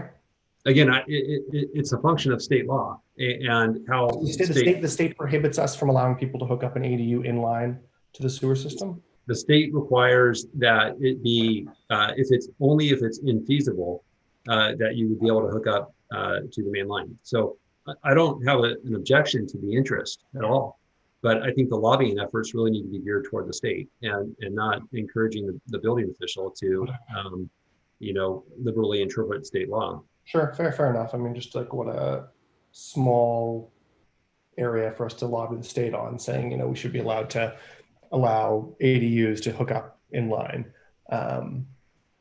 Okay, that's just odd. I see the assistant city manager, so I'm at time. I've got some more questions.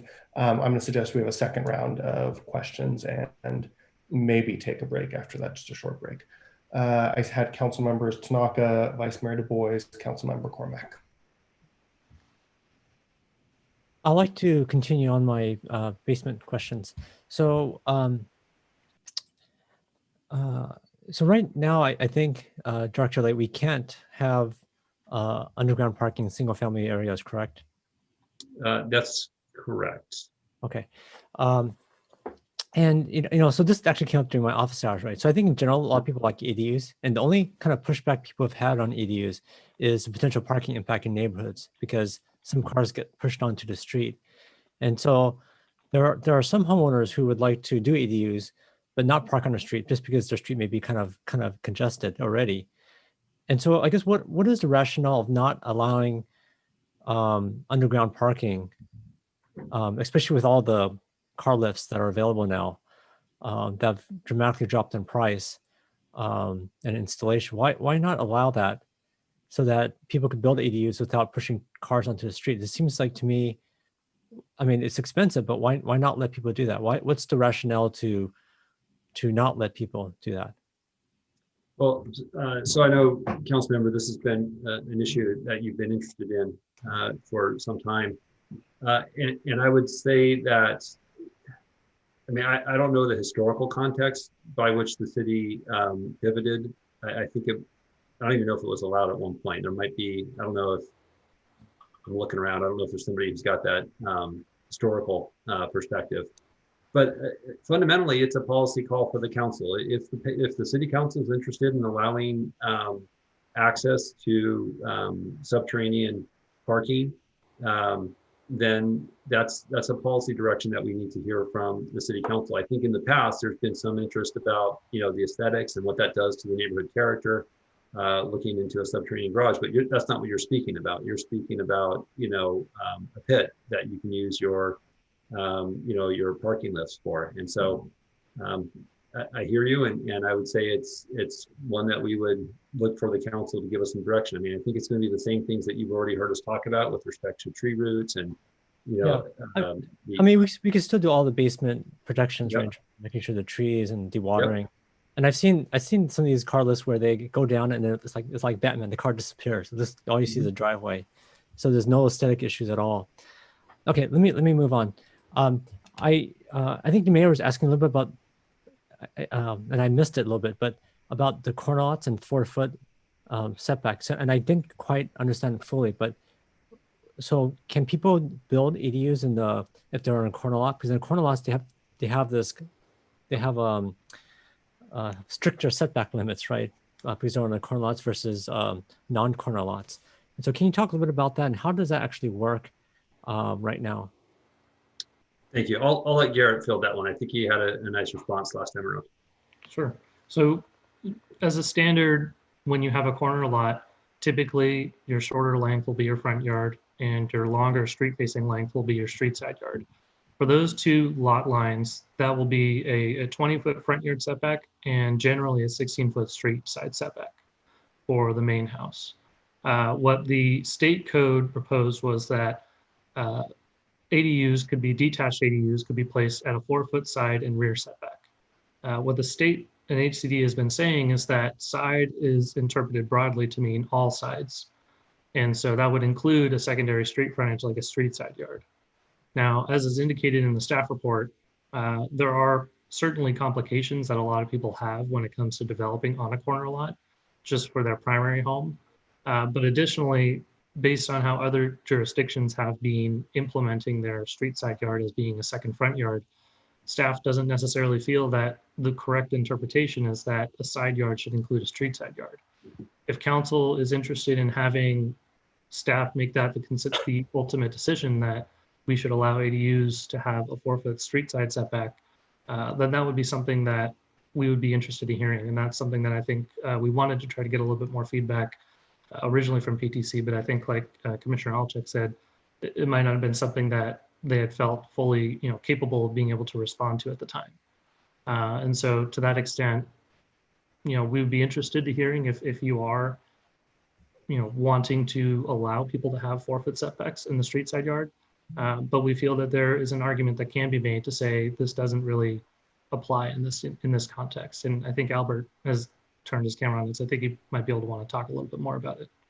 Yeah, I just think it's important to note this is an area where we've specifically talked to HCD and they've told us they think that side yards mean street side yards as well. And so we listened to HCD on that one and we have been allowing, if someone has asked, to build in the street yard setback. And so that's what's proposed in this ordinance as well, is to allow people to build into the street side setback. And I guess if council wants to provide different direction, then we'd change the ordinance. Okay. 5 minutes. Okay, great, thank you. Vice Mayor Du Bois. Yeah, I should have said this the first round, but I did want to say thank you to staff and to the PTC. I think this really is a complicated issue. I read it back in August. I reread it again in October. I think you did strike a nice balance on a really bunch of complex issues, and in allowing ADUs, something we've been encouraging, but it gets complicated, when you talk about building in a wide variety of situations you have across town. You're building very close to neighboring homes if you're on a small lot. You talk about impact trees. We have Eichler single-story neighborhoods where privacy is. I can kind of see what staff did here, and again, I think it was a good balance. I was actually ready to go ahead and make a motion, just to make a staff motion if we're ready to do that. Second. Let's finish this round of questions. I want to give us a 5-minute break. I think most of us are headed that way, but okay. Let's finish this questions. When we come back, I'd like to make the motion, but so I think the concern about noise, even 60 dB is like Googling what that is. It's like laughing. If that was right outside your window, it's annoying. And so when we say you could put AC in the 4-foot setback, are we saying it can go like right up to the property line? Or are we saying like put it 4 feet away, like on one of the inner walls of the ADU, so it's at least from the property line? to your latter point. Okay. So you wouldn't be able to just stick it right on the property line? Yeah, I mean, that's one of the points that I think the task force has said, you know, if we're compliant, can we be closer? And that's certainly something that if council is interested in allowing that, they can, or can give us direction on that. But otherwise, you would follow the setbacks for the unit, for the second unit. So that gives me some comfort again. I think that's a even 60 dB, it's annoying. And then on the corner lot issue, I do have to say I'm concerned, you know, what the streetscape is going to look like. You have, you know, all the houses on the street that are set back 16 feet or 20 feet, and then you have 4 feet at the corner. Wasn't clear what the option was, though. You're saying that we're currently allowing that 4 feet on a corner lot. What would be an alternative, I guess, what you want? Yeah, so the alternative would be the three options that we had suggested in the staff report as incentives to pull people further away from that street side setback, or the more aggressive alternative would be to say, state HCD, we don't agree with how you're applying side setback or the term side and how it means, or you're trying to incorporate it as meaning street side, and we would push back on that more to say, you know. So people would be allowed to have the 4 foot, but we would try to incent them not to. It would be their choice. That is what HCD has said, is that, you know, we could create incentives to pull people away from that 10-foot setback, or sorry, the 16-foot setback. But it would really come down to, you know, what we think are effective tools to make that happen versus whether we think as a city 16 feet is a better decision. So we'd have, like you're saying, a better streetscape design. Are other cities raising this issue as well? Yeah, I mean, that is what we were talking about in our staff report, is that other jurisdictions have said, you know, this is actually a front yard. And so to that extent, we would remain or try to retain that kind of protection. So we now could just get 2 front yards, and you're saying that would be a more aggressive approach? Well, so I think there's options, right? So what we're saying right now is what we've heard from these informal conversations from HCD is that they believe that the 4 foot step back applies to these corner street side yards. We share your concern that it has an effect potentially on neighborhood sort of character, the rhythm of buildings. We're also concerned about where driveways are placed and the visibility of seeing pedestrians or cyclists. So we have a lot of areas where we would want to maintain that setback. And so one way is through finding some other incentives that would encourage a property owner to build further away from that setback, whether it's more floor area or encroachments into the front yard setback for the main residence or any other type of thing. You can think of a few different options. And then the other area is to, you know, we think we've got some arguments. I would leave it to our legal team to decide whether or not it would hold up in, you know, if challenged in court. Okay. Right. So we just need to understand when the staff says there are options, that may include having to litigate this issue. I see. Okay. It's not at the city's full discretion. Got it. So it's good to understand that. So again, there are some things I might want to tweak here and there in this thing, but like I said, I made some trade-off or unbalance Thank you. Just a really quick comment, and then I'll go to Councilmember Cormack before we go on a quick break. Agreed with the Vice Mayor. There are things I'd like to tweak in here. You know, I've gotten messages all day long about, you know, this subsection and staff is wrong here. We can go further on this, or this is stopping my project. I think some of our questions have demonstrated that this council is maybe not the best forum for us each to be discussing things such as, you know, the 4 foot gap from AC units and fences and decibel levels and 16 versus 17 feet. That's why we have staff in the Planning Commission. And so I think, you know, this ordinance overall is 2/3 of a loaf. We shouldn't let the perfect be the enemy of the good.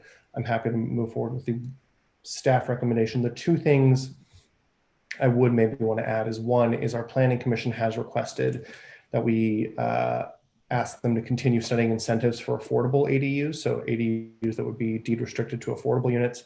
I don't know if that's going to go anywhere, but I think that's a fair task for the PTC. And the other one is to have our staff continue working with the ADU task force. I think just given their interest and expertise in this area. So those, Mr. Vice Mayor, I'm going to suggest we go on a 5-minute break after Councilmember Cormack, and then if you want to make a staff recommendation or somewhere. Okay, those are my comments. Sorry to jump in. Councilmember Cormack. No worries. Thank you, Mayor Fine. So one of the questions that we've received is about fees, and there's no changes in the proposed ordinance about fees. Is that right? No, all we're trying to do is bring our current text language up to consistency with the state law. Okay, well, you know, the example they gave in 3B in the letter, is this, like, is it intentional that there'd be such a big discrepancy there, or was that sort of unintended? So this is part of the, one could argue, inherent bias of the state law's application of development impact fees, and how it talks about or compares the allowance for what you're charged for an ADU based on the size or proportionality of your primary home. So when you have an 800 square foot home and you're building an 800 square foot ADU, what the state says is that those two things have the same impact, and therefore they're matched at 100%. You'd have to pay the same for both of them. Whereas if you have a unit that's 2,400 square feet, a primary house that's 2,400 square feet, and an ADU that's 800 square feet still, you'd only be paying a third of that cost. And so in general, the argument, without being more explicitly identified, is that there's no difference between a primary home and a second unit in terms of the impact that it has on the environment or on the community. The real difference is how big is it? And so when you have something that's about the same size, you're going to be paying more money because it's having the same kind of impact. Or, assumedly, if you charged, a ratio of your square footage, those things would be about the same. So is this something that people should be lobbying the state on instead of us? Is this like the similar thing, or is this within our control? The city certainly has the ability to say, we wouldn't want any fees, or there could be some means to say it could be reduced beyond what the state says. But it would be important to craft it in a manner that does not ultimately become conflicting with state code. Because the real importance is again, the proportionality of the second unit to the main house. Okay, I think that's something that might be interesting to look into further at another time. And then my other question is about the flood zones. I know that we just had a long discussion about, corner lots, but we've got a lot of homes in the community that are in flood zones. And I see that that's something that the PTC didn't take up on this, but help me understand what, if anything, we should be doing there. Mm-hmm.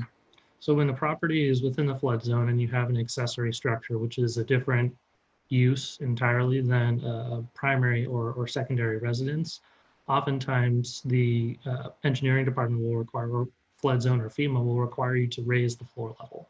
So if you're just currently at grade and grade is 0 feet, but your flood zone is requiring you to raise that structure up 2 feet, the challenge oftentimes becomes, if you have a detached accessory structure that's closer to the setback than is allowed, you have to kind of shrink, your ground and your roof in to allow for the space to be developed as a second unit. And the reason that you have to shrink it in this manner is because our current regulations and everything else that we have talks about not increasing non-conforming spaces. And so if you were to try to say, well, we can proportionally increase the roof as much as you have to increase the floor, that would be something that council would need to give staff direction on, but it's not something that's currently proposed and is not traditionally something that staff is usually looking at. Okay, so we're not proposing any changes, but it definitely is an issue for a number of homeowners. Okay. And then there was opportunity would basically be to build just a new detached structure, which would be compliant with FEMA regulations. Right. Okay. And then the vice mayor was mentioning the, Eichler overlay type thing in Green Meadow. How does the restrictions we have there interact or not interact with what we're talking about this evening? So there's not really any sort of design criteria that we can apply for these units. And additionally, these units can't exceed 16 feet. And so usually for those properties that are within Eichler districts, I've seen a lot of them be limited to 17 feet in height, are usually kind of the single story overlay areas. But in general, my understanding is that we wouldn't be able to apply any sort of local regulation that would prohibit a unit to be, 800 square feet, 4 feet setbacks, and 16 feet tall. Okay. Those are the questions I have. Thank you. Thank you. Okay. I'm going to suggest we take a quick 5-minute break. I need to stretch my legs, frankly. Then we'll come back for motions on this one. Thanks, everyone.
Hey, Jonathan, are you still there?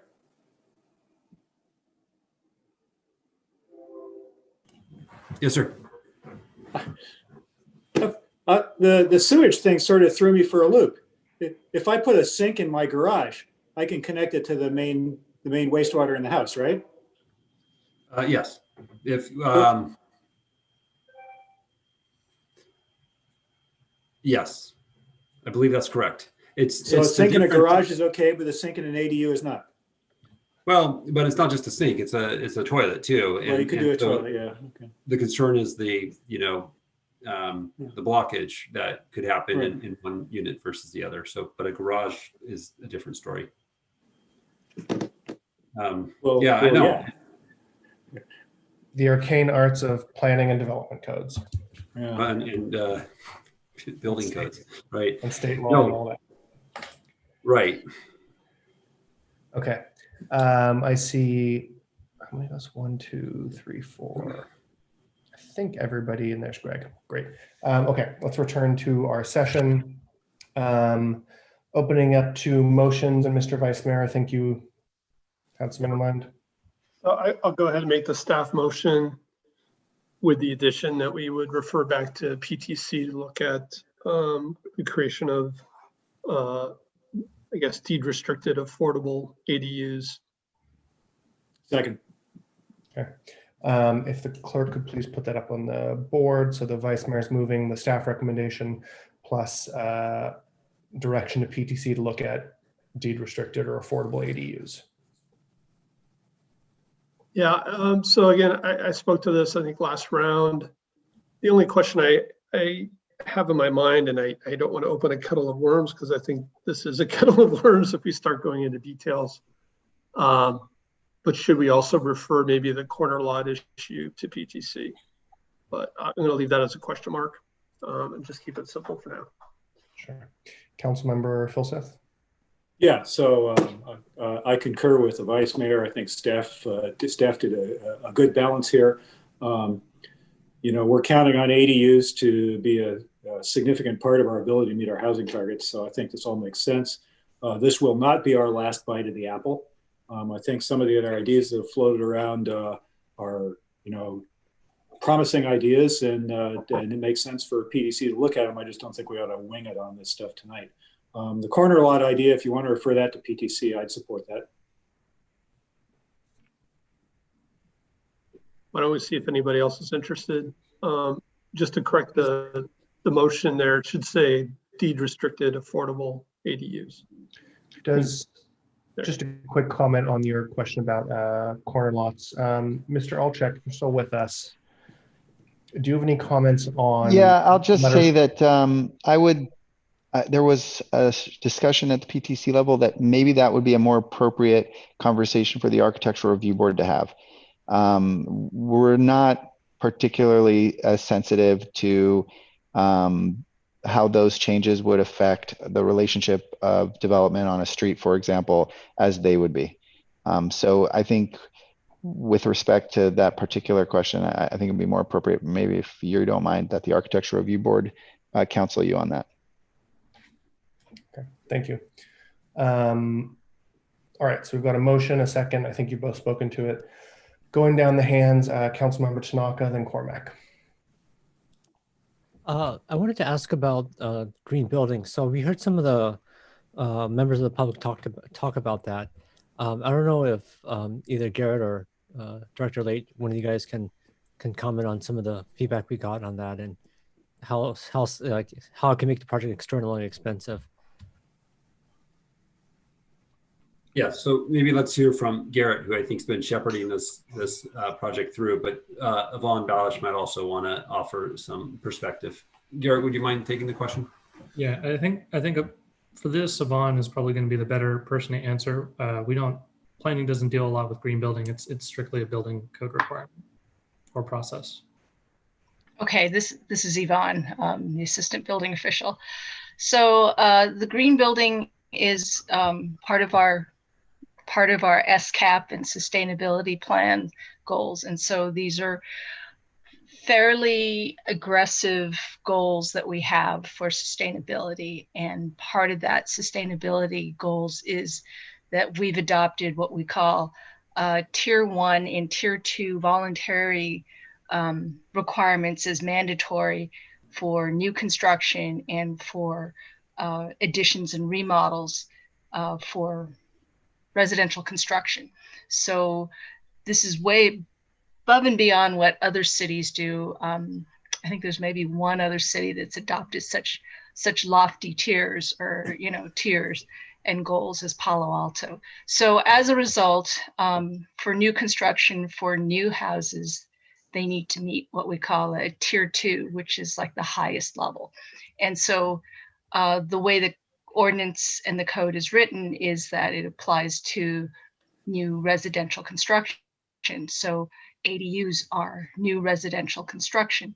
So initially we adopted, you know, when the ADUs came in, they sort of came in, kind of sideswiped us because it was really intended for single family houses that are planning a whole new lot. You can do site planning, you can orient the building so that it gets optimum, you know, the sunlight as far as heating and cooling and you know, and so forth. You could cite it. But what happened is the ADUs came along and they're essentially infill structures in an existing lot. So a lot of the design criteria that you can apply to new houses are difficult to apply to ADUs. So as a result, this last code cycle, we've relaxed some of the requirements for ADUs, for new detached ADUs.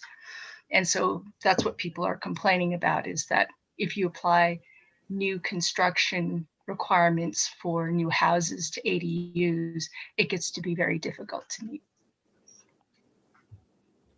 So should we have the looser restrictions then for ADUs?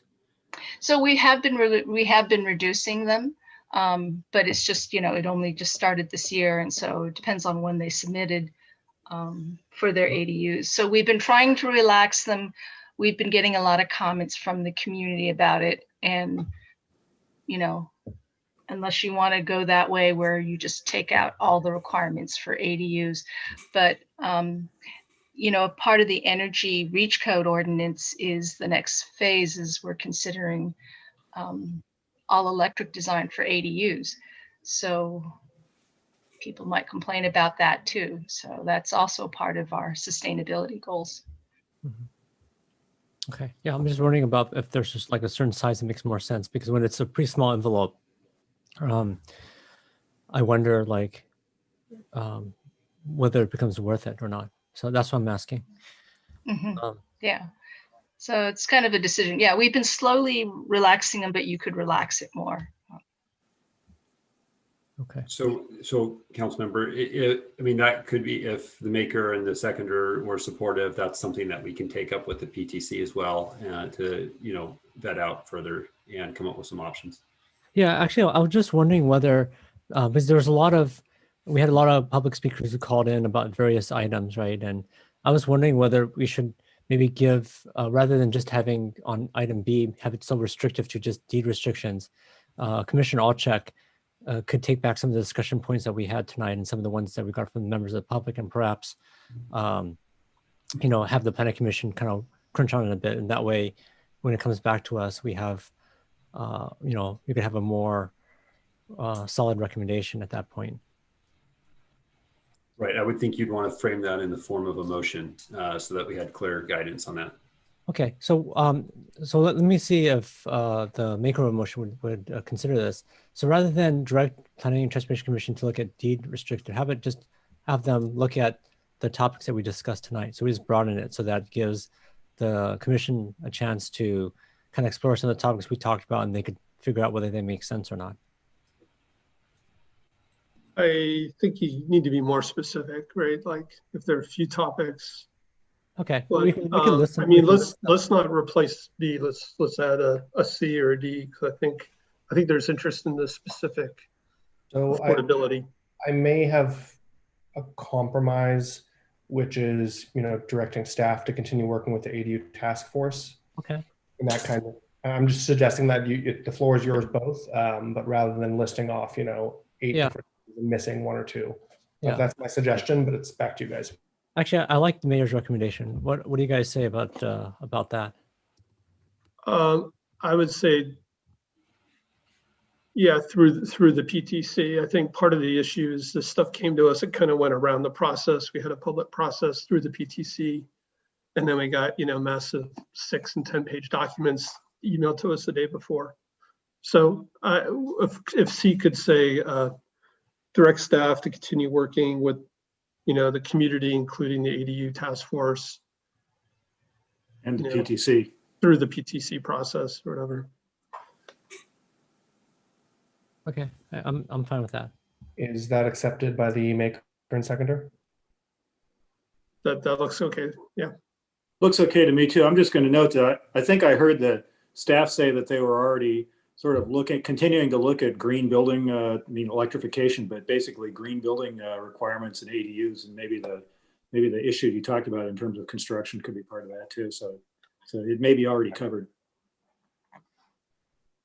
Councilmember Tanaka, back to you.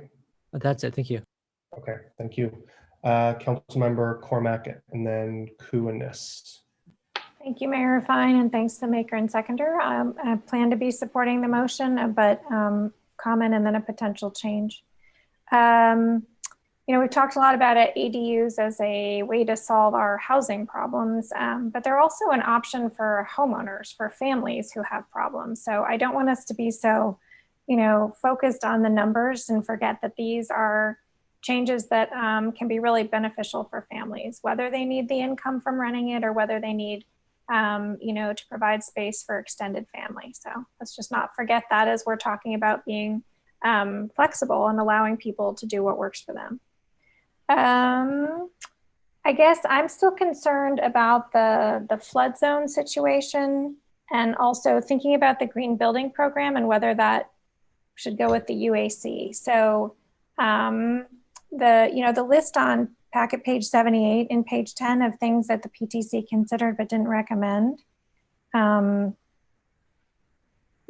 that list, I think making sure that what we're doing is appropriate in flood zones and making sure that what we do is thoughtful in terms of balancing the green building program and our desire to make this easy. So the maker and seconder will be willing to call those out in part B. So I think that's similar to the point Councilmember Tanaka just made, right? Do you feel it's not covered in point C? I agree with you that C isn't very specific. C is very general, I think, right? Yeah. Okay. Yeah. So I mean, so what are you asking? I'm asking that we be clear about addressing how we structure ADUs in flood zones, and that we look at changes to the green building program, and that goes to the UAC as well. Now, So if staff finds that that might all be considered in C, then there's no need to make it more complicated. Yeah, the thing I'm struggling with is I was also interested in number 1, treatment of secondary street frontages, and then did we just end up adding the whole list back? So again, let's keep B the same, please, whoever's typing. And I mean, if staff is comfortable that, that basically we're asking them to continue to revisit these issues, including, 1 to 7, I guess, or we could specifically say, 1, 4, and 7. I don't just know. turn to Director Late. I mean, is it sufficient for me to have made some comments that will be encompassed in C? Yeah, I think a couple of things. One is, so we have this list that you referenced on page 10. So we can take that list and, I don't have a problem going back and revisiting those comments, and then the ADU folks that are generated the letter, I'm sure we'll flag a few other items that weren't addressed here by the council as things that warrant continued conversation. So I think your floodplain is covered. And I'll just note, if I can, just quickly, when we're talking about the secondary street frontages or the street yard setbacks.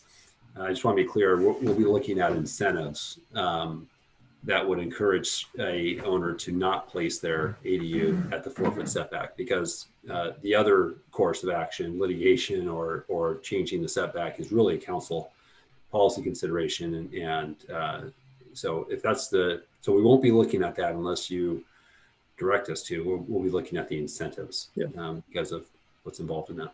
I think just keeping an eye on what other cities are doing. And again, if they're calling it 2 front yards or just, it'd be good to know what's going on. Yeah. Understood. And then my next question is just that, is that what B means as well? Would we be looking at incentives for deed restricted affordable ADUs? What does that mean? I think we just need to look at a bunch of options. That was something that was separate. That came up specifically in the PTC meeting, that they were interested in finding ways to make these, capitally affordable. So I think some of the ideas I've heard through PTC is like maybe, we waive all the fees on an ADU if you dedicate it for 10 years to be affordable, something like that. Sure, that was all kind of part of that whole discussion. So, okay. Thank you. I don't feel the need to make any other amendments. I'd just remind staff that it sounds like perhaps including ARB and UAC, for those of you listening at home, Architectural Review Board and Utilities Advisory Commission, might be appropriate in addition to PTC, but I won't make it as a motion. Thank you. Thanks, Councilmember. Councilmember Koo? I just want to clarify, when you're talking about compliance with the green building codes, so what was mandatory to make it green building, now it's elective. So how are we keeping in line with our sustainability goals? Am I getting that correct, that you're making it less than what our SCAP is asking us to be? Or is that what has been proposed? Right. And Yvonne, are you still on? Yeah, I'm still on. I'm just trying to digest that. I think it's a little bit of both. Some of the relaxed standards we put in place because they were too difficult to meet, and so people were asking for exceptions, too many exceptions. But what the ADU task force is asking for us to relax all the green building standards on ADUs. So that would be something that council would have to decide on. I mean, all that push for sustainability, right? Right, okay. Exactly. All right, I get it. Wow. Jonathan, thank you, Yvonne. Jonathan, so our ADUs that are being built and final, they're also counted towards our RENA, right? Yes. Okay. Our market rate numbers. Market rate numbers. So it would be also at some point important for B, so that we have affordables to add to that too. If it met the affordable standard, then we could count that toward our lower income numbers. Right. But we would have to establish how to track those, right? It would be, if it's deed restricted, yeah. I would imagine that, we'd have to come up with some kind of a reporting mechanism to ensure its continued affordability. Okay, well, thanks for the clarifying on both of this. Thanks, Yvonne. Thank you, Councilmember Ness.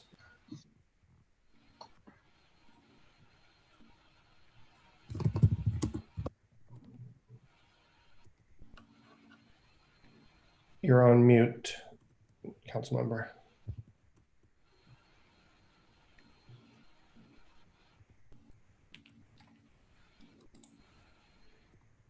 Councilmember? I'm here. I had to search my mute.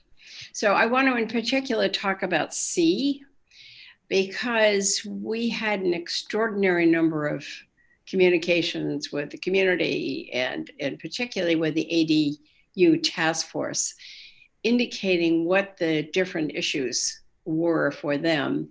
And I think because this is so new, there continue to be surprises. And I think that's what we were hearing. So Eric, for example, you just asked about the connection. and the bathroom and so forth. Why did that need something separate? And somebody else asked about the difference in fees. So I think this is headed in a really good direction, but still needs some refinement that will add going back to the commission and back and having them work with the ADU task force. Let me just ask Michael, Alchuk, I know you're still here. Does this all sound workable, Michael? I know you spend a lot of time on this in your meetings in general. I would suggest to you that I wish we had had an opportunity to review the letter you received tonight from that task force and the esteemed architects on it. That was not a part of our review. And I think that it would have likely, I imagine that had we received that letter and reviewed those items, we probably would not have recommended without maybe a second hearing. So it probably would have lengthened the process a little bit, but it might have improved it. And so I think the idea of having an opportunity, I would suggest to you that I think it's always a good idea to continue to refine our ordinances. Yeah. Okay. So then that really answers the question, because everything we brought up tonight, I think, indicates that this isn't quite ready for prime time, but in the meantime, it's going to continue chugging along. And we're trying to meet those housing requirements. And there are lots of issues with this. Just one comment also back to the basement issue. I remember way back when dealing with basements under houses, and if any of you happen to remember this, it had a lot to do with the runway and whether or not you could safely go down and up your driveway. If anyone remembers this, then wave your hand. But it was very tricky, and it might be the same with this. And I think the only way long term we could address what Greg asked about is to go back and take a look at the study that was done probably in the late 80s, early 90s. So I'm pleased to see this, and I think we're moving in a really good direction. Thanks so much. Okay. I'm going to suggest we vote on this. Moving down our list of who's voting first. Councilmember, sorry, somebody trying to speak? Okay. Councilmember Philseth. Yes. I'm a yes. Councilmember Niss. I'm a yes. Councilmember Koo. Yes. Tanaka. Yes. Councilmember Cormack. Yes. Vice Mayor Du Bois. Yes. Okay, and that passes unanimously. Thank you very much to our staff, City Attorney's Office as well for the help, Planning Commission, and all of our very many able and expert architects and planners out there in the community. Look forward to working with all of you going forward on this. Quick question before we move on to item number 9, the Old Palo Alto RPP. Do you all think we're going to get to the public art program tonight, or should we kick that one out to a future date? I think we can get to it. I'm seeing some nods. Give it a shot. Okay. Staff, okay with you all? Get to it and get through it. That'll be good. All right. Let's move on to item number 9, approval of extension of the pilot phase of the Old Palo Alto RPP. This has been continued from September 14th, a couple weeks ago. Does staff have a presentation to kick us off? Yes, we do. Thank you, and good evening, Mr. Mayor and members of the council and members of the public. Can everybody hear me okay? I'll just look for a nod. Yes. There. Okay, great. Thanks. I'm Philip Cami, and joining me tonight is Nathan Baird, our parking manager, who's driving the slideshow here and will be available to answer questions afterwards as well. So for this item, staff recommends extending the pilot phase of the Old Palo Alto Residential Preferential Parking Program, commonly known as RPP, for 12 months to give staff time to accomplish the RPP pilot program evaluation. Initial community input's been primarily positive, but COVID-19 has prevented staff from conducting the promised evaluation as has been done for other similar RPP programs. See, we're on the background slide. So on October 21, 2019, staff brought forward the Old Palo Alto RPP pilot project to City Council and formed council of our plan to conduct occupancy studies in March through May, along with resident surveys, and to return to council prior to pilot program expiration to present an evaluation of the program. Then, as everyone knows, COVID came and this pilot program only operated in sort of its normal operation from November until March, and staff did not get to conduct the pilot program evaluation. So in general, extending the Old Palo Alto RPP pilot would allow staff to complete the planned evaluation surveys and studies, and an extension would also align with efforts that are already underway to establish parking availability standards, a priority for this year's parking work plan, which came from the 35 recommendations from the MRG parking study. And establishing availability standards for the RPPs will require community engagement and understanding of neighborhood parking availability. And the parking availability standards can be customized for each neighborhood, but should be designed in order to give staff tools to address when an RPP is exceeding the standards set by the neighborhood. Can you go to the next slide? This slide provides a snapshot of some of the actual expenses last year for the RPP program citywide, noting that the primary source of revenues across the citywide RPPs are employee permits. So due to enforcement of RPPs halting in March 2020, the expenses of the program are lower than we had budgeted, yet the revenues remained fairly similar to what we would have expected. Specifically for the Old Palo Alto RPP, the program achieved approximately 16% cost recovery ratio. However, the enforcement costs were only inclusive of approximately 4 to 5 months of the year. And so the actual expenses would have likely been closer to 56,000 had the enforcement continued through the remainder of the year, and the cost recovery would have been a bit closer to 10%. And just the reason I'm sharing this is this is a little bit of a reminder that currently our RPP programs are not financially sustainable on their own.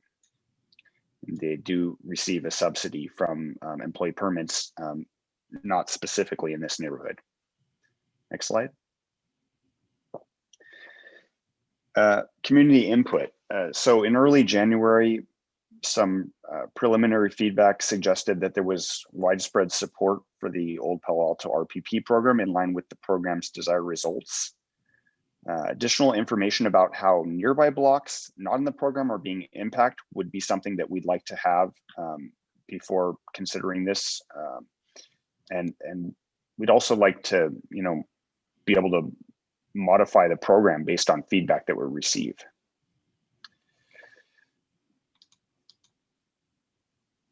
And as the item was rescheduled to today, we've heard some feedback. Sorry, I'm using my phone and I'm getting a pop-up message over myself, but we've noted that we've received some feedback that there have been some requests to continue the pilot as an ongoing program, or as you might have heard, a permanent program, noting that we've also heard feedback that we should discontinue the RPP program altogether. So we've heard varying feedback, but most feedback is supportive of the program. So are we on community consideration slide? Or council considerations, thank you. So staff recommends that City Council extend the pilot by 1 year to October 31st, 2021. Creating this as an ongoing program may make it more difficult to modify the program in the future. And as we evaluate implementation of the 35 parking management recommendations from MRG, certain changes to the overall RPP program might be recommended. And our hope is to thoughtfully develop any new RPP programs and have them be sustainably designed. Next slide. So if the pilot is extended, staff would conduct feedback surveys as well as evaluate parking occupancy rates and establish parking availability standards before returning to council in this fall of 2021. At that time, staff would recommend an additional extension potentially, or modification or dissolvement of the RPP district, or the establishment of it as an ongoing program. And next slide.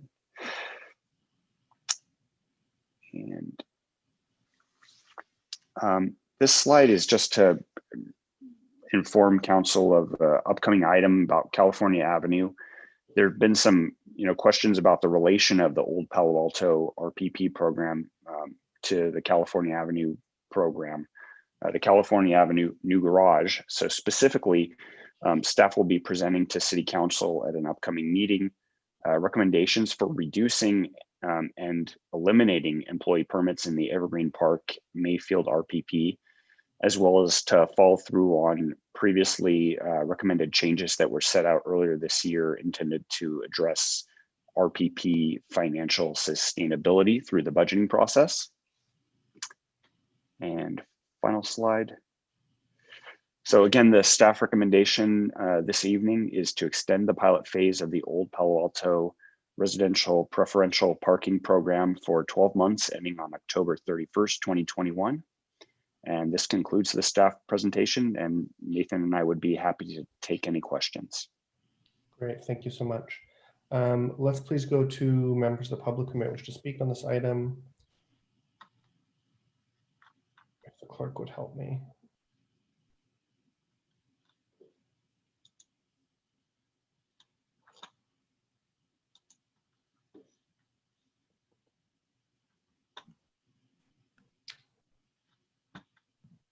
Is the city clerk still on? You may be on mute. I apologize, Mayor Fine. I had a technical issue there for a second. No worries. It's the pace of life nowadays. Thank you. If you'd like to speak on this item, please raise your hand in the Zoom app or press *9 on your phone. The first speaker is Nielsen Buchanan. Nielsen, you have 2 minutes.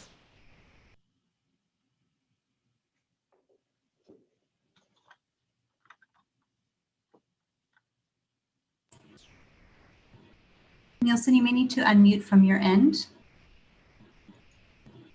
Okay, thank you, City Council. I've been involved with almost all the RPPs in their creation for the last 10 years. It's late tonight, and the bottom line is that Old Palo Alto RPP is incredibly simple, straightforward. It's been handled appropriately by the applicants. It's nice to study the thing over and over again, but the next 12 months is not going to be a great study window. I recommend that you go ahead as originally planned and give them the ongoing status that has been requested. Frankly, I think City Council and city staff have much higher priorities to work on the next 12 months.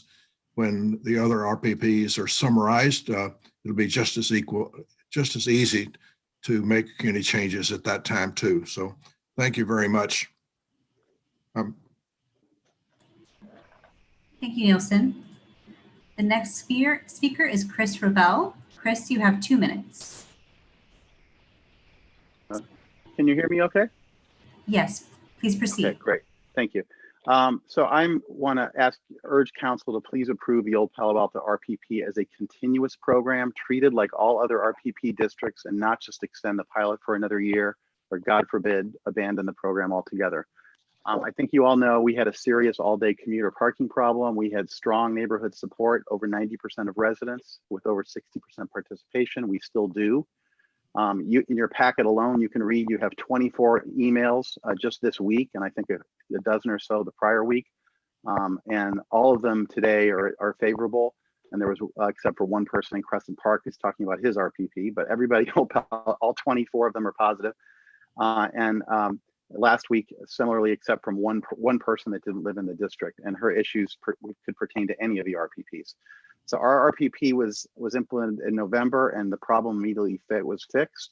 Residents are happy with it. They're glad to have the protection from being a commercial, not being a commercial parking lot. And we ask that you please approve this and just be done with it. There's no data that staff's going to collect in the coming year around a planned feedback survey or occupancy studies or availability standards that would lead to a conclusion that this should be stopped or changed in any way. This is in a residential neighborhood. You guys just talked about ADUs. There's going to be more need. In fact, I know 2 people in our neighborhood that are building ADUs. So there's going to be more need for resident parking, and we're near the corridor. So any future program tweaks and ongoing process improvements can be made just as in the context of all the RPPs. There's no reason to treat us or scrutinize us or micromanage us as one district for multiple years as a pilot. And if you extend the pilot and don't adopt it as a continuing program on par with the other RPPs, that means we have to come back next year and go through the same issue with this little 4-block radius. And in my opinion, that demonstrates a lack of focus given all the other priorities you guys have, and it really would frustrate and disrespect the residents who have overwhelmingly supported this. So I urge you not to spend time debating a successful program and adopt this as a continuing program. Thank you. Thank you, Chris. The next speaker is E. Shepherd. You have 2 minutes. Hi, Elizabeth Shepherd. Can you hear me? Yes. Okay, great. Hi, thank you. I agree with Nielsen and Chris. We should make this a continuing program as an RPP. And to be fair to us, we should not be the only neighborhood adjacent to California Avenue, our small section of a neighborhood that's asked to support business parking and Caltrain commuters. The program was very strongly supported by many in our neighborhood, including myself. We took all the appropriate steps. It's been very successful in reducing noise and traffic and making it much safer for all the cyclists and school children and other children that go through here every day. Anyone can still park here for 2 hours, just not all day for business parking. So it really helps distinguish a residential neighborhood from a business district. And if our program were eliminated and the parking was had a charge on California Avenue, then many people would still come over here to park. So I'd urge you to please make it an ongoing program. Again, we can adapt if there's a citywide change in the RPPs. Thank you for your support. Thank you. The next speaker is Rebecca Eisenberg. Rebecca, you have 2 minutes to address council. Thank you so much, Council, for letting me talk again, and I appreciate your attention to this extremely important matter. I want to speak on behalf of, in agreement with the other speakers. I spent a while learning about this program from Chris Rebell and Nielsen Buchanan, and quite frankly, I think it's a no-brainer. I live actually a couple blocks away from Chris Rebell here in Old Palo Alto, and I share his concerns about traffic that is generated by people going to their businesses, to their employers. I think that the RPP is an extremely important way to protect residents, to make sure that we have a safe environment for our pedestrians, the many seniors who live in this neighborhood, and the many children who live here, although we could use more children here. But that's another story. I think that we actually, in moving forward, need to actually work harder on things like shuttles to Caltrain from parking lots near 101 and 280. And you've heard me ask for that a lot of times in the past. But most importantly, I strongly agree with Chris that this pilot has been overwhelmingly successful.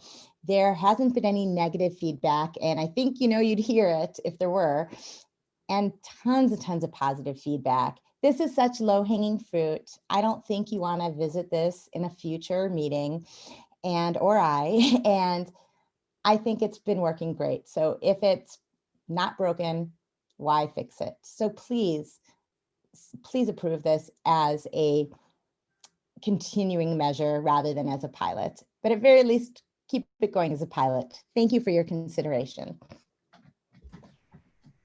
Thank you. The next speaker is Barbara Karlitz. You have 2 minutes. Mute. Can you hear me now? Yes, we can hear you, Barbara. All right, thank you. I've been a resident of this neighborhood for 49 years. So I've seen a lot of change over those years. I was delighted with the success of our hard-won efforts of a year ago. I shudder to think that we might have to repeat said efforts in the future. I don't think that this year is going to be another good year to test normality, in quotes. I would urge you to make this permanent now and revisit whatever reality we have when reality returns, which is not likely to happen anytime very soon. Thank you for your attention. Thank you. The next speaker is Chris Merritt. Chris, you'll have 2 minutes to address council. Hi, thank you for taking the time this evening. I appreciate your endurance. Please accept this program as permanent. That's my ask. We followed the process. It passed. It worked. You've heard a number of residents refer to the impact that it's had. And while I can respect the process would require or would at least call for a reevaluation in some amount of months, it's hard to imagine the environment that we're living through, this pandemic, producing a different set of results that would change our minds. And it also would prove to be a sort of a difficult measurement period, given that most people are working remotely now, and it's not likely to return back to normal in a period of time that the evaluation would be measured. So it's hard for me to see a set of data that would change what we did and the reasons for which we had put this program in place. So thank you for your consideration. I would ask for this to be made permanent. We followed the process, it made a difference, and it's working. Thanks so much. I'll cede the time. Thank you, Chris. Mayor Fine, that was the last public speaker for this item. Okay, thank you. Let's return to council. Given the hour, I'll open it up to comments, questions, and motions. Councilmember Kunis and then Cormac.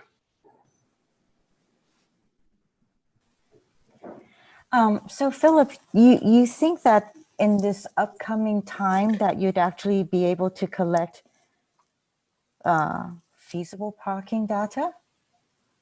I mean, how much change do you foresee coming with us being COVID time?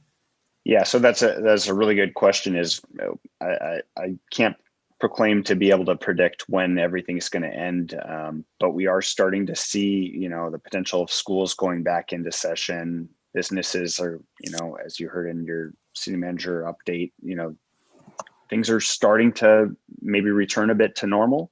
But I do think that that's really the criteria we need for a proper parking occupancy evaluation is businesses back up to normal, schools back open, all of the things that really, will drive more normal traffic patterns. So remind me, when did this pilot RPP go in? It started last November. Last November. And the reason that they asked for it was because there was an impact due to the businesses. And yeah, I would say the primary, I'm sorry, I didn't mean to interrupt, but the primary impact I would say in that neighborhood was the Caltrain commuters. Right. Well, if the mayor doesn't mind, it's kind of getting late, and if I could just push forward the motion. Where's the mayor? Oh, Sure, Councilmember, just which option are you looking at? I'd like to move to establish Old Palo Alto as an ongoing RPP district. Okay. Second. Tom can do it. Seconded by the Vice Mayor. Do you want to speak to your motion? If you're more awake, you could do it, Eric. No, it's Lydia. Sorry. I'm sorry. I was just saying that, the neighbors, Old Palo Alto has worked diligently to collect all the signatures. Obviously, it was an impact where they did receive the number of signatures needed. And, it was in good faith to move forward, just to prepare for whenever this we come back out of the pandemic and go from there. But I think that it's just right for them to have that RPP in place for peace of mind. Thank you. Thank you, Mr. Vice Mayor. Yeah, actually, Lydia said kind of what I was going to say. So first of all, apologies to the people who waited to speak. I think we're about 2 hours behind. You know, we have a process that people followed, and, you know, we're here on council and we're involved in our local government every week, but we can forget how intimidating and difficult it can seem to go get all your neighbors to sign a petition and to go through planning commission and to go to council, and you have the pilot and now have the worry that they have to continue to monitor that. So I guess I can appreciate kind of where people are coming from. And so I understand that desire and not have to worry about this. I think if we make it an active RPP, you know, we should tailor our expenses based on the traffic situation with COVID. But I think we should follow, you know, they followed our process, so I think we should follow through as well, make it an active RPP. And just, so I support the motion. And just beyond that, you know, we've been hearing about the RPPs coming back to us. I do hope that happens soon. I'm a little concerned about the subsidy issue, or thinking about RPPs needing to pay for themselves. I really view it as more of a code enforcement issue. And we just got through ADUs, and I think it was amazing. Nobody talked about parking on ADUs. I think that's probably pretty noteworthy. But we have to realize that, well, as one of the speakers said, if we're going to have a home and an ADU and a JADU, we're going to have a lot more street parking. And I think we need to really get ahead of it and start to think about, you know, residential parking areas that we can operate as efficiently as possible. So, thank you. Councilmember Ness. So I know there's a very strong move to make this permanent. I need to make a couple of other comments first, though. In this next year, and Phil, you're still there, right? Somewhere in the background. Yep, I'm here. 2 or 3 things may happen, because if we vote this as permanent tonight, it becomes permanent.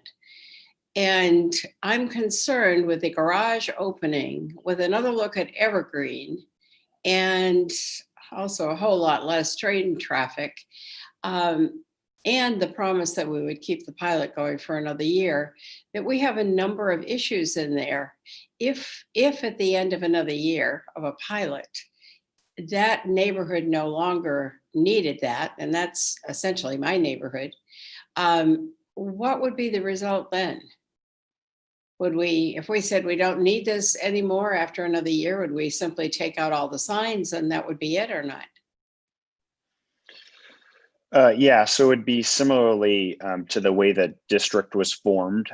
The neighbors would similarly vote and determine whether they want to remain a parking district, so they could dissolve the parking district in a similar manner. So we sit here to represent those people that are not sitting here. So I hesitate to not support the motion, because it's so strongly supported by the residents. But I do remain concerned that there is this possibility at the end of another year, this particular district may no longer be necessary. So I guess what we're not hearing is pushback about that. What would it cost to take out the apparatus that it's taken to put it in? How much did we, what was the cost to set up the district? I believe it costs around $16,000 to install to have the signs manufactured and installed in the district. So that's essentially the main part of this startup cost, not factoring in things like the permit, costs and all those things, which are, kind of one-time purchases. Right. So it wasn't an the cost. No, it's, as Not one of the the members of setup, the public it's the- mentioned it's, yeah, and removing the sign similarly would not be expensive. Okay, so I'll listen to what the rest of my colleagues say. Probably will support it, but I always worry when we say we've done something and then we midstream say, no, we're going to change it. Thank you, Mr. Mayor. Councilmember Cormac. Thank you, Mayor Fine.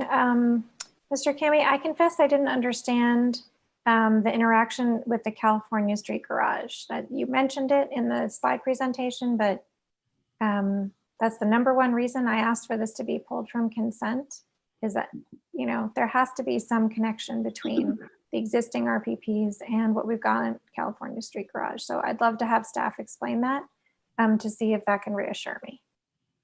Right. So, just noting that item, well, this item was meant to be on another date. That item was also meant to be on another date, but the California Avenue garage item will be coming very soon, which will set up policies for the garage.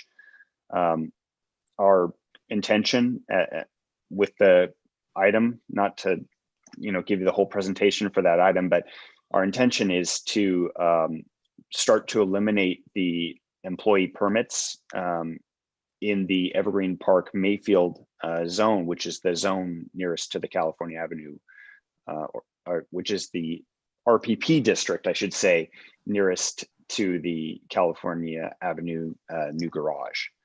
So our plan is to start reducing the permits there. I think that the connection, directly made to the old Palo Alto RPP district goes back to when it was initially formed, and the question of following its pilot phase, should employee permits be placed in this old Palo Alto zone. But in the context of the move to reduce to eliminate our employee permits in the Evergreen Park Mayfield zone, I don't know that it makes sense to potentially, transition employee permits or spread out the employee permits throughout the area. So is I'm not implicit, sure if that, close, so implicit in reducing the employee permits in Evergreen, is that because we're going to allow people to essentially buy/reserve spaces in the California Avenue garage? Yeah, that's correct. So it's the quid pro quo, shift of the employee permits in the RPP district into the employee parking zones in the garage. And we think there's going to be enough space? Yes, there's enough space. Okay, that's helpful. And then I'll just say that I think there's having consistent parking availability standards is important. We do have a process for a reason, and the process does allow us to remove items. It does allow us to, wait to make sure that everybody is on the same page. So given that, I'm going to make a substitute motion that we extend the pilot phase for 12 months ending on October 31st, 2021. Thank you. Just to clarify, is that the original Staff motion? recommendation. Okay, I'll second that. Do you want to speak? Speaking briefly, there is spillover to other blocks. I think that's worth investigating. It could mean that we would want to change the dimensions. I think it's important to get parking availability standards. And I think it's certainly possible that we'll get a couple months of data that might be, some version of normal. This was what was brought forward. It's appropriate for us to, take a moment to chat with staff about it and understand more. And I'm happy to support the original staff motion. Thanks, Councilmember. You've made a number of the arguments that will cause me to support the substitute. Just going through those, staff is pretty clearly laid out. They haven't been able to, over the past year, collect what they consider comprehensive parking data. And I don't think we should be making programs permanent without good data. And so I do hope over the next year we can continue to collect that data. We're also going through a number of significant changes to the RPPs systematically. I think it's like 30 something changes, whether it's signage, hang tags, access, costs. And I think there's actually significant operational and financial cost to the city and to the neighborhood down the road if we make this if we make it permanent now, and then we have to adjust it to those standards which are changing across the city. And part of the discussion we had at that time is we were doing this pilot while we go through these changes. Others have mentioned the garage opening, which I think is a very big deal in this area. I don't know if any of you have been there, but it is shaping up to be one of the biggest buildings in Palo Alto and has 600 something parking spaces. I cannot imagine a parking system in that area where that garage does not have an impact. There's also significant Caltrain changes going on right now. I know right now, the ridership is super low. There's kind of a lifeline ballot measure on the ballot in a few weeks. And there's a chance that may not pass, and Caltrain will be looking at reducing service significantly next winter. And I think that being the largest driver of parking impacts in this neighborhood, we need to consider that through a pilot process as well. Also just note, the pilot program was on the consent calendar, and it was on the consent calendar because it was expected to pass. That's why we put things on consent. And yet it was pulled. And then it's only then when people started asking to make this an ongoing RPP. And I think, to other council members' points, for those of us who care about process, this is not a good one to suddenly make this ongoing just because we have that opportunity and it's been brought to action. I think we really need to follow our rules and make it a pilot for a year. And I fully expect in a year we'll come back and staff will have recommendations and the next council can kick off the RPP. And I don't think the neighborhood will be any worse off, but I do think it'll be a better long-term system and better integrated with other city parking initiatives and RPPs. So that's my comments. I see a range of hands. Go to Councilmember Filseth, Tanaka, Nis, and Koo. Yeah, thanks very much. So I agree with what the mayor just said. I think what we as a council want to do is establish a citywide standards, right? And then have, as much as possible, all the individual RPPs correspond to the citywide framework and standards. And so the argument for extending the trial period, as I understand it, is the best argument is that, look, we don't have the citywide standard ready, so let's extend the trial period. And we expect to have the citywide standard ready, and then we'll move to a permanent RPP that conforms to the citywide standard. And I think that makes a lot of sense, and it's the most compelling argument to extend the trial period. But that said, in the intervening couple of weeks it's been since we pulled it off consent, it seems to me that the council can change any of these RPPs anytime it wants. Okay, and it doesn't matter whether it's a trial period or ongoing, we can make the old Palo Alto RPP and every other one conform to the city standard on a council action. So then it seems to me that the only difference between extending the trial period and making it ongoing is what's the default if a year goes past and we haven't made a decision yet for whatever reason. We haven't got enough information, we have 3 different ideas on how to do it and stuff like that. So if a year goes by and the council hasn't agreed on something, at the moment, if you do the trial period, we get what we just saw here, which is the whole thing vaporizes. And I don't think it should vaporize. I think the default should be, well, if the council's not ready, it just continues, okay, until the council is ready to supersede it with something. And so in my mind, actually, the ongoing things makes more sense because it makes the default continues till the council's ready to change it, as opposed to it vaporizes as the council hasn't made up its mind yet. Thank you. But the principle of let's make it conform to the city standard once that's available is, I absolutely support that. Thank you. Councilmember Tanaka. I wanted to ask, Philip, you're still there. I wanted to ask Philip, so why this didn't get the full year running, what did you learn so far from what you did for how long as it went to, I guess, until March? What was learned about the program in terms of the mechanics, any kind of bugs, any kind of issues?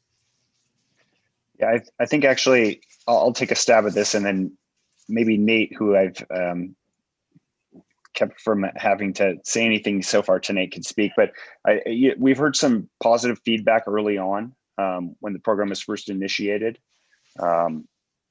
So I would say that that's primarily what we heard is initial, good feedback, but noting that 4 months into the start of the program, it essentially got it halted.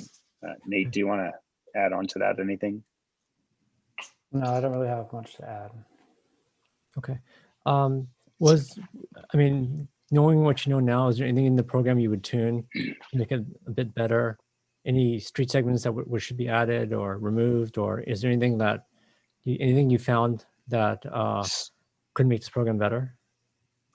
So I think that's exactly what we're saying. We'd like to be able to further evaluate, and we haven't been able to evaluate in the same manner that we did for other RPP districts in Palo Alto. Okay, and you said there were some for and against. Do you know what the ratio of comments were? Well, I would say primarily the comments were supportive of the old Palo Alto. I'll just note that I believe that the email that got this item pulled from the consent calendar was against an RPP district being in this area. So I just have to note that. I was asking, do you know the ratio of like pro versus con on this? Yeah, I don't know it offhand. And I don't know that my sampling would be really accurate. I would say the majority of the people in the district are supportive. I haven't heard many people that live within the actual district that are not supportive of it. Okay. So I was president of the College Sheriff's Neighborhood Association when we did the first RPP. At least in that program, each street segment had the option to kind of opt in or out on a yearly basis. Is that the same process here? Yes, that is the same. Okay. So, so my thoughts on this are, even in College Terrace, which was the first RPP, people who felt like they really didn't need it, and there are street segments in College Terrace which did eventually opt out, and it kind of fluctuates year to year. But in general, people don't like to have to pay to park in front of their house. So if this program isn't needed, right, people will the street segments will quickly opt out because people rather not pay an extra fee if they don't have to. So yeah, so to me it seems like so far their findings have been there hasn't been anything that you thought we should change or tune, or no big gotchas in the program so far. So again, I'd say that's really hard to say without having done any of the evaluations that we would have done. So we would have done a complete survey of the area of the residents in the area, and we would have taken occupancy standards. Yeah, but if there was a dire error, there would have been like a lot of complaints. But so far, not too much so far. I think that's fair to say. Okay, great, thank you. Thanks, Councilmember. Councilmember Niss. Because at this time, I hope I'm unmuted, I think the arguments for allowing the pilot to continue are actually stronger than those for making it permanent at this time. It's one of the great advantages we have when we're going back and forth and essentially debating each other. But we were asked to take this off because somebody said the pilot had not finished, which was true.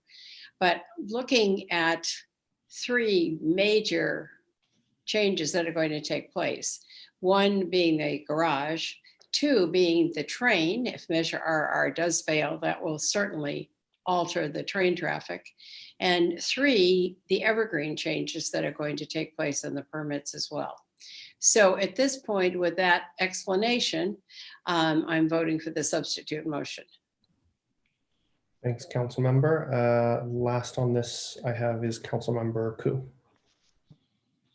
So the reason that the public came out and that we're visiting this item again when it was on consent previously is exactly because it was pulled off, and the residents who had gone about in good faith getting this done now it's caused them to have concerns. And so if a year from now it gets pulled again because of the pilot phase, then we've really let down the residents who will feel impacted. And I don't think that they should be living with that thought, wondering as they come closer to that year, to the end of the year in October, to wonder if it's going to be made an ongoing program or it's going to be phased out.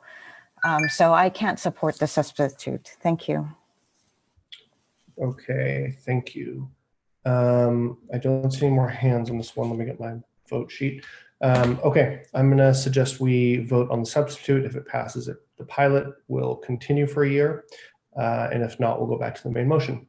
So I'm first, so I'm voting yes. Councilmember Niss? Yes. Councilmember Ku? No. Councilmember Tanaka? No. Councilmember Cormack? Yes. Vice Mayor Du Bois? No. Councilmember Filseth? No. Okay. We now return to the main motion, the substitute failing on a 3-4 vote with myself, Niss, and Cormack supporting.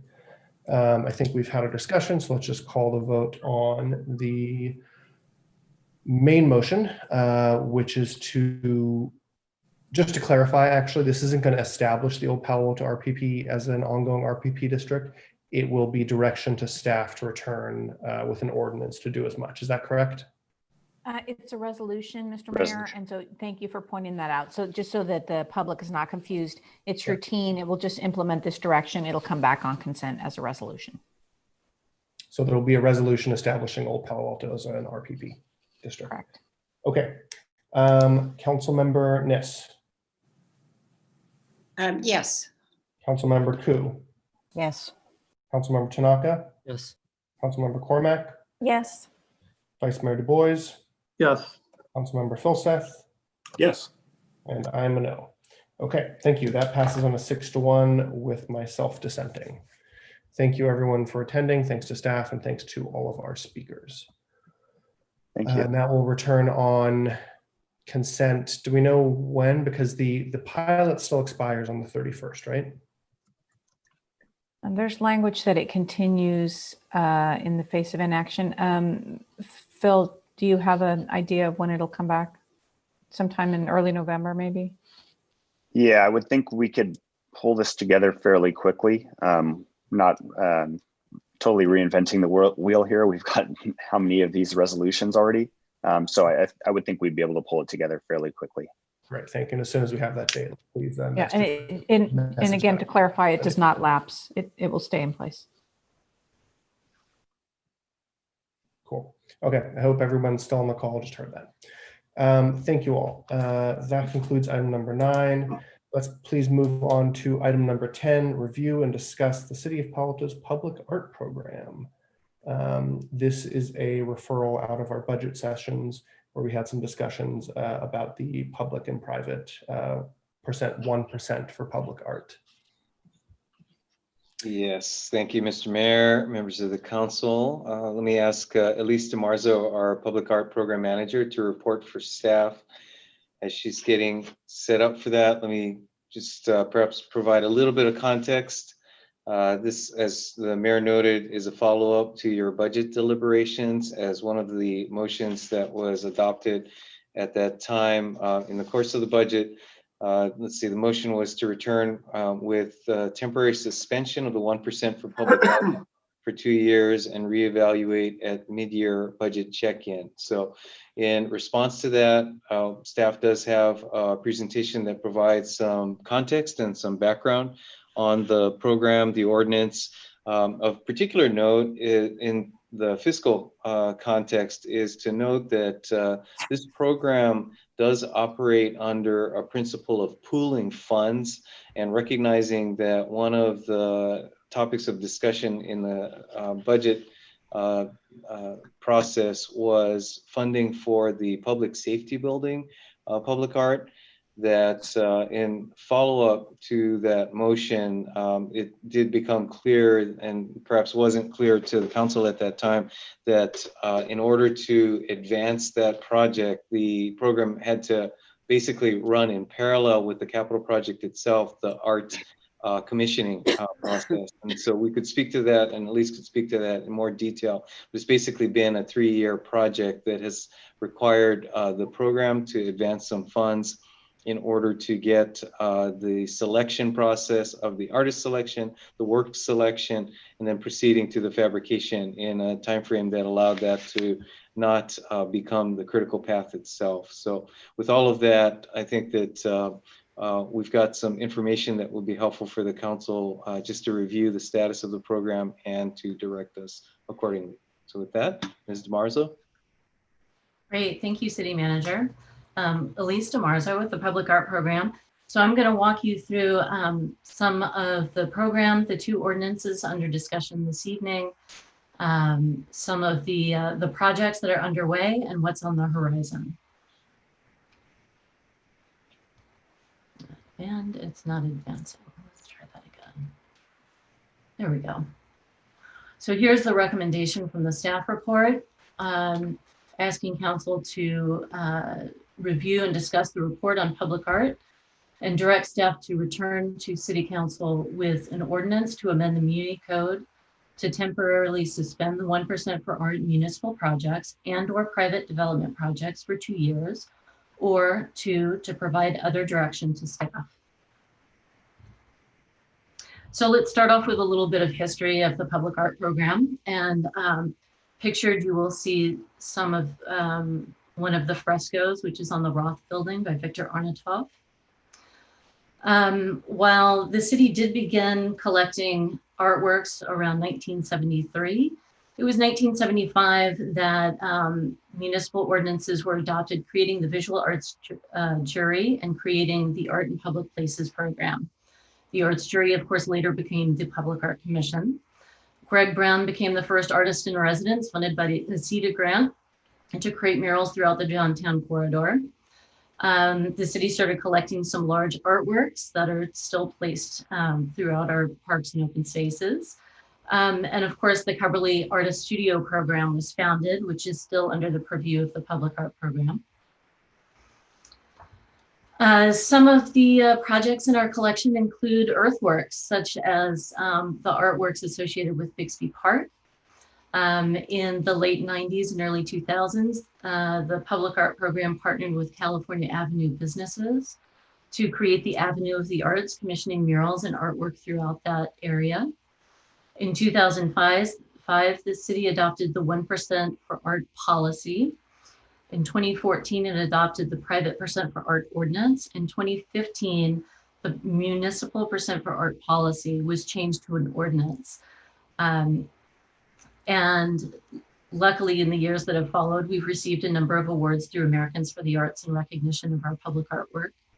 And to the left, you'll have a little sneak peek of the artwork that is currently being installed at the Junior Museum and Zoo by Charles Sowers.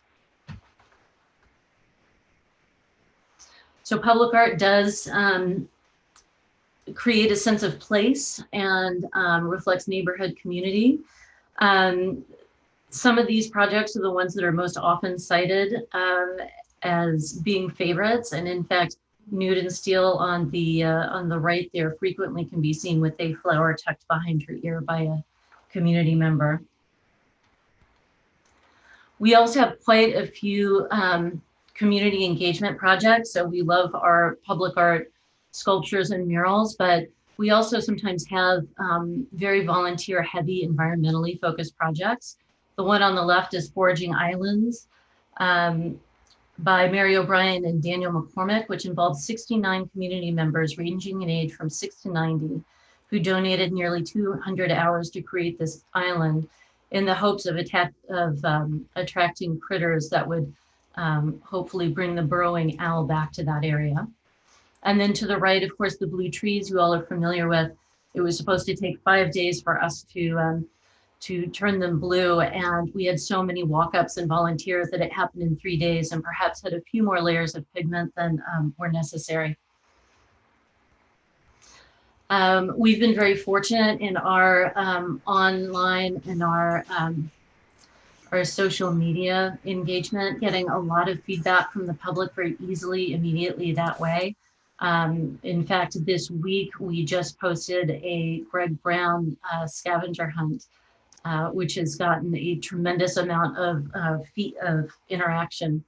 So it's been a great way for us to get feedback from the public. And so here we are. What we're here primarily to focus on this evening is the sources of funding for the public art program. And these are the 4 sources of funding, 2 of which are ordinances, and I'm going to walk you through these briefly. So maintenance for public art collections is something that cities across the country struggle with. There are some legal challenges with using CIP funds for the maintenance of the existing collection. So since about 2010, the council has allocated and made an annual allocation for the maintenance and conservation of the collection, which is very unusual and is amazing. There are some legal ramifications to making sure that the artwork is maintained, that if it's attacked by graffiti or is in disrepair, that the city take care of it. Additionally, if the routine maintenance isn't done, it costs a lot more to repair or to have to deaccession the artwork later in time. So this is the percent for art in municipal projects. So it carries over year to year. And as the city manager mentioned, this is primarily because of the multi-year nature of public art projects. So by the time we get to the year in which the funding for that project is allocated to the public art program, it's too late to integrate art. So those discussions really need to happen as the design for the overall project is taking place, opportunities for artwork are identified, an artist can be identified to come in and join the design team. And so these funds are used for projects such as the list you see on the right, with the one caveat that there was a large contribution from the Friends of the Junior Museum and Zoo for that project as well. So that one was not just municipal funds used for. It's also important to note that with these funds, a small allocation is set aside for project management for a position that is shared between Public Art and the Palo Alto Art Center. So there is a staff impact there.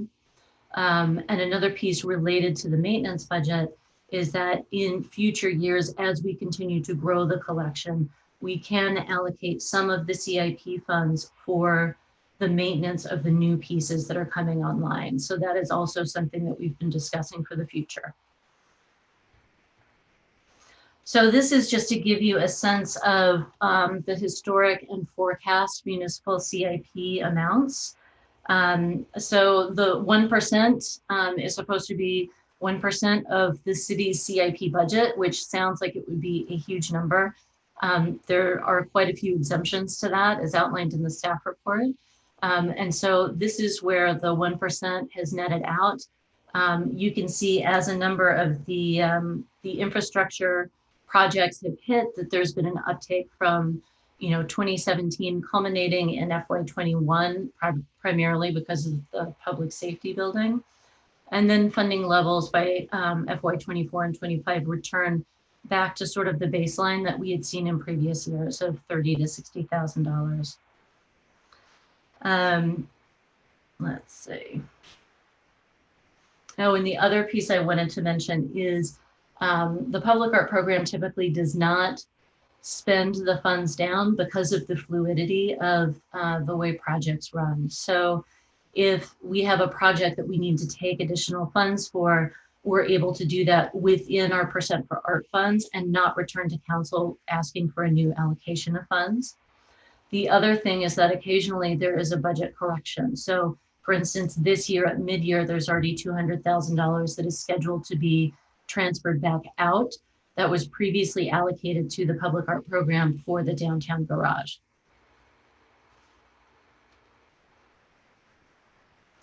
And so this is a picture of some of the projects that are on the horizon that the budget FY21 would likely be allocated for. So temporary artwork at the public safety building construction site.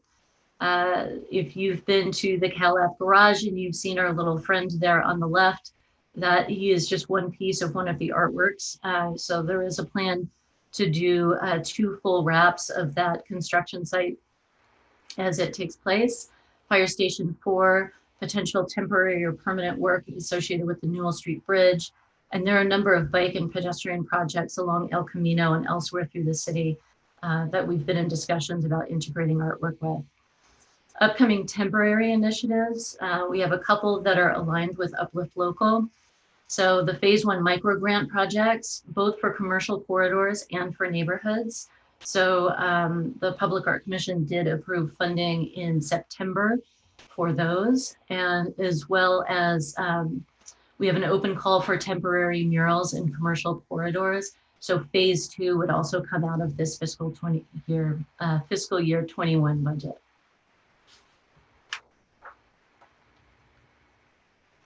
And then finally, there's an additional allocation of $50,000 that council has given that is in addition to the municipal 1% for art budget. Typically, we've used that for temporary projects. It does carry over year to year. So you see the projects in front of King Plaza, as well as the Black Lives Matter mural. We've also used it for larger projects such as Code Art in 2017, which attracted nearly 10,000 people to the downtown corridor over the course of 3 days. Code Art 2 was supposed to take place this past weekend, and so now it's been postponed for a year. And then there's the private % for art, which is also an ordinance. This only applies to projects over 10,000 square feet. It does not apply to affordable housing and a number of other exemptions. This means that the applicant has the option to either commission artwork on site worth 1% of their construction budget, or they have the option to pay an in lieu contribution to the Public Art Fund. Up to 20% of the Public Art Fund is used to offset the public art director's staff time. So there's an annual revenue that has averaged from fiscal year 14 to 20 of $367,000. And finally, the Public Art Commission had their retreat in September to identify the priorities for the coming years. And the first one is to develop public art that aids in Palo Alto's recovery from the COVID-19 crisis by supporting projects that encourage pedestrian traffic and the use of pedestrian-friendly streets that are located near Palo Alto neighborhoods, as well as commercial corridors and storefronts, and that advance the public art master plan goals. So included in this are the phase 1 micro grant funding, which I mentioned earlier, and the temporary mural pilot, which we have an open call for artists currently. And those are murals that can be placed either on walls or on empty storefronts. The second priority the commission identified is to develop public art projects that will continue to advance cultural inclusion and social and racial equity. So some of the opportunities they've discussed are gateways into Palo Alto for art integration, and that also includes transit corridors. And to widen and strengthen education and advocacy for public art, including through the adoption, rollout, and implementation of the CalAV District Master Plan, which is underway now, and the Baylands Art Plan. So again, here's the recommendation to council. So if council decides to suspend % for art, staff will need clarifications on which ordinance to suspend, one, the other, or both, or neither. Where to draw the line on projects in process. So there are projects that have been discussed, but no funding allocated. There have been projects that have been approved by the Public Art Commission, but that are not under contract. And there are also projects that are under contract with an artist. Once staff gets clarification, then we can return with a revised ordinance language, which will require 2 readings, a report on any staff implications, any legal implications or existing obligations, and related items or issues.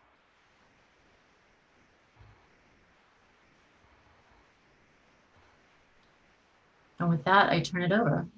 Great, thank you so much, Elise. Let's please go to members of the public who may wish to speak on this item. And so if you'd Mayor like Fine, if you're interested in speaking on this item, which is item 10 regarding the public art program, please raise your hand in your Zoom app or press *9 on your phone. The first speaker is Ben Miyagi. Ben, you will have 2 minutes to address council. Thank you. Good evening, Mr. Mayor and City Council members. It has been a long evening. Thank you for your dedication.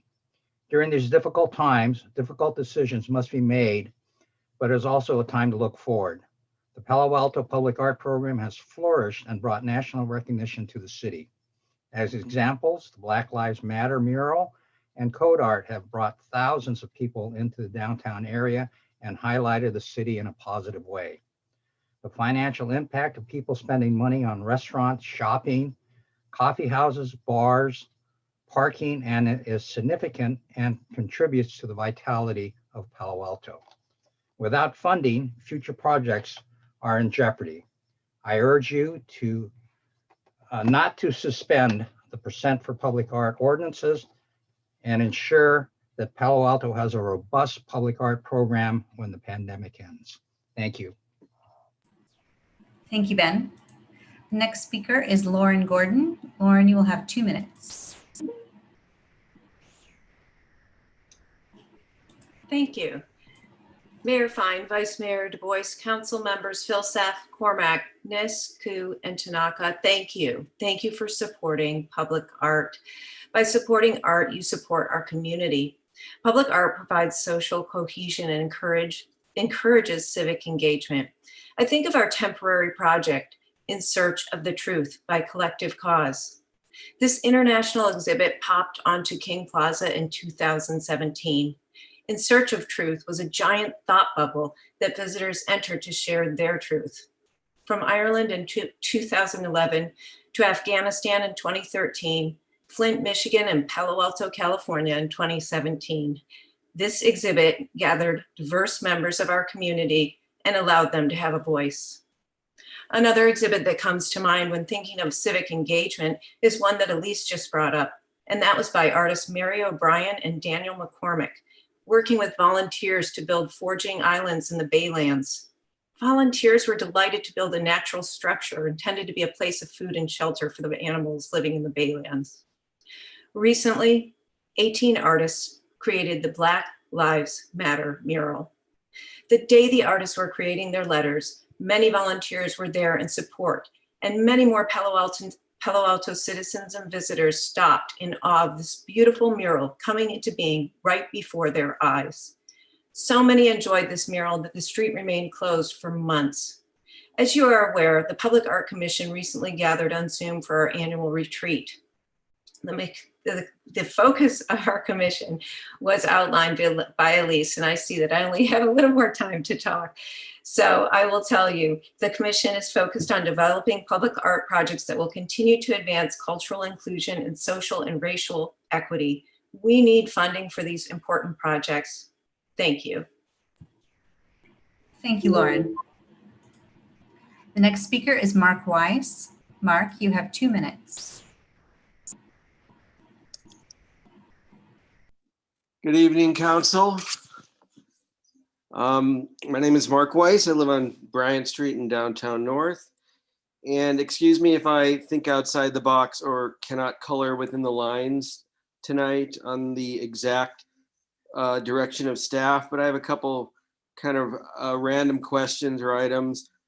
Is it possible for establishing some type of PPP, private-public partnership, to make up the funding gaps in these exceptional times? I raised this to a couple letters to staff and maybe council recently, apropos of Peter Wegner's project at the public safety building, which seemed to have changed substantially, that is to be reduced between his presentation and the staff report that was approved by you on consent a few months ago. I think people would support Peter Wegner directly if they can give to the city to restore his original work. I'm also upset about the recent deaccession of Maltzen Varela, a woman of color. Also Martha Toma was deaccessioned, who's a woman. And I'm wondering if we could acquire from Lava Thomas, Lavathomas, a local artist who's worked with the city before, her tribute to Maya Angelou, which is extant. It was in the paper, and I'm thinking it could be cited at Lytton Plaza. What I'm saying is there's a lot of support, a lot of creativity, and very much widespread support for these programs. And I want to commend staff and Elise DeMarzo for the Black Lives Matter mural. I think we should see some of those artists on the walls, permanent, some of the same artwork, especially Stuart Robertson of Stanford. All right, well, good luck tonight solving this one. And thank you for your leadership. I cede my time. Thank you very much, Mark. The next speaker is Raven Malone. Raven, you have 2 minutes.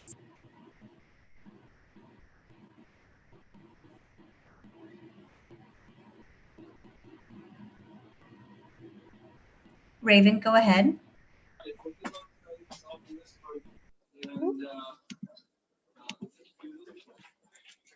Hi, can you hear me?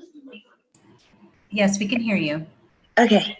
Well, thank you all so much for your time. Public art is so important to Palo Alto. Well, not just Palo Alto, to everywhere, right? It's a way of expression. It gives people something nice to look at, and it also adds to the history and overall feel of the city. We're already taking so much away from the citizens of the city, and it's very important that we at least let us keep the art. So please fund this. Don't take away the funding from the art. Thank you. Thank you, Raven. The next speaker is Rebecca Eisenberg. Rebecca, you have 2 minutes. Thanks. I'll be brief. I just want to add my voice to the chorus of supporters of the arts. If we don't support the art, we fail as a civilization. I think we really need to do what we can to support thinking outside the box, support our artists, bring a bigger visibility to the Black Lives Matter mural. And I'm grateful for the words, especially of Raven Malone and Mark Weiss, as well as the earlier speakers. And I hope that together we all can figure something out as a community. Thank you so much. I cede my time. Thank you, Rebecca. Mayor Fine, that was the last public speaker for this item. Okay, thank you. Thank you to all of our speakers. Opening up to comments, questions, and motions, given the hour, and I know we're all quite tired. Councilmember Niss and then Cormac.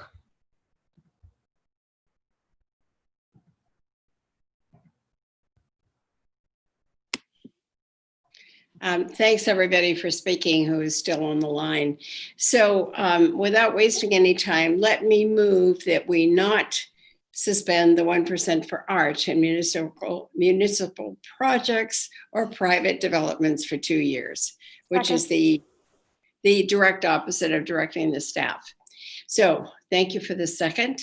Just briefly to this, I think the art that's in Palo Alto is sort of the whimsy and the fun. And I don't know about all of you, and I saw Greg Brown's murals go up. I was so moved. They were so much fun.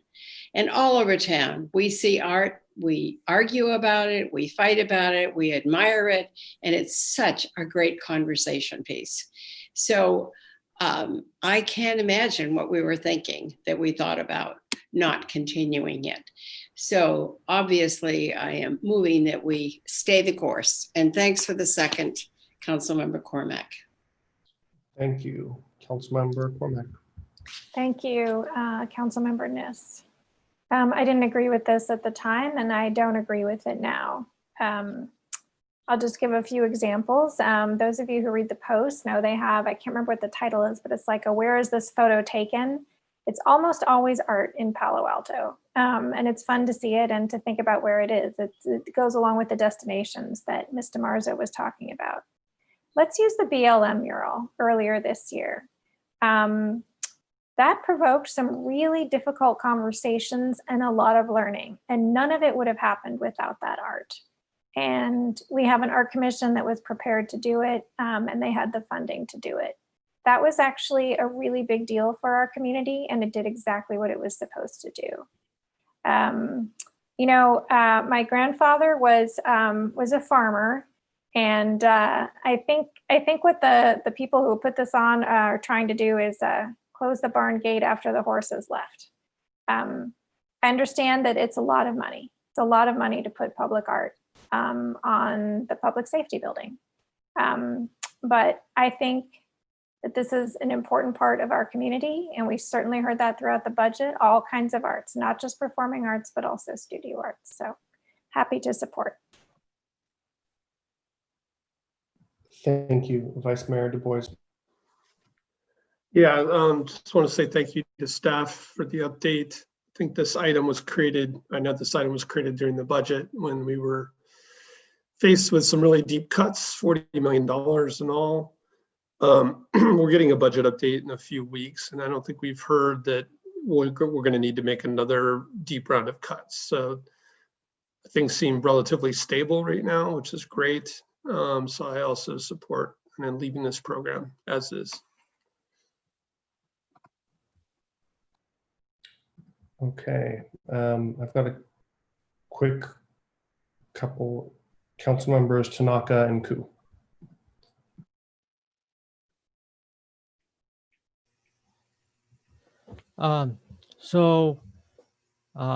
Thank you, staff, for bringing this forward. I thought it was quite interesting. And I guess for me, it's, I don't know if my fellow council members have looked at the latest sales tax report, but it's pretty scary. Albeit, it's not complete data, but it's still pretty scary in terms of what's going on. People are talking about the recession is going to continue on for at least a few years. The unemployment is starting to hit the tech sector as well. We had to lay off people as part of the budget cuts. Now, with that said, I think art is actually important to our city. It's something that what people have noted. I for one love beautiful art, but it's also about priority, and we have to figure out what are our priorities. So what did we have to cut? Well, we had to cut some firefighters, right? We had to cut the crosstown shuttle. We had to cut about $2-3 million from Coverly for our schools, and a bunch of other things that the community love, right?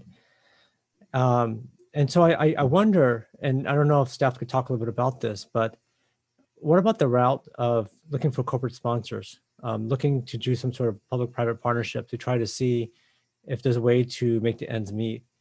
So that's one thought I wanted to just run by perhaps the city manager or Elise or someone to look at that route to try to make the ends meet versus, because we're cutting into the bone on some of these things. So I don't know if either city manager or Elise could talk a little bit about that. Sure. I think I would just lend the context that effectively that is what we have, but arguably at least by virtue of having both the public capital improvement program % for art along with the private % for art. I believe that was the evolution of the two parts in order to demonstrate the city's commitment in addition to what was being mandated of private developers.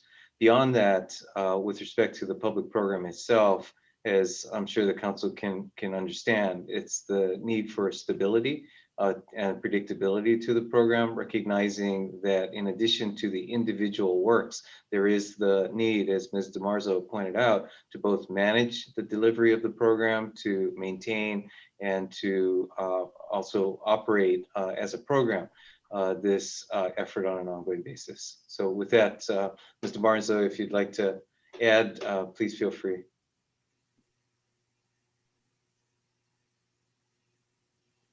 No, I think you covered it pretty well. I know there were some previous cuts to the arts as well that did take place with children's theater and some other staffing. So the council had some very difficult decisions on their plate in that budget season. We completely recognize that. And I want to ask, and I think I know the answer already, but for each one of these projects that come up, the city council is going to vote on each one of them, right? Even if the stays or goes. Well, actually, if it goes, not. But if it stays, each project that comes up will be voted on individually, nevertheless, correct? Let's see, perhaps Mr. Marzo, you should explain how that works. For each art project, so our CIP is very unusual because all of our projects are encompassed in one CIP. So as projects come forward, they are vetted by the Public Art Commission, and that is their job in the Muni Code. If a project budget or a contract is over $80,000, that contract comes to council for approval. Okay, only if it's $80,000. That's correct. Okay.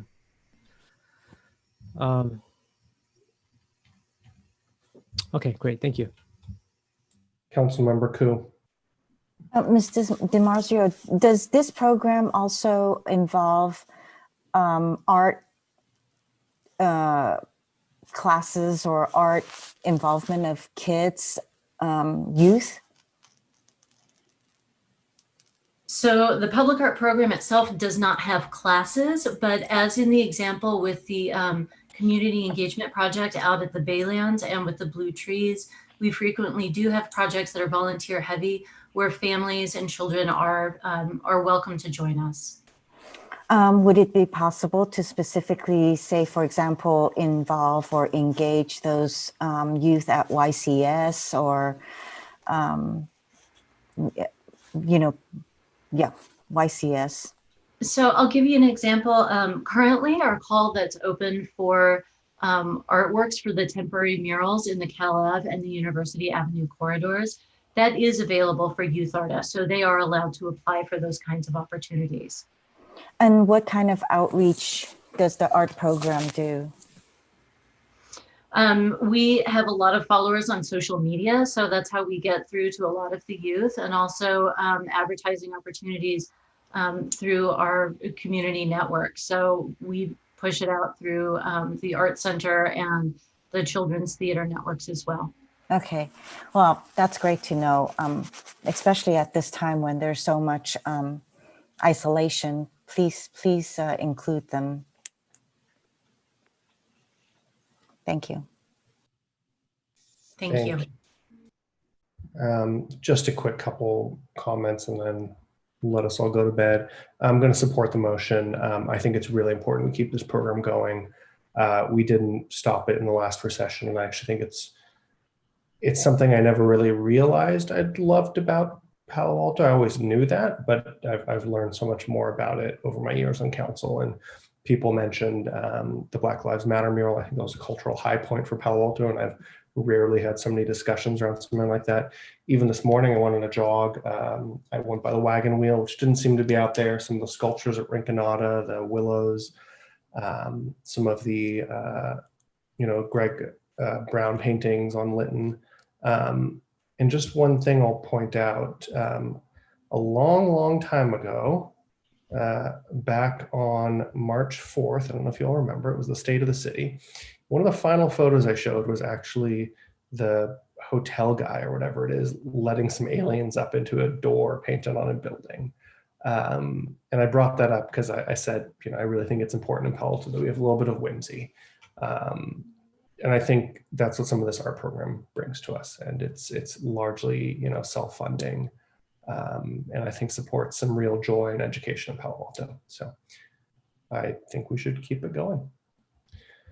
Councilmember Tanaka, do you have a short question or can we take this to a vote? I have a few short questions. Okay. I guess my question for Ms.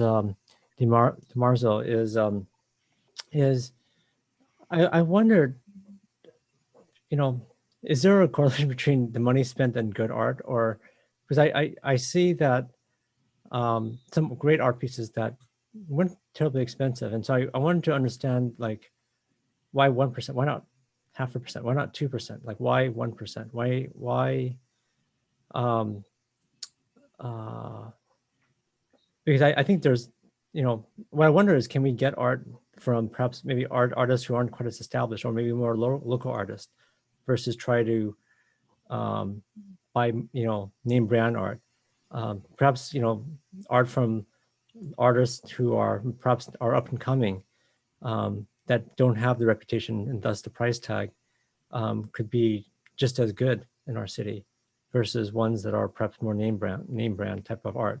So I don't know if you could talk a little bit about that. Sure, thank you for the question. We have a lot of different types of art opportunities for both emerging artists, bringing artists in who are maybe crossing over into public art for the first time, as well as more established artists. A lot of the costs that are associated with getting a more established artist, if you're doing a large permanent installation, is not necessarily just extra money for the artist. Those projects are, big construction projects. They're very involved. They have to get, other fabricators and engineers, and it's, it's a larger project budget. All of the projects that are commissioned for our municipal percent for art, the permanent ones, are created for the site, so that it takes time and time to develop those with the design team. So the answer to your question is we do offer different opportunities for more emerging artists as well as established. And what would you do if the percentage instead of 1% was 0.5%, at least temporarily? What kind of impact would that have? Because we've had to cut a bunch of different things in our city, right? And we've had to make adjustments, right? What would that do to the program? Well, it would have an impact for the program for a number of years to come. So a number of the projects that we spoke about that we're initiating would probably not be able to come to fruition. So I'm looking to city manager. So roughly how much did we trim from our general fund as part of this recession? Let's see. Well, as a part of your budget last year, yeah, right? Close to 40 million. Yeah, I know 40 million. What percentage was it? See, I wouldn't pretend to do the math on the fly here. I'm not sure where you headed, Councilmember. I'm just wondering whether we should try to proportion it, right? So we've had to make a bunch of sacrifices throughout the city, right? And to me, it just seemed to be trying to make a proportion to the other sacrifices that we've had to make in our city. Yeah, I'm not sure how that would apply here. Again, what we're talking about is a percent of the project allocation. So to the extent that we've reduced project allocations, that it's reflected there. And perhaps, again, getting back to the underlying point, Mr. Marza, would you happen to know benchmarking in terms of other cities' percent for art program, whether 1% is typical? This is taking me back in memory, but I could have sworn at some point back in San Jose, we might have gone to 2%. And yes, quite a few larger cities have gone to 2%. 1% is standard. Gotcha. So just to provide some context, Councilmember. And do cities, when they're having budget difficulties like ourselves, do they adjust it, or they spend it even if they're laying off firefighters and stuff like that? Do you guys know? We're actually seeing a number of cities allocating more funds for public art projects to help the community and to help the community recover from COVID. So both economic and emotional recovery. So I haven't seen any reductions to the percent for art ordinances. So how do they do that when is it only our city that's having a budget issue, or how do other cities handle like ends meet? Where do they get the money from? Once again, it might be that we're veering a little bit from our agenda item here into a general discussion of municipal finance. Go ahead, Mr. City Manager. Sure, thank you. Again, given that it's a proportion of a percentage of the capital allocation, again, it's by scaling the capital allocation itself. So inherently, there's a proportionality involved there. And again, I think it's certainly appropriate to have this conversation, and that's not unusual among cities. Again, the decision to proceed with changing the program is a values question.